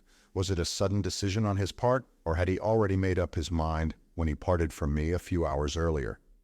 I retraced my steps to Styles in some annoyance. With Poirot away, I was uncertain how to act. Had he foreseen this arrest? Had he not, in all probability, been the cause of it? Those questions I could not resolve. But in the meantime, what was I to do? Should I announce the arrest openly at Styles or not? Though I did not acknowledge it to myself, the thought of Mary Cavendish was weighing on me. Would it not be a terrible shock to her? For the moment, I set aside utterly any suspicions of her. She could not be implicated, otherwise I should have heard some hint of it. Of course, that there was no possibility of being able permanently to conceal Dr. Bauerstein's arrest from her. It would be announced in every newspaper on the morrow. Still, I shrank from blurting it out. If only Poirot had been accessible, I could have asked his advice what possessed him to go posting off to London in this unaccountable way. In spite of myself, my opinion of his sagacity was immeasurably heightened. I would never have dreamt of suspecting the doctor had not Poirot put it into my head. Yes, decidedly, the little man was clever. After some reflecting, I decided to take John into my confidence and leave him to make the matter public or not, as he thought fit. He gave vent to a prodigious whistle as I imparted the news. "Great Scott! You were right then. I couldn't believe it at the time." "No, it is astonishing until you get used to the idea and see how it makes everything fit in. Now, what are we to do? Of course, it will be generally known tomorrow." John reflected. "Never mind," he said at last. "We won't say anything at present. There is no need. As you say, it will be known soon enough." But to my intense surprise, on getting down early the next morning and eagerly opening the newspapers, there was not a word about the arrest. There was a column of mere padding about the Styles poisoning case, but nothing further. It was rather inexplicable, but I suppose that for some reason or other, Japp wished to keep it out of the papers. It worried me just a little, for it suggested the possibility that there might be further arrests to come. After breakfast, I decided to go down to the village and see if Poirot had returned yet. But before I could start, a well-known face blocked one of the windows, and the well-known voice said, "Bonjour, mon ami." "Poirot," I exclaimed with relief, and seizing him by both hands, I dragged him into the room. I was never so glad to see anyone. "Listen, I have said nothing to anybody but John, is that right?" "My friend," replied Poirot, "I do not know what you are talking about." "Dr. Bauerstein's arrest, of course," I answered impatiently. "Is Bauerstein arrested, then? Did you not know it?" "Not the least in the world, but," pausing a moment, he added, "still, it does not surprise me. After all, we are only 4 miles from the coast." "The coast?" I asked, puzzled. "What has that got to do with it?" Poirot shrugged his shoulders. "Surely it is obvious." "Not to me." "No doubt I am very dense, but I cannot see what the proximity of the coast has got to do with the murder of Mrs. Inglethorp." "Nothing at all, of course," replied Poirot, smiling, "but we were speaking of the arrest of Dr. Bauerstein." "Well, he is arrested for the murder of Mrs. Inglethorp." "What?" cried Poirot in apparently lively astonishment. "Dr. Bauerstein arrested for the murder of Mrs. Inglethorp?" "Yes." "Impossible, that would be too good a farce." "Who told you that, my friend?" "Well, no one exactly told me," I confessed. "But he is arrested." "Oh, yes, very likely, but for espionage, mon ami." "Espionage?" I gasped. "Precisely." "Not for poisoning Mrs. Inglethorp?" "Not unless our friend Japp has taken leave of his senses," replied Poirot placidly. But I thought you thought so too." Poirot gave me one look, which conveyed a wondering pity, and his full sense of the utter absurdity of such an idea. "Do you mean to say," I asked slowly, adapting myself to the new idea, "that Dr. Bauerstein is a spy?" Poirot nodded. "Have you never suspected it?" "It never entered my head." "It did not strike you as peculiar that a famous London doctor should bury himself in a little village like this, and should be in the habit of walking about at all hours of the night, fully dressed?" "No," I confessed, "I never thought of such a thing." "He is, of course, a German by birth," said Poirot thoughtfully, "though he has practiced so long in this country that nobody thinks of him as anything but an Englishman. He was naturalized about 15 years ago. A very clever man, a Jew, of course." "The blackguard!" I cried indignantly. "Not at all. He is, on the contrary, a patriot. Think what he stands to lose. I admire the man myself." But I could not look at it in Poirot's philosophical way. "This is the man with whom Mrs. Cavendish has been wandering about all over the country," I cried indignantly. "Yes, I should fancy he had found her very useful," remarked Poirot, "so long as gossip busied itself in coupling their names together. Any other vagaries of the doctor's passed unobserved. "Then you think he never really cared for her?" I asked eagerly. Rather too eagerly, perhaps, under the circumstances. "That, of course, I cannot say, but shall I tell you my own private opinion, Hastings?" "Yes." "Well, it is this, that Mrs. Cavendish does not care, and never has cared one little jot about Dr. Bowerstein." "Do you really think so?" I could not disguise my pleasure. "I am quite sure of it, and I will tell you why." "Yes." "Because she cares for someone else, mon ami." "Oh!" What did he mean? In spite of myself, an agreeable warmth spread over me. I am not a vain man where women are concerned, but I remembered certain evidences too lightly thought of at the time, perhaps, but which certainly seemed to indicate. My pleasing thoughts were interrupted by the sudden entrance of Miss Howard. She glanced round hastily to make sure there was no one else in the room, and quickly produced an old sheet of brown paper. This she handed to Poirot, murmuring as she did so the cryptic words, "On top of the wardrobe." Then she hurriedly left the room. Poirot unfolded the sheet of paper eagerly and uttered an exclamation of satisfaction. He spread it out on the table. "Come here, Hastings. Now tell me, what is that initial, J or L?" It was a medium-sized sheet of paper, rather dusty, as though it had lain by for some time. But it was the label that was attracting Poirot's attention. At the top it bore the printed stamp of Messrs. Parksons, the well-known theatrical costumiers, and it was addressed to, the debatable initial, Cavendish, ESQ, Styles Court, Styles St. Mary, Essex. "It might be T, or it might be L," I said, after studying the thing for a minute or two. "It certainly isn't a J." "Good," replied Poirot, folding up the paper again. "I, also, am of your way of thinking. It is an L, depend upon it." "Where did it come from?" I asked curiously. "Is it important?" "Moderately so. It confirms a surmise of mine." Having deduced its existence, I set Miss Howard to search for it, and as you see, she has been successful. "What did she mean by on the top of the wardrobe?" "She meant," replied the Poirot promptly, "that she found it on top of a wardrobe." "A funny place for a piece of brown paper," I mused. "Not at all. The top of a wardrobe is an excellent place for brown paper and cardboard boxes. I have kept them there myself. Neatly arranged, there is nothing to offend the eye." "Poirot," I asked earnestly, "have you made up your mind about this crime?" "Yes, that is to say, I believe I know how it was committed." "Ah." "Unfortunately, I have no proof beyond my surmise, unless—" With sudden energy, he caught me by the arm and whirled me down the hall, calling out in French in his excitement, Mademoiselle Dorcas, un moment, s'il vous plaît." Dorcas, quite flurried by the noise, came hurrying out of the pantry. "My good Dorcas, I have an idea. A little idea, if it should prove justified. What magnificent chance! Tell me, on Monday, not Tuesday, Dorcas, but Monday, the day before the tragedy, did anything go wrong with Mrs. Inglethorp's bell?" Dorcas looked very surprised. "Yes, sir, now you mention it, it did, though I don't know how you came to hear of it.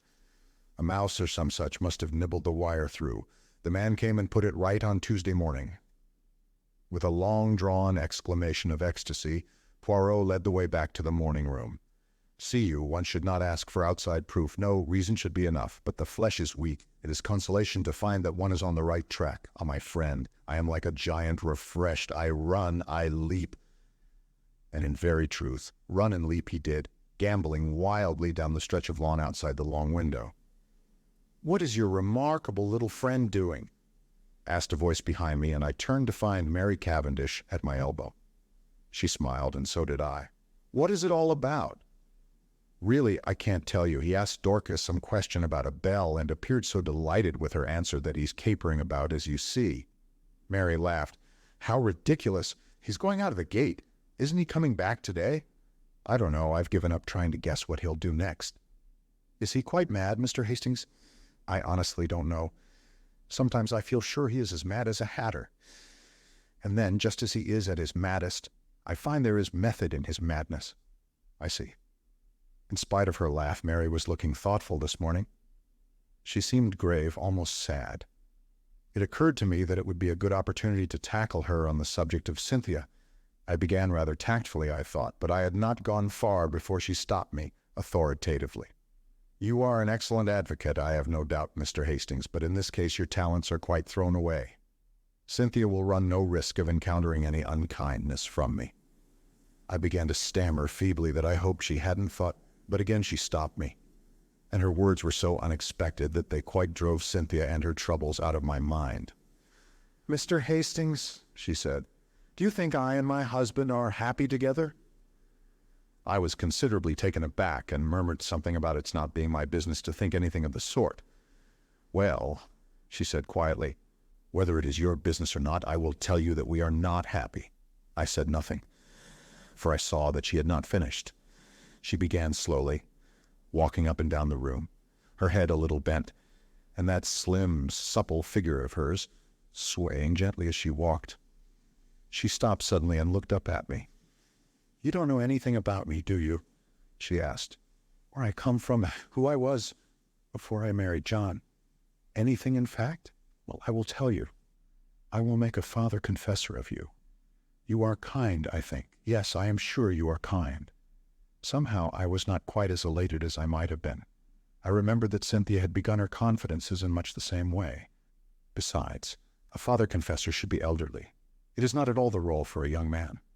"My father was English," said Mrs. Cavendish, "but my mother was a Russian." "Ah," I said, "now I understand Understand what?" "A hint of something foreign, different, that there has always been about you. My mother was very beautiful, I believe. I don't know, because I never saw her. She died when I was quite a little child. I believe there was some tragedy connected with her death. She took an overdose of some sleeping draught by mistake. However that may be, my father was broken-hearted. Shortly afterwards, he went into the consular service. Everywhere he went, I went with him. When I was 23, I had been nearly all over the world. It was a splendid life. I loved it." There was a smile on her face, and her head was thrown back. She seemed living in the memory of those old glad days. "And my father died. He left me very badly off. I had to go and live with some old aunts in Yorkshire." She shuddered. "You will understand me when I say that it was a deadly life for a girl brought up as I had been. The narrowness, the deadly monotony of it almost drove me mad." She paused a minute and added in a different tone, "And then I met John Cavendish. Yes, you can imagine that from my aunt's point of view, it was a very good match for me, but I can honestly say it was not this fact which weighed with me. No, he was simply a way of escape from the insufferable monotony of my life." I said nothing, and after a moment she went on, "Don't misunderstand me, I was quite honest with him. I told him what was true, that I liked him very much, that I hoped to come to like him more, but that I was not in any way what the world calls in love with him. He declared that that satisfied him, and so we were married." She waited a long time. A little frown had gathered on her forehead. She seemed to be looking back earnestly into those past days. I am sure he cared for me at first, but I suppose we were not well matched. Almost at once we drifted apart. It is not a pleasing thing for my pride, but it is the truth. Tired of me very soon. I must have made some murmur of dissent, for she went on quickly. "Oh, yes, he did. Not that it matters now that we've come to the parting of the ways." "What do you mean?" she answered quietly. "I mean that I am not going to remain at Styles. You and John are not going to live here. John may live here, but I shall not." "You are going to leave him here. But why?" She paused a long time and said at last, "Perhaps because I want to be free." And as she spoke, I had a sudden vision of broad spaces, virgin tracts of forest, untrodden lands, and a realization of what freedom would mean to such a nature as Mary Cavendish. I seemed to see her for a moment as she was, a proud, wild creature, as untamed by civilization as some shy bird of the hills. A little cry broke from her lips. You don't know how this hateful place has been prison to me." "I understand," I said, but don't do anything rash." "Oh, rash!" Her voice mocked at my prudence. Then suddenly I said a thing I could have bitten out my tongue for. "You know that Dr. Bauerstein has been arrested?" An instant coldness passed like a mask over her face, blotting out all expression. "John was so kind as to break that to me this morning." "Well, what do you think?" I asked feebly. "Of what? Of the arrest? What should I think?" Apparently he is a German spy, so the gardener had told John. Her face and voice were absolutely cold and expressionless. Did she care or did she not? She moved away a step or two and fingered one of the flower vases. "These are quite dead. I must do them again. Would you mind moving?" "Thank you, Mr. Hastings." And she walked quietly past me out of the window with a cool little nod of dismissal. No, surely she could not care for Bauerstein. No woman could act her part with that icy unconcern. Poirot did not make his appearance the following morning, and there was no sign of the Scotland Yard men. But at lunchtime, there arrived a new piece of evidence, or rather lack of evidence. We had vainly tried to trace the fourth letter, which Mrs. Inglethorp had written on the evening preceding her death. Our efforts having been in vain, we had abandoned the matter, hoping that it might turn up of itself one day. And this is just what did happen in the shape of a communication, which arrived by the second post from a firm of French music publishers, acknowledging Mrs. Inglethorp's check and regretting they had been unable to trace a certain series of Russian folk songs. So the last hope of solving the mystery by means of Mrs. Inglethorp's correspondence on the fatal evening had to be abandoned. Just before tea, I strolled down to tell Poirot of the new disappointment, but found to my annoyance that he was once more out. Gone to London again? Oh no, monsieur. He has but taken the train to Tadminster to see a young ladies' dispensary, he said. Silly ass, I ejaculated. I told him Wednesday was the one day she wasn't there. Well, tell him to look us up tomorrow morning, will you? Certainly, monsieur. But on the following day, no sign of Poirot. I was getting angry. He was really treating us in the most cavalier fashion. After lunch, Lawrence drew me aside and asked if I was going down to see him. No, I don't think I shall. He can come up here if he wants to see us. Oh! Lawrence looked indeterminate. Something unusually nervous and excited in his manner roused my curiosity. What is it? I asked. I could go if there's anything special. It's nothing much, but, well, if you are going, will you tell him? He dropped his voice to a whisper. I think I found the extra coffee cup. I had almost forgotten that enigmatical message of Poirot's, but now my curiosity was aroused afresh. Lawrence would say no more, so I decided that I would descend from my high horse and once more seek out Poirot at Leastways Cottage. This time I was received with a smile. Monsieur Poirot was within. Would I mount? I mounted accordingly. Poirot was sitting by the table, his head buried in his hands. He sprang up at my entrance. What is it? I asked solicitously. You are not ill, I trust? No, not ill, but I decide an affair of great moment. Whether to catch the criminal or not, I asked facetiously, but to my great surprise, Poirot nodded gravely. To speak or not to speak, as your so great Shakespeare says, that is the question. I did not trouble to correct the quotation. You are not serious, Poirot? I am of the most serious, for the most serious of all things hangs in the balance. And that is? A woman's happiness, mon ami, he said gravely. I did not quite know what to say. The moment has come, said Poirot thoughtfully, and I do not know what to do. For see you, it is a big stake for which I play. No one but I, Hercule Poirot, would attempt it. And he tapped himself proudly on the breast. After pausing a few minutes respectfully, so as not to spoil his effect, I gave him Lawrence's message. Aha! He cried. So he has found the extra coffee cup. That is good. He has more intelligence than would appear. This long-faced Monsieur Lawrence of yours. I did not myself think very highly of Lawrence's intelligence, but I forbore to contradict Poirot, and gently took him to task for forgetting my instructions as to which were Cynthia's days off. It is true, I have the head of a sieve. However, the other young lady was most kind. She was sorry for my disappointment and showed me everything in the kindest way. Oh, well, that's all right then, and you must go to tea with Cynthia another day. I told him about the letter. I am sorry for that, he said. I always had hopes of that letter, but no, it was not to be. This affair must all be unraveled from within. He tapped his forehead. These little gray cells, it is up to them, as you say over here. Then suddenly he asked, Are you a judge of finger marks, my friend? No, I said, rather surprised. I know that there are no two finger marks alike, but that's as far as my science goes. Exactly. He unlocked a little drawer and took out some photographs which he laid on the table. I've numbered them 1, 2, 3. Will you describe them to me? I studied the proofs attentively. All greatly magnified, I see. No, 1, I should say, are a man's fingerprints, thumb and first finger. No, 2 are a lady's. They are much smaller and quite different in every way. No. 3. I paused for some time. There seem to be a lot of confused finger marks, but here, very distinctly, are numbered 1S. Overlapping the others? Yes. You recognize them beyond fail? Oh yes, they are identical. Poirot nodded, and gently taking the photographs from me, locked them up again. I suppose, I said, that as usual you are not going to explain? On the contrary, no. One were the fingerprints of Monsieur Lawrence. No, two were those of Mademoiselle Cynthia. They are not important. I merely obtained them for comparison. No, three is a little more complicated. Yes? It is, as you see, highly magnified. You may have noticed a sort of blur extending all across the picture. I will not describe to you the special apparatus, dusting powder, etc., which I use. It is a well-known process to the police, and by means of it you can obtain a photograph of the fingerprints of any object in a very short space of time. Well, my friend, you've seen the finger marks. It remains to tell you the particular object on which they had been left. Go on, I'm really excited. Bien. Photo number 3 represents the highly magnified surface of a tiny bottle in the top poison cupboard of the dispensary in the Red Cross Hospital at Tadminster, which sounds like the house that Jack built.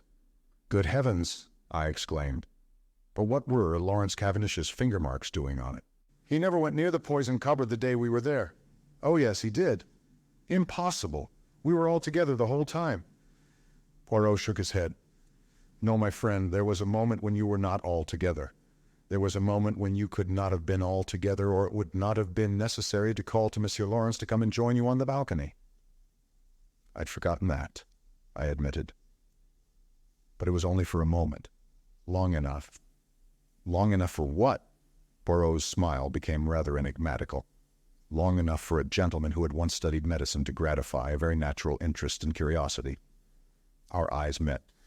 Poirot's were pleasantly vague. He got up and hummed a little tune. I watched him suspiciously. Poirot, I said, what was in this particular little bottle? Poirot looked out of the window. Hydrochloride of strychnine, he said over his shoulder, continuing to hum. Good heavens, I said it quite quietly. I was not surprised. I had expected that answer. They use the pure hydrochloride of strychnine very little, only occasionally for pills. It is the official solution, like strychnine hydrochlor. That is used in most medicines. That is why the finger marks have remained undisturbed since then. How did you manage to take this photograph? I dropped my hat from the balcony, explained Poirot simply. Visitors were not permitted below at that hour, so... In spite of my many apologies, Mademoiselle Cynthia's colleague had to go down and fetch it for me. Then you knew what you were going to find? No, not at all. I merely realized that it was possible, from your story, for Monsieur Lawrence to go to the poison cupboard. The possibility had to be confirmed or eliminated. Poirot, I said, your gaiety does not deceive me. This is a very important discovery. I do not know, said Poirot, but one thing does strike me. No doubt it has struck you too. What is that? Why, that there is altogether too much strychnine about this case. This is the third time we run up against it. There was strychnine in Mrs. Inglethorp's tonic. There is the strychnine sold across the counter at Styles St. Mary by Mace. Now we have more strychnine, handled by one of the household. It is confusing, and as you know, I do not like confusion. Before I could reply, one of the other Belgians opened the door and stuck his head in. There is a lady below asking for Mr. Hastings. A lady. I jumped up. Poirot followed me down the narrow stairs. Mary Cavendish was standing in the doorway. I have been visiting an old woman in the village, she explained. And as Lawrence told me you were with Monsieur Poirot, I thought I would call for you. Alas, madame, said Poirot, I thought you had come to honor me with a visit. I will some day if you ask me, she promised him, smiling. That is well. If you should need a father confessor, madame. She started ever so slightly. Remember, Papa Poirot is always at your service. She stared at him for a few minutes as though seeking to read some deeper meaning into his words. Then she turned abruptly away. Come, will you not walk back with us too, Monsieur Poirot?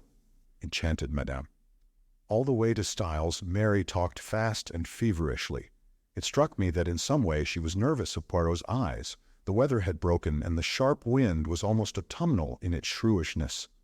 Mary shivered a little, and buttoned her black sports coat closer. The wind through the trees made a mournful noise, like some great giant sighing. We walked up to the great door of Styles, and at once the knowledge came to us that something was wrong. Dorcas came running out to meet us. She was crying and wringing her hands. I was aware of other servants huddled together in the background, all eyes and ears. Oh, ma'am, I don't know how to tell you. "What is it, Dorcas?" I asked impatiently. "Tell us at once." "It's those wicked detectives. They've arrested him. They've arrested Mr. Cavendish." "Arrested Lawrence?" I gasped. I saw a strange look come into Dorcas's eyes. "No, sir, not Mr. Lawrence. Mr. John—" Behind me, with a wild cry, Mary Cavendish fell heavily against me, and as I turned to catch her, I met the quiet triumph in Poirot's eyes. Chapter 11. The case for the prosecution. The trial of John Cavendish for the murder of his stepmother took place 2 months later. Of the intervening weeks I will say little, but my admiration and sympathy went out unfeignedly to Mary Cavendish. She ranged herself passionately on her husband's side, scorning the mere idea of his guilt, and fought for him tooth and nail. I expressed my admiration to Poirot, and he nodded thoughtfully. "Yes, she is of those women who show at their best in adversity. It brings out all that is sweetest and truest in them. Her pride and her jealousy have—" "Jealousy?" I queried. "Yes. Have you not realized that she is an unusually jealous woman? As I was saying, her pride and jealousy have been laid aside.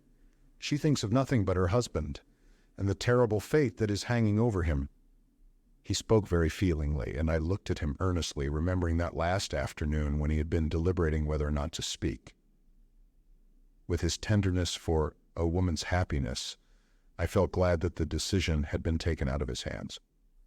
"Even now," I said, "I can hardly believe it. You see, up to the very last minute, I thought it was Lawrence." Poirot grinned. "I know you did. But John, my old friend, John—" "Every murderer is probably somebody's old friend," observed Poirot philosophically. "You cannot mix up sentiment and reason.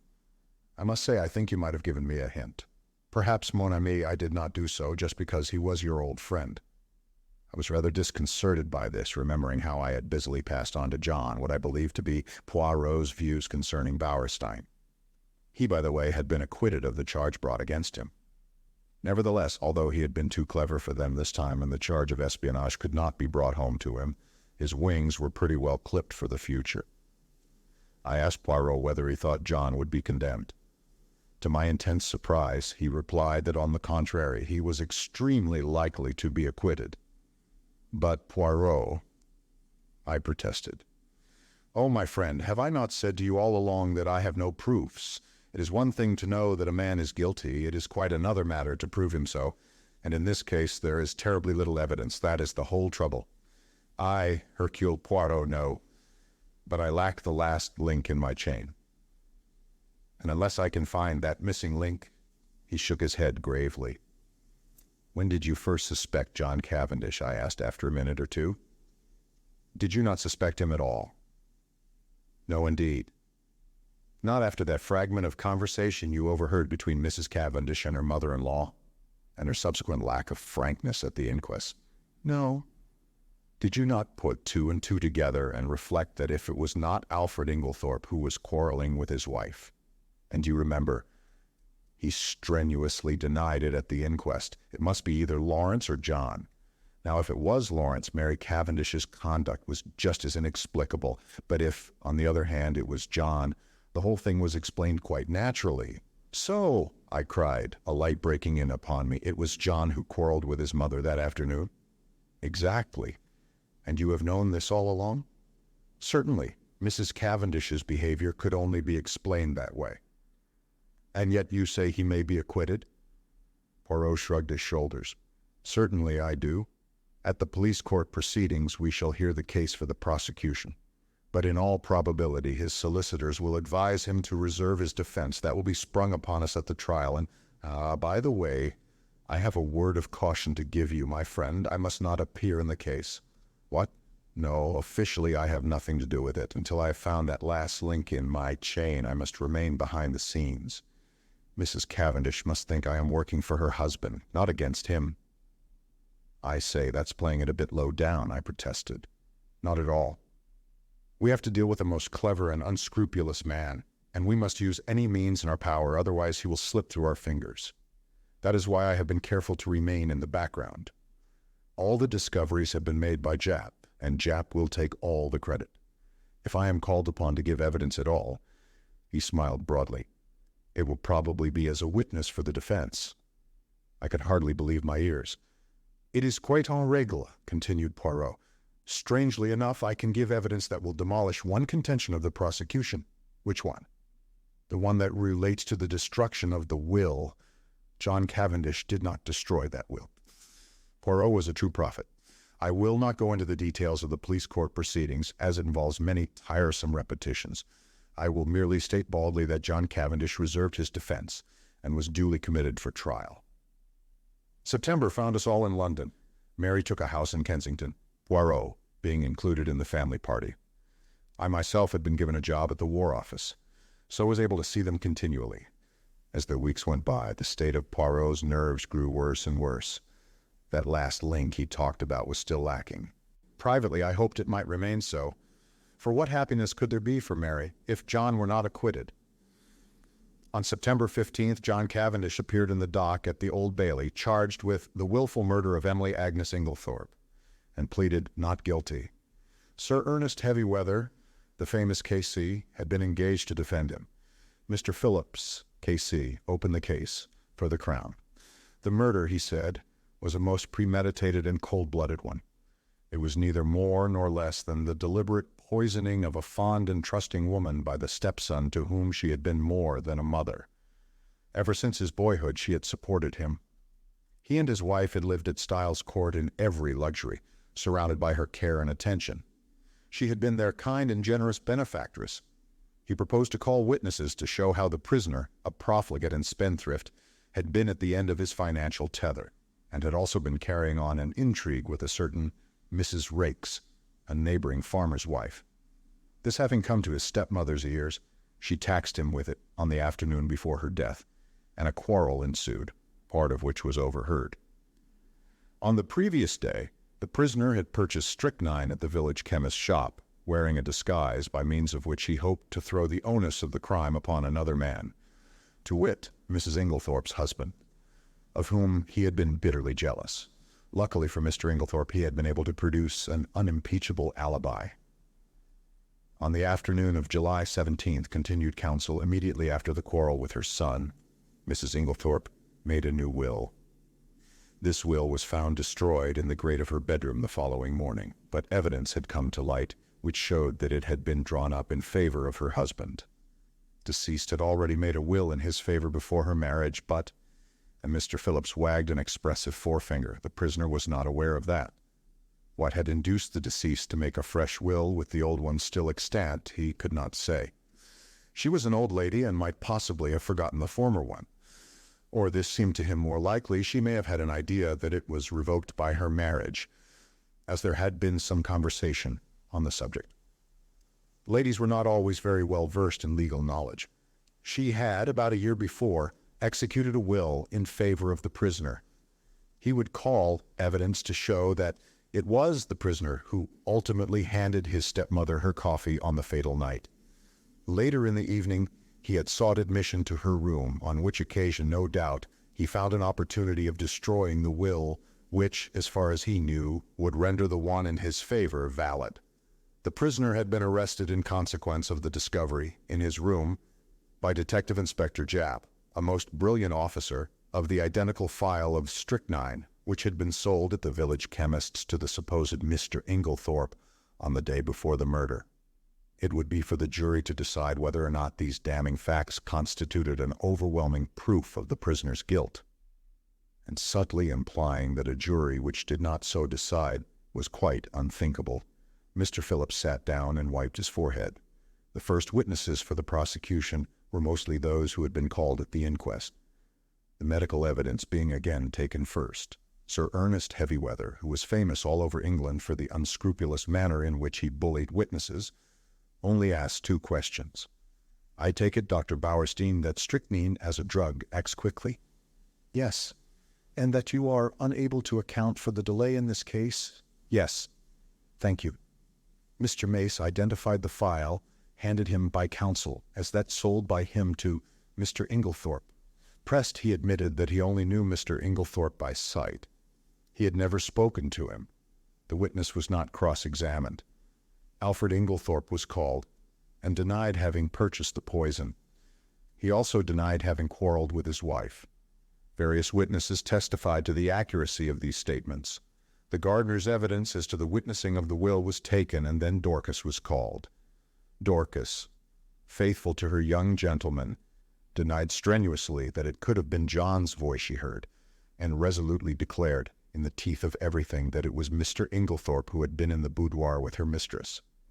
A rather wistful smile passed across the face of the prisoner in the dock. He knew only too well how useless her gallant defiance was, since it was not the object of the defense to deny this point. Mrs. Cavendish, of course, could not be called upon to give evidence against her husband. After various questions on other matters, Mr. Phillips asked, "In the month of June last, do you remember a parcel arriving for Mr. Lawrence Cavendish from Parkson's?" Dorcas shook her head. "I don't remember, sir." "It may have done. But Mr. Lawrence was away from home part of June. In the event of a parcel arriving for him whilst he was away, what would be done with it? It would either be put in his room or sent on after him." "By you?" "No, sir, I should leave it on the hall table. It would be Miss Howard who would attend to anything like that." Evelyn Howard was called, and after being examined on other points, was questioned as to the parcel. "Don't remember. Lots of parcels come. Can't remember one special one." "You do not know if it was sent after Mr. Lawrence Cavendish to Wales, or whether it was put in his room?" "Don't think it was sent after him. Should have remembered it if it was." "Supposing a parcel arrived addressed to Mr. Lawrence Cavendish, and afterwards it disappeared, should you remark its absence?" "Ah, no, don't think so. I should think someone had taken charge of it." "I believe, Miss Howard, that it was you who found this sheet of brown paper." He held up the same dusty piece which Poirot and I had examined in the morning room at Styles. "Yes, I did." "How did you come to look for it?" "The Belgian detective who was employed on the case asked me to search for it." "Where did you eventually discover it?" "On the top of a wardrobe. On top of the prisoner's wardrobe." I believe so." "Did you not find it yourself?" "Yes." "Then you must know where you found it." "Yes, it was on the prisoner's wardrobe." "That is better." An assistant from Parkson's theatrical costumiers testified that on June 29th they had supplied a black beard to Mr. L. Cavendish as requested. It was ordered by letter, and a postal order was enclosed. No, they had not kept the letter. All transactions were entered in their books. They had sent the beard as directed to L. Cavendish, Eastkeachshire, Styles Court. Sir Ernest Heavywether rose ponderously. "Where was the letter written from?" "From Styles Court." "The same address to which you sent the parcel?" "Yes." "And the letter came from there?" "Yes." Like a beast of prey, Heavywether fell upon him. "How do you know?" I don't understand." "How do you know that letter came from Styles? Did you notice the postmark?" "No, but—" "You did not notice the postmark, and yet you affirmed so confidently that it came from Styles." "It might, in fact, have been any postmark." "Yes. In fact, the letter, though written on stamped notepaper, might have been posted from anywhere. From Wales, for instance." The witness admitted that such might be the case, and Sir Ernest signified that he was satisfied. Elizabeth Wells, second housemaid at Styles, stated that after she'd gone to bed, she remembered that she had bolted the front door, instead of leaving it on the latch as Mr. Inglethorp had requested. She had accordingly gone downstairs again to rectify her error. Hearing a slight noise in the west wing, she had peeped along the passage and had seen Mr. John Cavendish knocking at Mrs. Inglethorp's door. Sir Ernest Heavywether made short work of her, and under his unmerciful bullying she contradicted herself hopelessly. And Sir Ernest sat down again with a satisfied smile on his face. With the evidence of Annie as to the candle grease on the floor and as to seeing the prisoner take the coffee into the boudoir, the proceedings were adjourned until the following day. As we went home, Mary Cavendish spoke bitterly against the prosecuting counsel. "That hateful man, what a net he has drawn around my poor John! How he twisted every little fact until he made it seem what it wasn't." "Well," I said consolingly, "it will be the other way about tomorrow." "Yes," she said meditatively, then suddenly dropped her voice. "Mr. Hastings, you do not think— surely it could not have been Lawrence. Oh, no, that could not be." But I myself was puzzled, and as soon as I was alone with Poirot, I asked him what he thought Sir Ernest was driving at. "Ah," said Poirot appreciatively, "he is a clever man, that Sir Ernest." "Do you think he believes Lawrence guilty?" "I do not think he believes or cares anything." No, what he is trying for is to create such confusion in the minds of the jury that they are divided in their opinion as to which brother did it. He is endeavoring to make out that there is quite as much evidence against Lawrence as against John, and I am not at all sure that he will not succeed. Detective Inspector Japp was the first witness called when the trial was reopened, and gave his evidence succinctly and briefly. After relating the earlier events, he proceeded. Acting on information received, Superintendent Summerhay and myself searched the prisoner's room during his temporary absence from the house. In his chest of drawers, hidden beneath some underclothing, we found first a pair of gold-rimmed pince-nez similar to those worn by Mr. Inglethorp. These were exhibited. Secondly, this file. The file was that already recognized by the chemist's assistant, a tiny bottle of blue glass containing a few grains of a white crystalline powder and labeled strychnine hydrochloride, poison. A fresh piece of evidence discovered by the detective since the police court proceedings was a long, almost new piece of blotting paper. It had been found in Mrs. Inglethorp's checkbook, and on being reversed at a mirror showed clearly the words, "Everything of which I die possessed I leave to my beloved husband, Alfred Ing." This placed beyond question the fact that the destroyed will had been in favor of the deceased lady's husband. Japp then produced the charred fragment of paper recovered from the grate, and this, with the discovery of the beard in the attic, completed his evidence, but Sir Ernest's cross-examination was yet to come.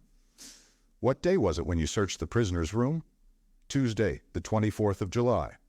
Exactly a week after the tragedy." "Yes." "You found these two objects, you say, in the chest of drawers. Was the drawer unlocked?" "Yes." "Does it not strike you as unlikely that a man who had committed a crime should keep the evidence of it in an unlocked drawer for anyone to find? He might have stowed them there in a hurry, but you have just said it was a whole week since the crime. He would have had ample time to remove them and destroy them." "Perhaps. There's no perhaps about it.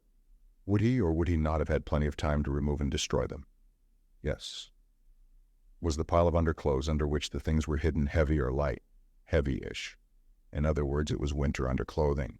Obviously, the prisoner would not be likely to go to that drawer, but perhaps not.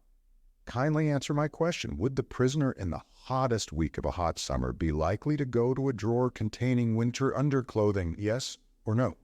"No." "In that case, is it not possible that the articles in question might have been put there by a third person, and that the prisoner was quite unaware of their presence?" "I should not think it likely." "But it is possible." "Yes, that is all." More evidence followed. Evidence as to the financial difficulties in which the prisoner had found himself at the end of July. Evidence as to his intrigue with Mrs. Raikes. Poor Mary. That must have been bitter hearing for a woman of her pride. Evelyn Howard had been right in her facts, though her animosity against Alfred Inglethorp had caused her to jump to the conclusion that he was the person concerned. Lawrence Cavendish was then put into the box. In a low voice, in answer to Mr. Phillips' questions, he denied having ordered anything from Parkson's in June. In fact, on June 29th, he had been staying away in Wales. Instantly, Sir Ernest's chin was shooting pugnaciously forward. "You deny having ordered a black beard from Parkson's on June 29th? "I do." "Ah, in the event of anything happening to your brother, who will inherit Styles Court?" The brutality of the question called a flush to Lawrence's pale face. The judge gave vent to a faint murmur of disapprobation, and the prisoner in the dock leant forward angrily. Heavyweather cared nothing for his client's anger. "Answer my question, if you please." "I suppose," said Lawrence quietly, "that I should." "What do you mean by you suppose? Your brother has no children. You would inherit it, wouldn't you?" "Yes." "Ah, that's better," said Heavyweather with ferocious geniality. "And you'd inherit a good slice of money too, wouldn't you?" "Really, Sir Ernest," protested the judge, "these questions are not relevant." Sir Ernest bowed, and having shot his arrow, proceeded. "On Tuesday, the 17th of July, you went, I believe, with another guest to visit the dispensary at the Red Cross Hospital in Tadminster?" "Yes." "Did you, while you happened to be alone for a few seconds, unlock the poison cupboard and examine some of the bottles?" I may have done so." "I put it to you that you did do so." "Yes." Sir Ernest fairly shot the next question at him. "Did you examine one bottle in particular?" No, I do not think so. Be careful, Mr. Cavendish. I am referring to a little bottle of hydrochloride of strychnine. Lawrence was turning a sickly greenish color. Oh, I'm sure I didn't. And how do you account for the fact that you left the unmistakable impress of your fingerprints on it? The bullying manner was highly efficacious with a nervous disposition. I suppose I must have taken up the bottle. I suppose so, too. Did you abstract any of the contents of the bottle? Certainly not. Then why did you take it up? I once studied to be a doctor. Such things naturally interest me. Ah, so poisons naturally interest you, do they? Still you waited to be alone before gratifying that interest of yours? That was pure chance. If the others had been there, I should have done just the same. Still, as it happens, the others were not there? No, but in fact, during the whole afternoon, you were only alone for a couple of minutes. And it happened, I say it happened, to be during those 2 minutes that you displayed your natural interest in hydrochloride of strychnine. Lawrence stammered pitiably. With a satisfied and expressive countenance, Sir Ernest observed, I have nothing more to ask you, Mr. Cavendish. This bit of cross-examination had caused great excitement in court.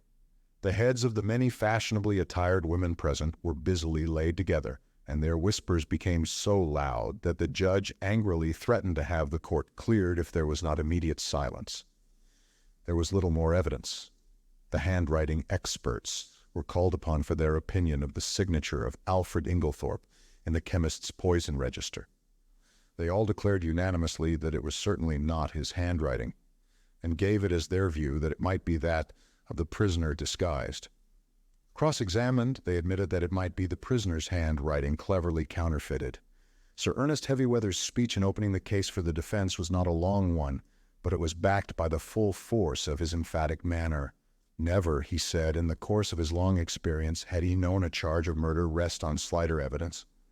Not only was it entirely circumstantial, but the greater part of it was practically unproved.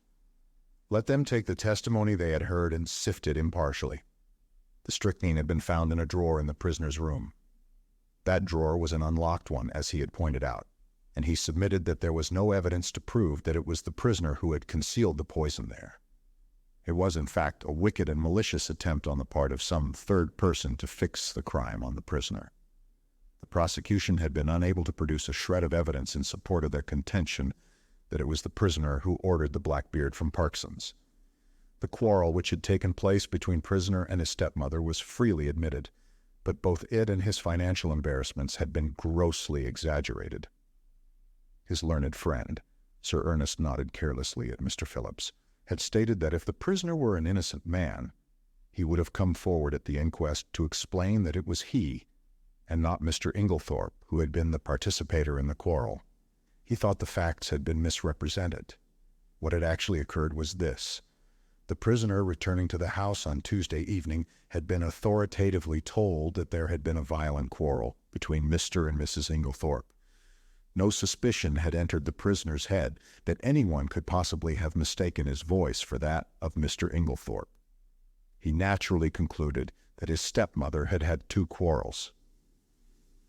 The prosecution averred that on Monday, July 16th, the prisoner had entered the chemist's shop in the village, disguised as Mr. Inglethorp. The prisoner, on the contrary, was at that time at a lonely spot called Marston's Spinney, where he had been summoned by an anonymous note couched in blackmailing terms and threatening to reveal certain matters to his wife unless he complied with its demands. The prisoner had accordingly gone to the appointed spot, and after waiting there vainly for half an hour, had returned home. Unfortunately, he had met with no one on the way there or back who could vouch for the truth of his story, but luckily he had kept the note, and it would be produced as evidence. As for the statement relating to the destruction of the will, the prisoner had formerly practiced at the bar, and was perfectly well aware that the will, made in his favor a year before, was automatically revoked by his stepmother's remarriage. He would call evidence to show who did destroy the will, and it was possible that that might open up quite a new view of the case. Finally, he would point out to the jury that there was evidence against other people besides John Cavendish. He would direct their attention to the fact that the evidence against Mr. Lawrence Cavendish was quite as strong, if not stronger, than that against his brother. He would now call the prisoner. John acquitted himself well in the witness box.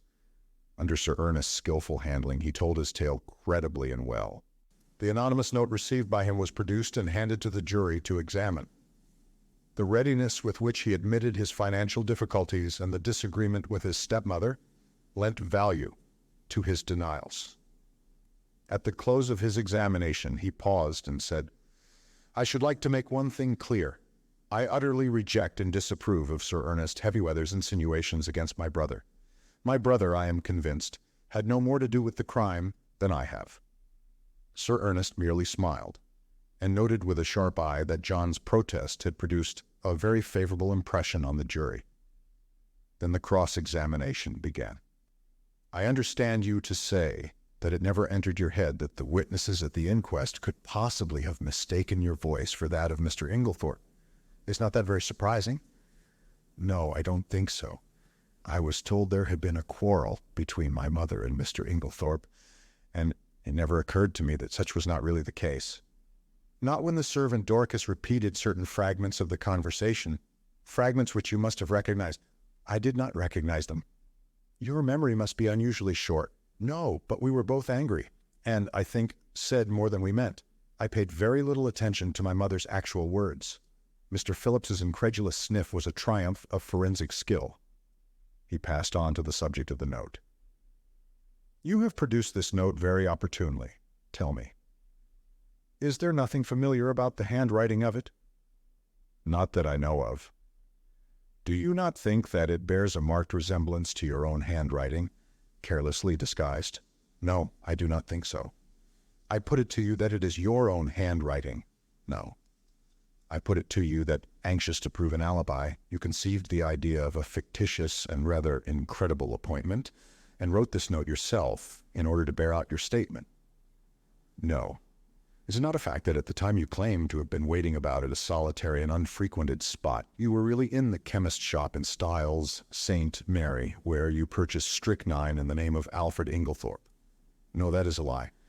"I put it to you that, wearing a suit of Mr. Inglethorp's clothes, with a black beard trimmed to resemble his, you were there and signed the register in his name." "That is absolutely untrue." "Then I will leave the remarkable similarity of handwriting between the note, the register, and your own to the consideration of the jury," said Mr. Phillips, and sat down with the air of a man who has done his duty, but who was nevertheless horrified by such deliberate perjury. After this, as it was growing late, the case was adjourned till Monday. Poirot, I noticed, was looking profoundly discouraged. He had that little frown between the eyes that I knew so well. "What is it, Poirot?" I inquired. "Ah, mon ami, things are going badly, badly." In spite of myself, my heart gave a leap of relief. Evidently there was a likelihood of John Cavendish being acquitted. When we reached the house, my little friend waved aside Mary's offer of tea. "No, I thank you, madame. I will mount to my room." I followed him. Still frowning, he went across to the desk and took out a small pack of patience cards. Then he drew up a chair to the table, and to my utter amazement began solemnly to build card houses. My jaw dropped involuntarily, and he said at once, "No, mon ami, I am not in my second childhood. I steady my nerves, that is all. This employment requires precision of the fingers. With precision of the fingers goes precision of the brain, and never have I needed that more than now." "What is the trouble?" I asked. With a great thump on the table, Poirot demolished his carefully built-up edifice. "It is this, mon ami, that I can build card-houses 7 stories high, but I cannot thump, fine, thump, that last link of which I spoke to you." I could not quite tell what to say, so I held my peace, and he began slowly building up the cards again, speaking in jerks as he did so. "It is done, so, by placing one card on another with mathematical precision. I watched the card house rising under his hands, story by story. He never hesitated or faltered. It was really almost like a conjuring trick." "What a steady hand you've got," I remarked. "I believe I've only seen your hand shake once." "On an occasion when I was enraged, without doubt," observed Poirot with great placidity. "Yes, indeed, you were in a towering rage. Do you remember? It was when you discovered that the lock of the dispatch case in Mrs. Inglethorp's bedroom had been forced. You stood by the mantelpiece, twiddling the things on it in your usual fashion, and your hand shook like a leaf. I must say—" But I stopped suddenly, for Poirot, uttering a hoarse and inarticulate cry, again annihilated his masterpiece of cards, and putting his hands over his eyes swayed backwards and forwards, apparently suffering the keenest agony. "Good heavens, Poirot," I cried. "What is the matter? Are you taken ill?" "No, no," he gasped. It is that I have an idea." "Oh," I exclaimed, much relieved. "One of your little ideas." "Ah, ma foi, no," replied Poirot frankly. "This time it's an idea gigantic, stupendous, and you, my friend, have given it to me." Suddenly clasping me in his arms, he kissed me warmly on both cheeks, and before I had recovered from my surprise, ran headlong from the room. Mary Cavendish entered at that moment. "What is the matter with Monsieur Poirot?" He rushed past me, crying out, "A garage! For the love of heaven, direct me to a garage, madame!" And before I could answer, he had dashed out into the street. I hurried to the window. True enough, there he was, tearing down the street, hatless and gesticulating as he went. I turned to Mary with a gesture of despair. "He'll be stopped by a policeman in another minute. There he goes, round the corner." Our eyes met. We stared helplessly at one another. "What can be the matter?" I shook my head. "I don't know. He was building card houses when suddenly he said he had an idea and rushed off, as you saw." "Well," said Mary, "I expect he will be back before dinner." But night fell and Poirot had not returned. Chapter 12. The Last Link. Poirot's abrupt departure had intrigued us all greatly. Sunday morning wore away, and still he did not reappear. But about 3 o'clock, a ferocious and prolonged hooting outside drove us to the window to see Poirot alighting from a car, accompanied by Jap and Summerhay. The little man was transformed. He radiated an absurd complacency. He bowed with exaggerated respect to Mary Cavendish. "Madame, I have your permission to hold a little reunion in the salon. It is necessary for everyone to attend." Mary smiled sadly. "You know, Monsieur Poirot, that you have carte blanche in every way." "You are too amiable, madame."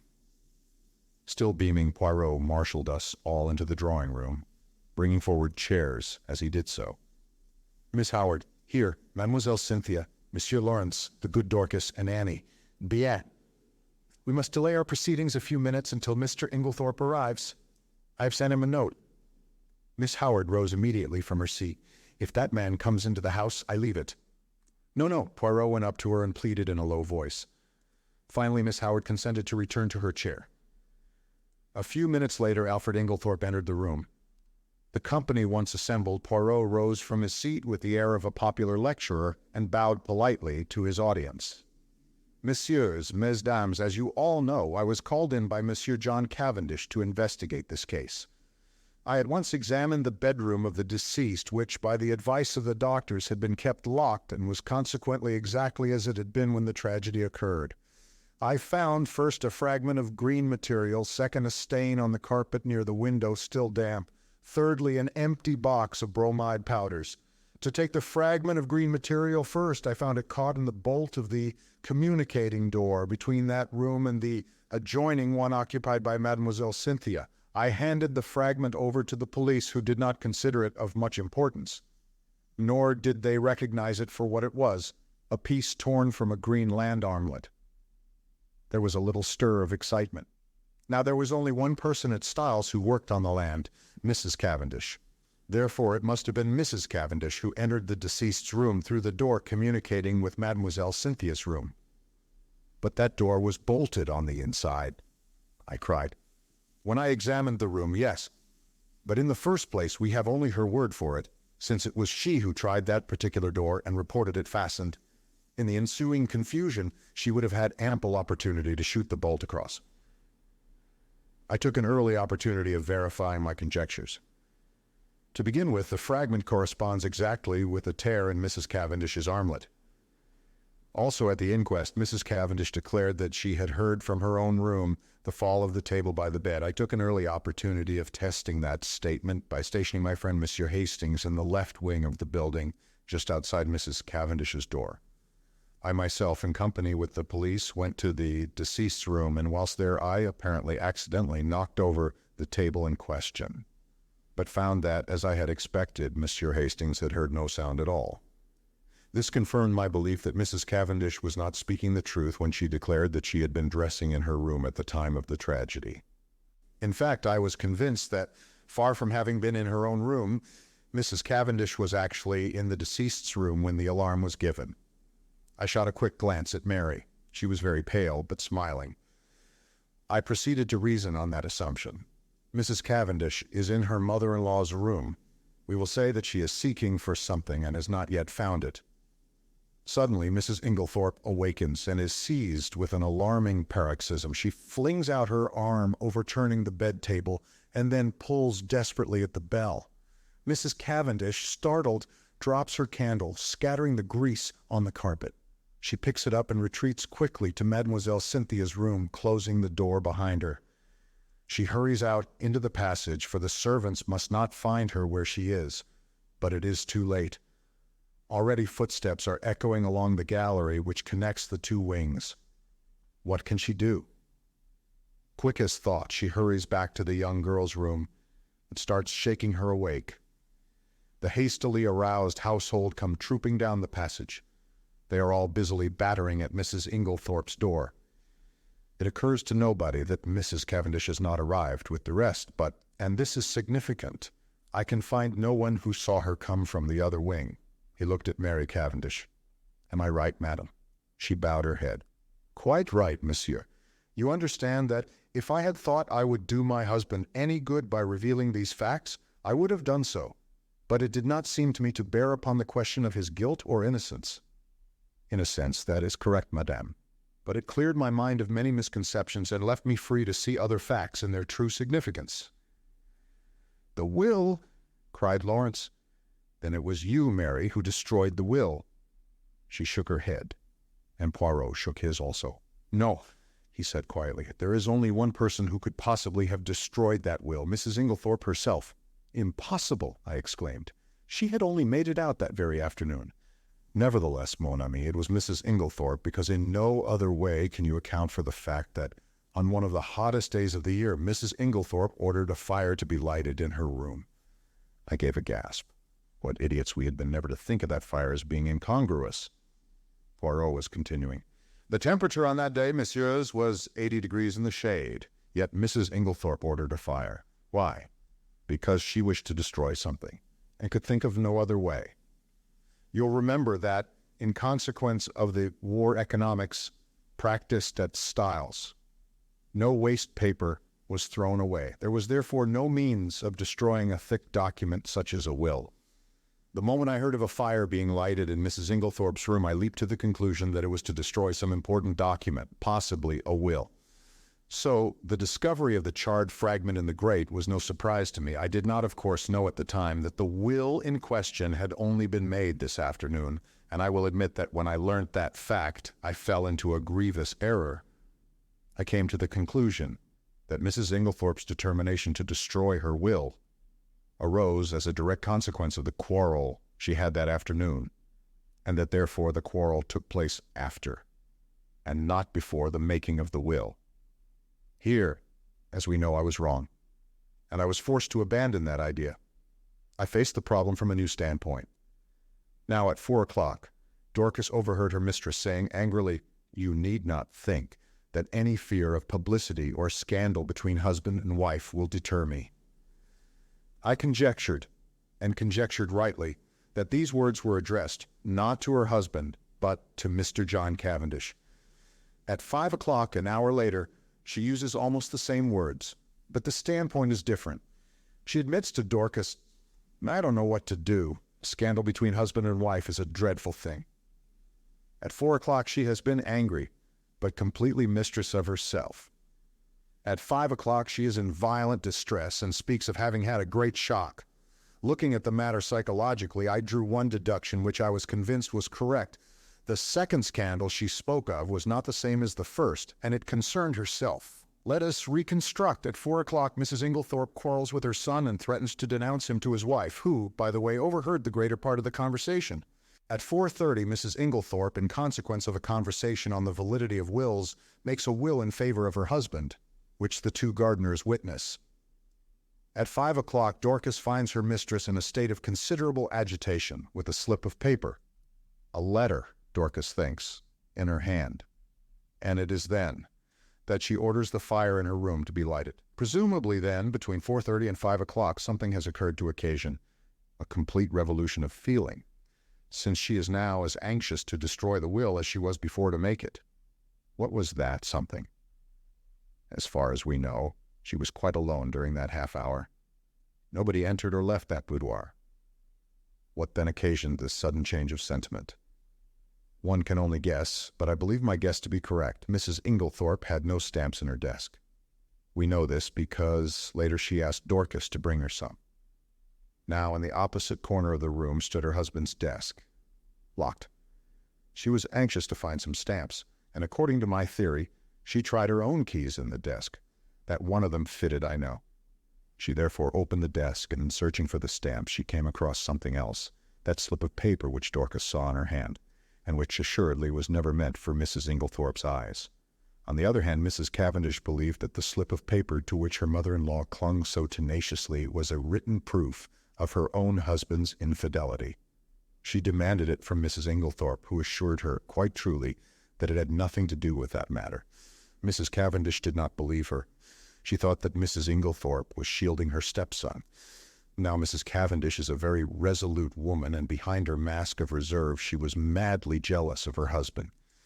She determined to get hold of that paper at all costs, and in this resolution chance came to her aid. She happened to pick up the key of Mrs. Inglethorp's dispatch case, which had been lost that morning. She knew that her mother-in-law invariably kept all important papers in this particular case. Mrs. Cavendish, therefore, made her plans as only a woman driven desperate through jealousy could have done. Some time in the evening, she unbolted the door leading into Mademoiselle Cynthia's room. Possibly she applied oil to the hinges, for I found that it opened quite noiselessly when I tried it. She put off her project until the early hours of the morning as being safer, since the servants were accustomed to hearing her move about her room at that time. She dressed completely in her land kit, and made her way quietly through Mademoiselle Cynthia's room into that of Mrs. Inglethorp. He paused a moment, and Cynthia interrupted. "But I should have woken up if anyone had come through my room." "Not if you were drugged, mademoiselle." "Drugged? Mais oui, you remember," he addressed us collectively again, "that through all the tumult and noise next door, Mademoiselle Cynthia slept. That admitted of two possibilities. Either her sleep was feigned, which I did not believe, or her unconsciousness was induced by artificial means. With this latter idea in my mind, I examined all the coffee cups most carefully, remembering that it was Mrs. Cavendish who had brought Mademoiselle Cynthia her coffee the night before. I took a sample from each cup and had them analyzed, with no result. I had counted the cups carefully in the event of one having been removed. 6 persons had taken coffee, and 6 cups were duly found. I had to confess myself mistaken. Then I discovered that I had been guilty of a very grave oversight. Coffee had been brought in for 7 persons, not 6, for Dr. Bauerstein had been there that evening. This changed the face of the whole affair, for there was now 1 cup missing. The servants noticed nothing, since Annie, the housemaid who took in the coffee, brought in 7 cups, not knowing that Mr. Inglethorp never drank it, whereas Dorcas, who cleared them away the following morning, found 6 as usual. Or strictly speaking, she found 5, the 6th being the one found broken in Mrs. Inglethorp's room. I was confident that the missing cup was that of Mademoiselle Cynthia. I had an additional reason for that belief in the fact that all the cups found contained sugar, which Mademoiselle Cynthia never took in her coffee. My attention was attracted by the story of Annie about some salt on the tray of cocoa, which she took every night to Mrs. Inglethorp's room. I accordingly secured a sample of that cocoa and sent it to be analyzed. "But that had already been done by Dr. Bauerstein," said Lawrence quickly. "Not exactly.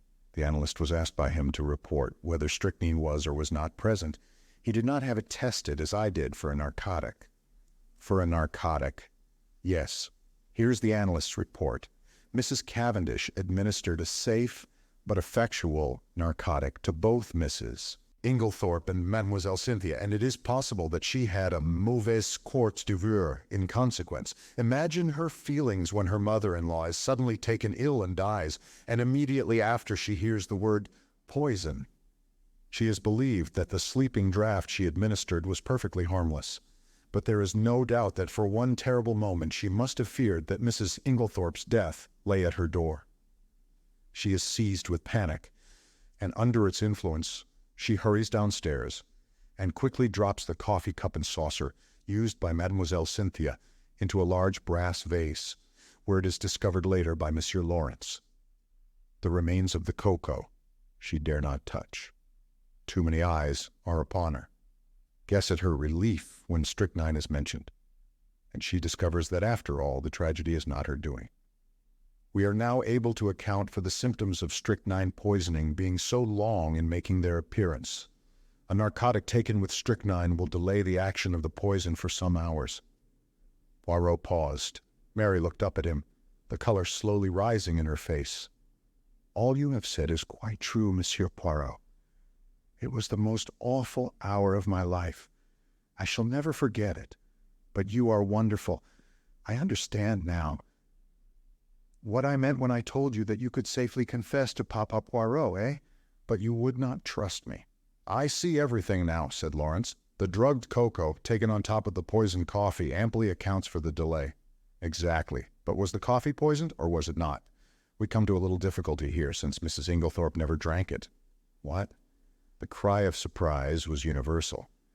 "No, you will remember my speaking of a stain on the carpet in Mrs. Inglethorp's room. There were some peculiar points about that stain. It was still damp. It exhaled a strong odor of coffee. And embedded in the nap of the carpet I found some little splinters of china. What had happened was plain to me, for not 2 minutes before I had placed my little case on the table near the window, and the table, tilting up, had deposited it upon the floor on precisely the identical spot. In exactly the same way, Mrs. Inglethorp had laid down her cup of coffee on reaching her room the night before, and the treacherous table had played her the same trick. What happened next is mere guesswork on my part, but I should say that Mrs. Inglethorp picked up the broken cup and placed it on the table by the bed. Feeling in need of a stimulant of some kind, she heated up her cocoa and drank it off then and there. Now we are faced with a new problem. We know the cocoa contained no strychnine. The coffee was never drunk. Yet the strychnine must have been administered between 7 and 9 o'clock that evening. What third medium was there? A medium so suitable for disguising the taste of strychnine that it is extraordinary no one has thought of it. Poirot looked round the room and then answered himself impressively. "Her medicine." "Do you mean that the murderer introduced the strychnine into her tonic?" I cried. "There was no need to introduce it. It was already there in the mixture. The strychnine that killed Mrs. Inglethorp was the identical strychnine prescribed by Dr. Wilkins. To make that clear to you, I will read you an extract from a book on dispensing, which I found in the dispensary of the Red Cross Hospital at Tadminster. The following prescription has become famous in textbooks: strychnine isulf 1 gr potass bromide, 3 v aqua add, 3 v fiat mistura. The solution deposits in a few hours the greater part of the strychnine salt as an insoluble bromide in transparent crystals. A lady in England lost her life by taking a similar mixture. The precipitated strychnine collected at the bottom, and in taking the last dose she swallowed nearly all of it. Now there was, of course, no bromide in Dr. Wilkins's prescription, but you will remember that I mentioned an empty box of bromide powders. 1 or 2 of those powders introduced into the full bottle of medicine would effectually precipitate the strychnine, as the book describes, and cause it to be taken in the last dose. You will learn later that the person who usually poured out Mrs. Inglethorp's medicine was always extremely careful not to shake the bottle, but to leave the sediment at the bottom of it undisturbed. Throughout the case, there have been evidences that the tragedy was intended to take place on Monday evening. On that day, Mrs. Inglethorp's bell wire was neatly cut, and on Monday evening, Mademoiselle Cynthia was spending the night with friends, so that Mrs. Inglethorp would have been quite alone in the right wing, completely shut off from help of any kind, and would have died in all probability before medical aid could have been summoned. But in her hurry to be in time for the village entertainment, Mrs. Inglethorp forgot to take her medicine, And the next day she lunched away from home so that the last and fatal dose was actually taken 24 hours later than had been anticipated by the murderer. And it is owing to that delay that the final proof, the last link of the chain, is now in my hands. Amid breathless excitement, he held out 3 thin strips of paper. A letter in the murderer's own hand writing mes amis. Had it been a little clearer in its terms, it is possible that Mrs. Inglethorp, warned in time, would have escaped. As it was, she realized her danger, but not the manner of it. In the deathly silence, Poirot pieced together the slips of paper and, clearing his throat, read, "Dearest Evelyn, you will be anxious at hearing nothing. It is all right, only it will be tonight instead of last night. You understand? There's a good time coming once the old woman is dead and out of the way. No one can possibly bring home the crime to me. That idea of yours about the bromides was a stroke of genius, but we must be very circumspect. A false step—" Here, my friends, the letter breaks off. Doubtless the writer was interrupted, but there can be no question as to his identity. We all know this handwriting, and a howl that was almost a scream broke the silence. "You devil, how did you get it?" A chair was overturned. Poirot skipped nimbly aside. A quick movement on his part, and his assailant fell with a crash. "Messieurs, mesdames," said Poirot with a flourish, "let me introduce you to the murderer, Mr. Alfred Inglethorp." Chapter 13. Poirot explains. "Poirot, you old villain," I said, "I've half a mind to strangle you. What do you mean by deceiving me as you have done?" We were sitting in the library. Several hectic days lay behind us. In the room below, John and Mary were together once more, while Alfred Inglethorp and Miss Howard were in custody. Now at last I had Poirot to myself and could relieve my still burning curiosity. Poirot did not answer me for a moment, but at last he said, "I did not deceive you, mon ami. At most I permitted you to deceive yourself." "Yes, but why?" "Well, it is difficult to explain. You see, my friend, you have a nature so honest and a countenance so transparent that, enfin, to conceal your feelings is impossible. If I had told you my ideas the very first time you saw Mr. Alfred Inglethorp, that astute gentleman would have, in your so expressive idiom, smelt a rat. And then bonjour to our chances of catching him. I think that I have more diplomacy than you give me credit for." "My friend," besought Poirot, "I implore you, do not enrage yourself. Your help has been of the most invaluable. It is but the extremely beautiful nature that you have which made me pause." "Well," I grumbled, a little mollified, "I still think you might have given me a hint." "But I did, my friend, several hints. You would not take them. Think now. Did I ever say to you that I believed John Cavendish guilty? Did I not, on the contrary, tell you that he would almost certainly be acquitted?" "Yes, but—" "And did I not immediately afterwards speak of the difficulty of bringing the murderer to justice? Was it not plain to you that I was speaking of 2 entirely different persons?" "No," I said, "it was not plain to me." "Then again," continued Poirot, "at the beginning, did I not repeat to you several times that I didn't want Mr. Inglethorp arrested now? That should have conveyed something to you." "Do you mean to say you suspected him as long ago as that?" "Yes, to begin with, whoever else might benefit by Mrs. Inglethorp's death. Her husband would benefit the most. There was no getting away from that. When I went up to Styles with you that first day, I had no idea as to how the crime had been committed, but from what I knew of Mr. Inglethorp, I fancied that it would be very hard to find anything to connect him with it. When I arrived at the chateau, I realized at once that it was Mrs. Inglethorp who had burnt the will. And there, by the way, you cannot complain, my friend, for I tried my best to force on you the significance of that bedroom fire in midsummer." "Yes, yes," I said impatiently. "Go on." "Well, my friend, as I say, my views as to Mr. Inglethorp's guilt were very much shaken. There was, in fact, so much evidence against him that I was inclined to believe that he had not done it." "When did you change your mind?" "When I found that the more efforts I made to clear him, the more efforts he made to get himself arrested. Then, when I discovered that Inglethorp had nothing to do with Mrs. Raikes, and that in fact it was John Cavendish who was interested in that quarter, I was quite sure." "But why?" "Simply this. If it had been Inglethorp who was carrying on an intrigue with Mrs. Raikes, his silence was perfectly comprehensible. But when I discovered that it was known all over the village that it was John who was attracted by the farmer's pretty wife, his silence bore quite a different interpretation.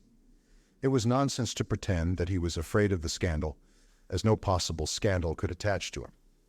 This attitude of his gave me furiously to think, and I was slowly forced to the conclusion that Alfred Inglethorp wanted to be arrested. Eh bien. From that moment, I was equally determined that he should not be arrested. Wait a minute. I don't see why he wished to be arrested. Because, mon ami, it is the law of your country that a man once acquitted can never be tried again for the same offense. Aha! But it was clever, his idea.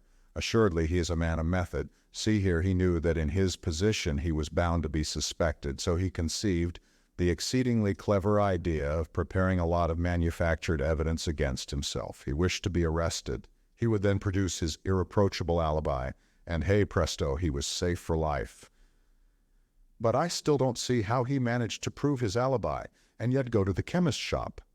Poirot stared at me in surprise. Is it possible? My poor friend, you have not yet realized that it was Miss Howard who went to the chemist's shop. Miss Howard. But certainly. Who else? It was most easy for her. She's of a good height. Her voice is deep and manly. Moreover, remember, she and Inglethorp are cousins, and there is a distinct resemblance between them, especially in their gait and bearing. It was simplicity itself. They're a clever pair. I am still a little fogged as to how exactly the bromide business was done, I remarked. Bon, I will reconstruct for you as far as possible. I am inclined to think that Miss Howard was the mastermind in that affair. You remember her once mentioning that her father was a doctor? Possibly she dispensed his medicines for him, or she may have taken the idea from one of the many books lying about when Mademoiselle Cynthia was studying for her exam. Anyway, she was familiar with the fact that the addition of a bromide to a mixture containing strychnine would cause the precipitation of the latter. Probably the idea came to her quite suddenly. Mrs. Inglethorp had a box of bromide powders which she occasionally took at night. What could be easier than quietly to dissolve one or more of those powders in Mrs. Inglethorp's large-sized bottle of medicine when it came from Coots? The risk is practically nil. The tragedy will not take place until nearly a fortnight later. If anyone has seen either of them touching the medicine, they will have forgotten it by that time. Miss Howard will have engineered her quarrel and departed from the house. The lapse of time and her absence will defeat all suspicion. Yes, it was a clever idea. If they had left it alone, it is possible the crime might never have been brought home to them, but they were not satisfied. They tried to be too clever, and that was their undoing. Poirot puffed at his tiny cigarette, his eyes fixed on the ceiling. They arranged a plan to throw suspicion on John Cavendish by buying strychnine at the village chemist's and signing the register in his hand, writing, "On Monday, Mrs. Inglethorp will take the last dose of her medicine." On Monday, therefore, at 6 o'clock, Alfred Inglethorp arranges to be seen by a number of people at a spot far removed from the village. Miss Howard has previously made up a cock and bull story about him, and Mrs. Rakes to account for his holding his tongue afterwards. At 6 o'clock, Miss Howard, disguised as Alfred Inglethorp, enters the chemist's shop with her story about a dog, obtains the strychnine, and writes the name of Alfred Inglethorp in John's handwriting, which she had previously studied carefully. But as it will never do if John, too, can prove an alibi, she writes him an anonymous note, still copying his handwriting, which takes him to a remote spot where it is exceedingly unlikely that anyone will see him. So far all goes well. Miss Howard goes back to Middlingham. Alfred Inglethorp returns to Styles. There is nothing that can compromise him in any way, since it is Miss Howard who has the strychnine, which, after all, is only wanted as a blind to throw suspicion on John Cavendish. But now a hitch occurs. Mrs. Inglethorp does not take her medicine that night. The broken bell, Cynthia's absence, arranged by Inglethorp through his wife, all these are wasted. And then he makes a slip.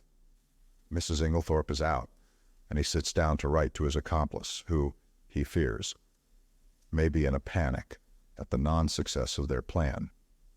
It is probable that Mrs. Inglethorp returned earlier than he expected. Caught in the act and somewhat flurried, he hastily shuts and locks his desk. He fears that if he remains in the room, he may have to open it again, and that Mrs. Inglethorp might catch sight of the letter before he could snatch it up. So he goes out and walks in the woods, little dreaming that Mrs. Inglethorp will open his desk and discover the incriminating document. But this, as we know, is what happened. Mrs. Inglethorp reads it and becomes aware of the perfidy of her husband and Evelyn Howard, though, unfortunately, the sentence about the bromides conveys no warning to her mind. She knows that she is in danger, but is ignorant of where the danger lies. She decides to say nothing to her husband, but sits down and writes to her solicitor, asking him to come on the morrow, and she also determines to destroy immediately the will which she has just made. She keeps the fatal letter. It was to discover that letter, then, that her husband forced the lock of the dispatch case. Yes, and from the enormous risk he ran, we can see how fully he realized its importance. That letter, accepted, there was absolutely nothing to connect him with the crime. There's only one thing I can't make out. Why didn't he destroy it at once when he got hold of it? Because he did not dare take the biggest risk of all, that of keeping it on his own person. I don't understand. Look at it from his point of view. I have discovered that there were only 5 short minutes in which he could have taken it. The 5 minutes immediately before our own arrival on the scene, for before that time Annie was brushing the stairs and would have seen anyone who passed going to the right wing. Figure to yourself the scene. He enters the room, unlocking the door by means of one of the other door keys. They were all much alike. He hurries to the dispatch case. It is locked, and the keys are nowhere to be seen. That is a terrible blow to him, for it means that his presence in the room cannot be concealed as he had hoped. But he sees clearly that everything must be risked for the sake of that damning piece of evidence. Quickly he forces the lock with a penknife and turns over the papers until he finds what he is looking for. But now a fresh dilemma arises. He dare not keep that piece of paper on him. He may be seen leaving the room. He may be searched. If the paper is found on him, it is certain doom. Probably at this minute, too, he hears the sounds below of Mr. Wells and John leaving the boudoir. He must act quickly. Where can he hide this terrible slip of paper? The contents of the waste paper basket are kept and in any case are sure to be examined. There are no means of destroying it, and he dare not keep it. He looks round and he sees, what do you think, mon ami? I shook my head. In a moment, he has torn the letter into long, thin strips, and rolling them up into spills, he thrusts them hurriedly in amongst the other spills in the vase on the mantelpiece. I uttered an exclamation. No one would think of looking there, Poirot continued, and he will be able at his leisure to come back and destroy this solitary piece of evidence against him. Then all the time it was in the spill vase in Miss Inglethorp's bedroom under our very noses? I cried. Poirot nodded. Yes, my friend, that is where I discovered my last link, and I owe that very fortunate discovery to you. To me? Yes. Do you remember telling me that my hand shook as I was straightening the ornaments on the mantelpiece? Yes, but I don't see... No, but I saw. Do you know, my friend? I remembered that earlier in the morning when we had been there together. I had straightened all the objects on the mantelpiece, and if they were already straightened, there would be no need to straighten them again, unless in the meantime someone else had touched them. Here, me, I murmured. So that is the explanation of your extraordinary behavior. You rushed down to Styles and found it still there? Yes. And it was a race for time. But I still can't understand why Inglethorp was such a fool as to leave it there when he had plenty of opportunity to destroy it. Ah, but he had no opportunity. I saw to that. You? Yes. Do you remember reproving me for taking the household into my confidence on the subject? Yes. Well, my friend, I saw there was just one chance.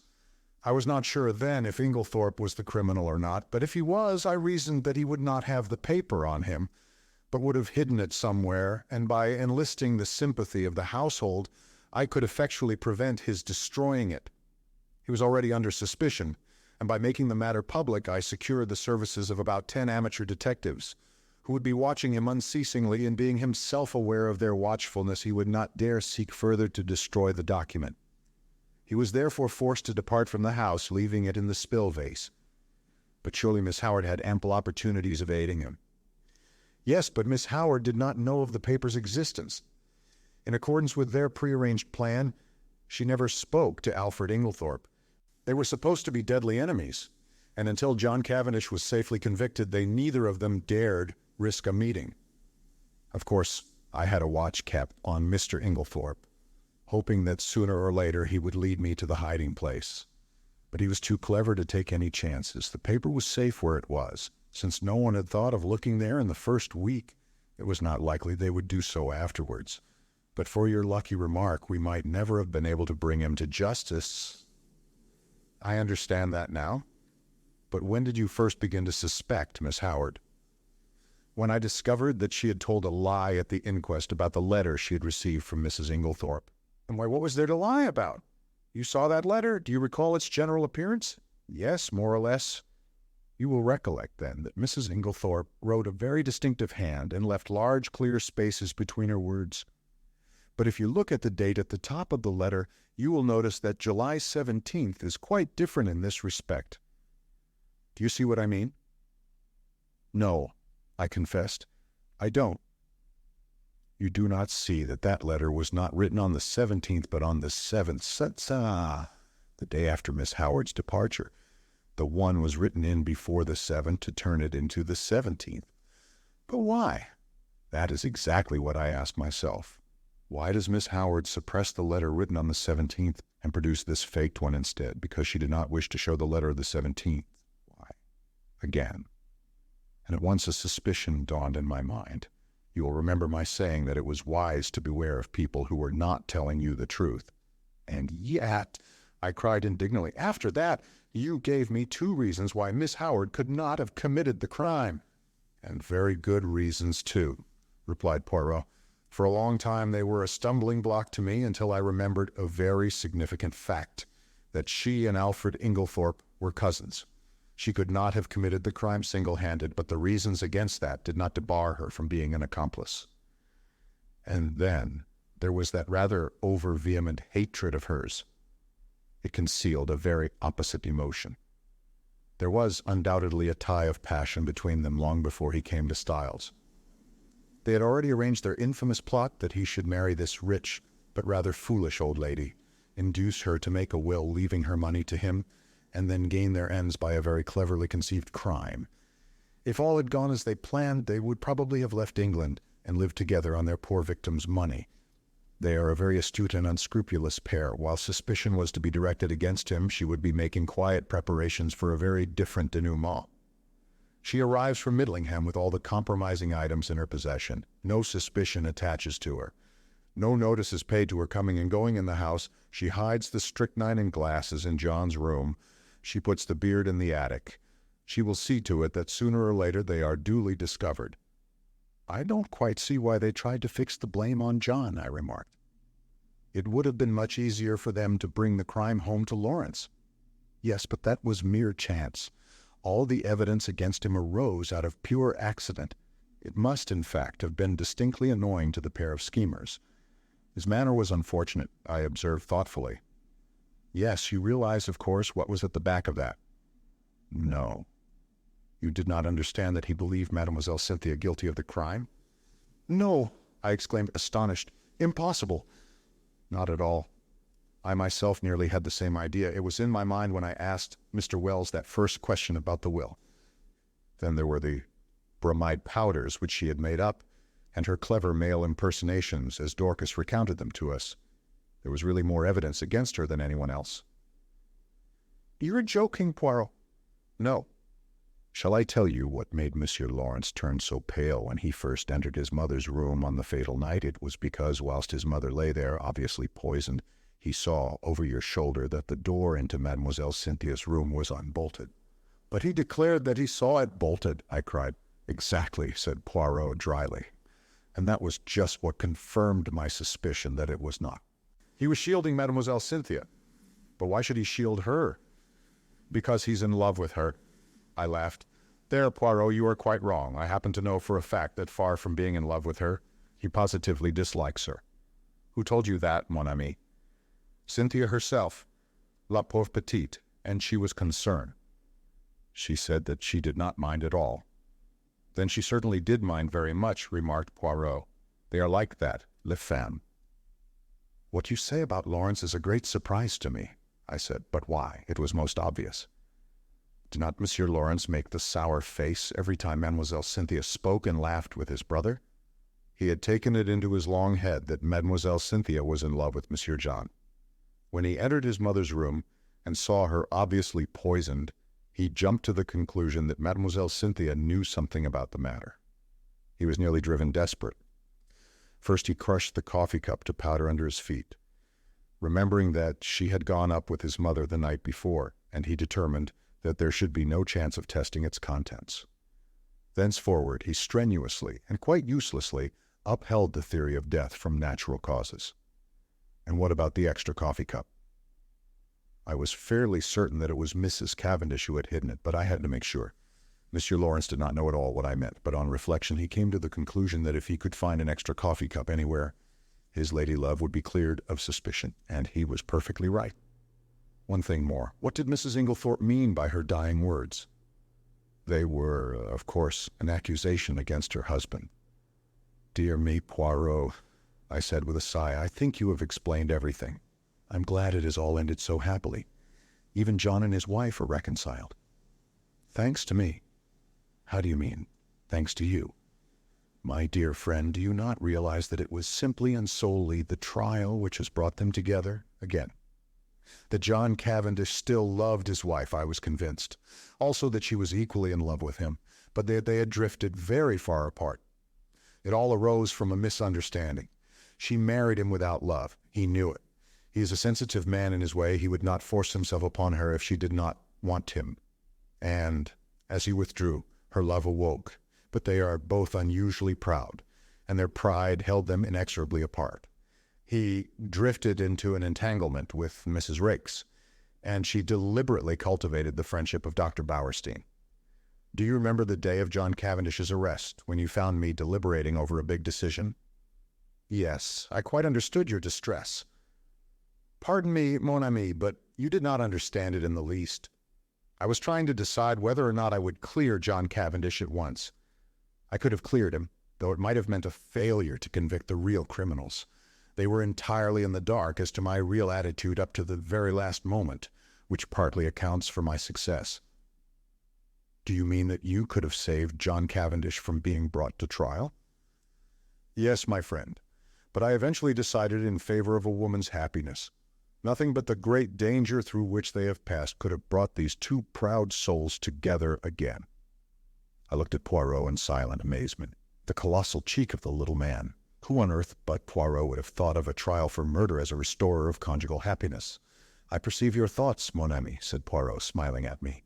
"No one but Hercule Poirot would have attempted such a thing, and you are wrong in condemning it. The happiness of one man and one woman is the greatest thing in all the world." His words took me back to earlier events. I remembered Mary as she lay white and exhausted on the sofa, listening. There had come the sound of the bell below. She had started up. How Poirot had opened the door, and meeting her agonized eyes had nodded gently. "Yes, madame," he said, "I have brought him back to you." He had stood aside, and as I went out, I had seen the look in Mary's eyes, as John Cavendish had caught his wife in his arms. "Perhaps you are right, Poirot," I said gently. "Yes, it is the greatest thing in the world."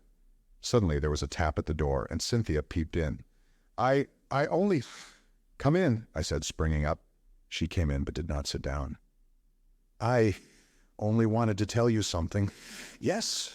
Cynthia fidgeted with a little tassel for some moments, then, suddenly exclaiming, "You dears," kissed first me and then Poirot and rushed out of the room again. "What on earth does this mean?"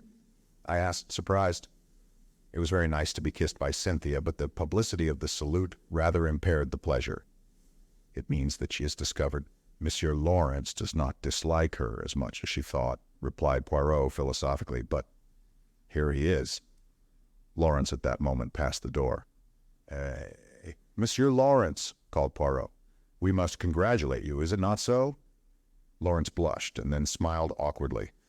A man in love is a sorry spectacle. Now Cynthia had looked charming. I sighed. "What is it, mon ami?" "Nothing," I said sadly. "They are two delightful women." "And neither of them is for you?" finished Poirot. "Never mind. Console yourself, my friend. We may hunt together again. Who knows? And then the end."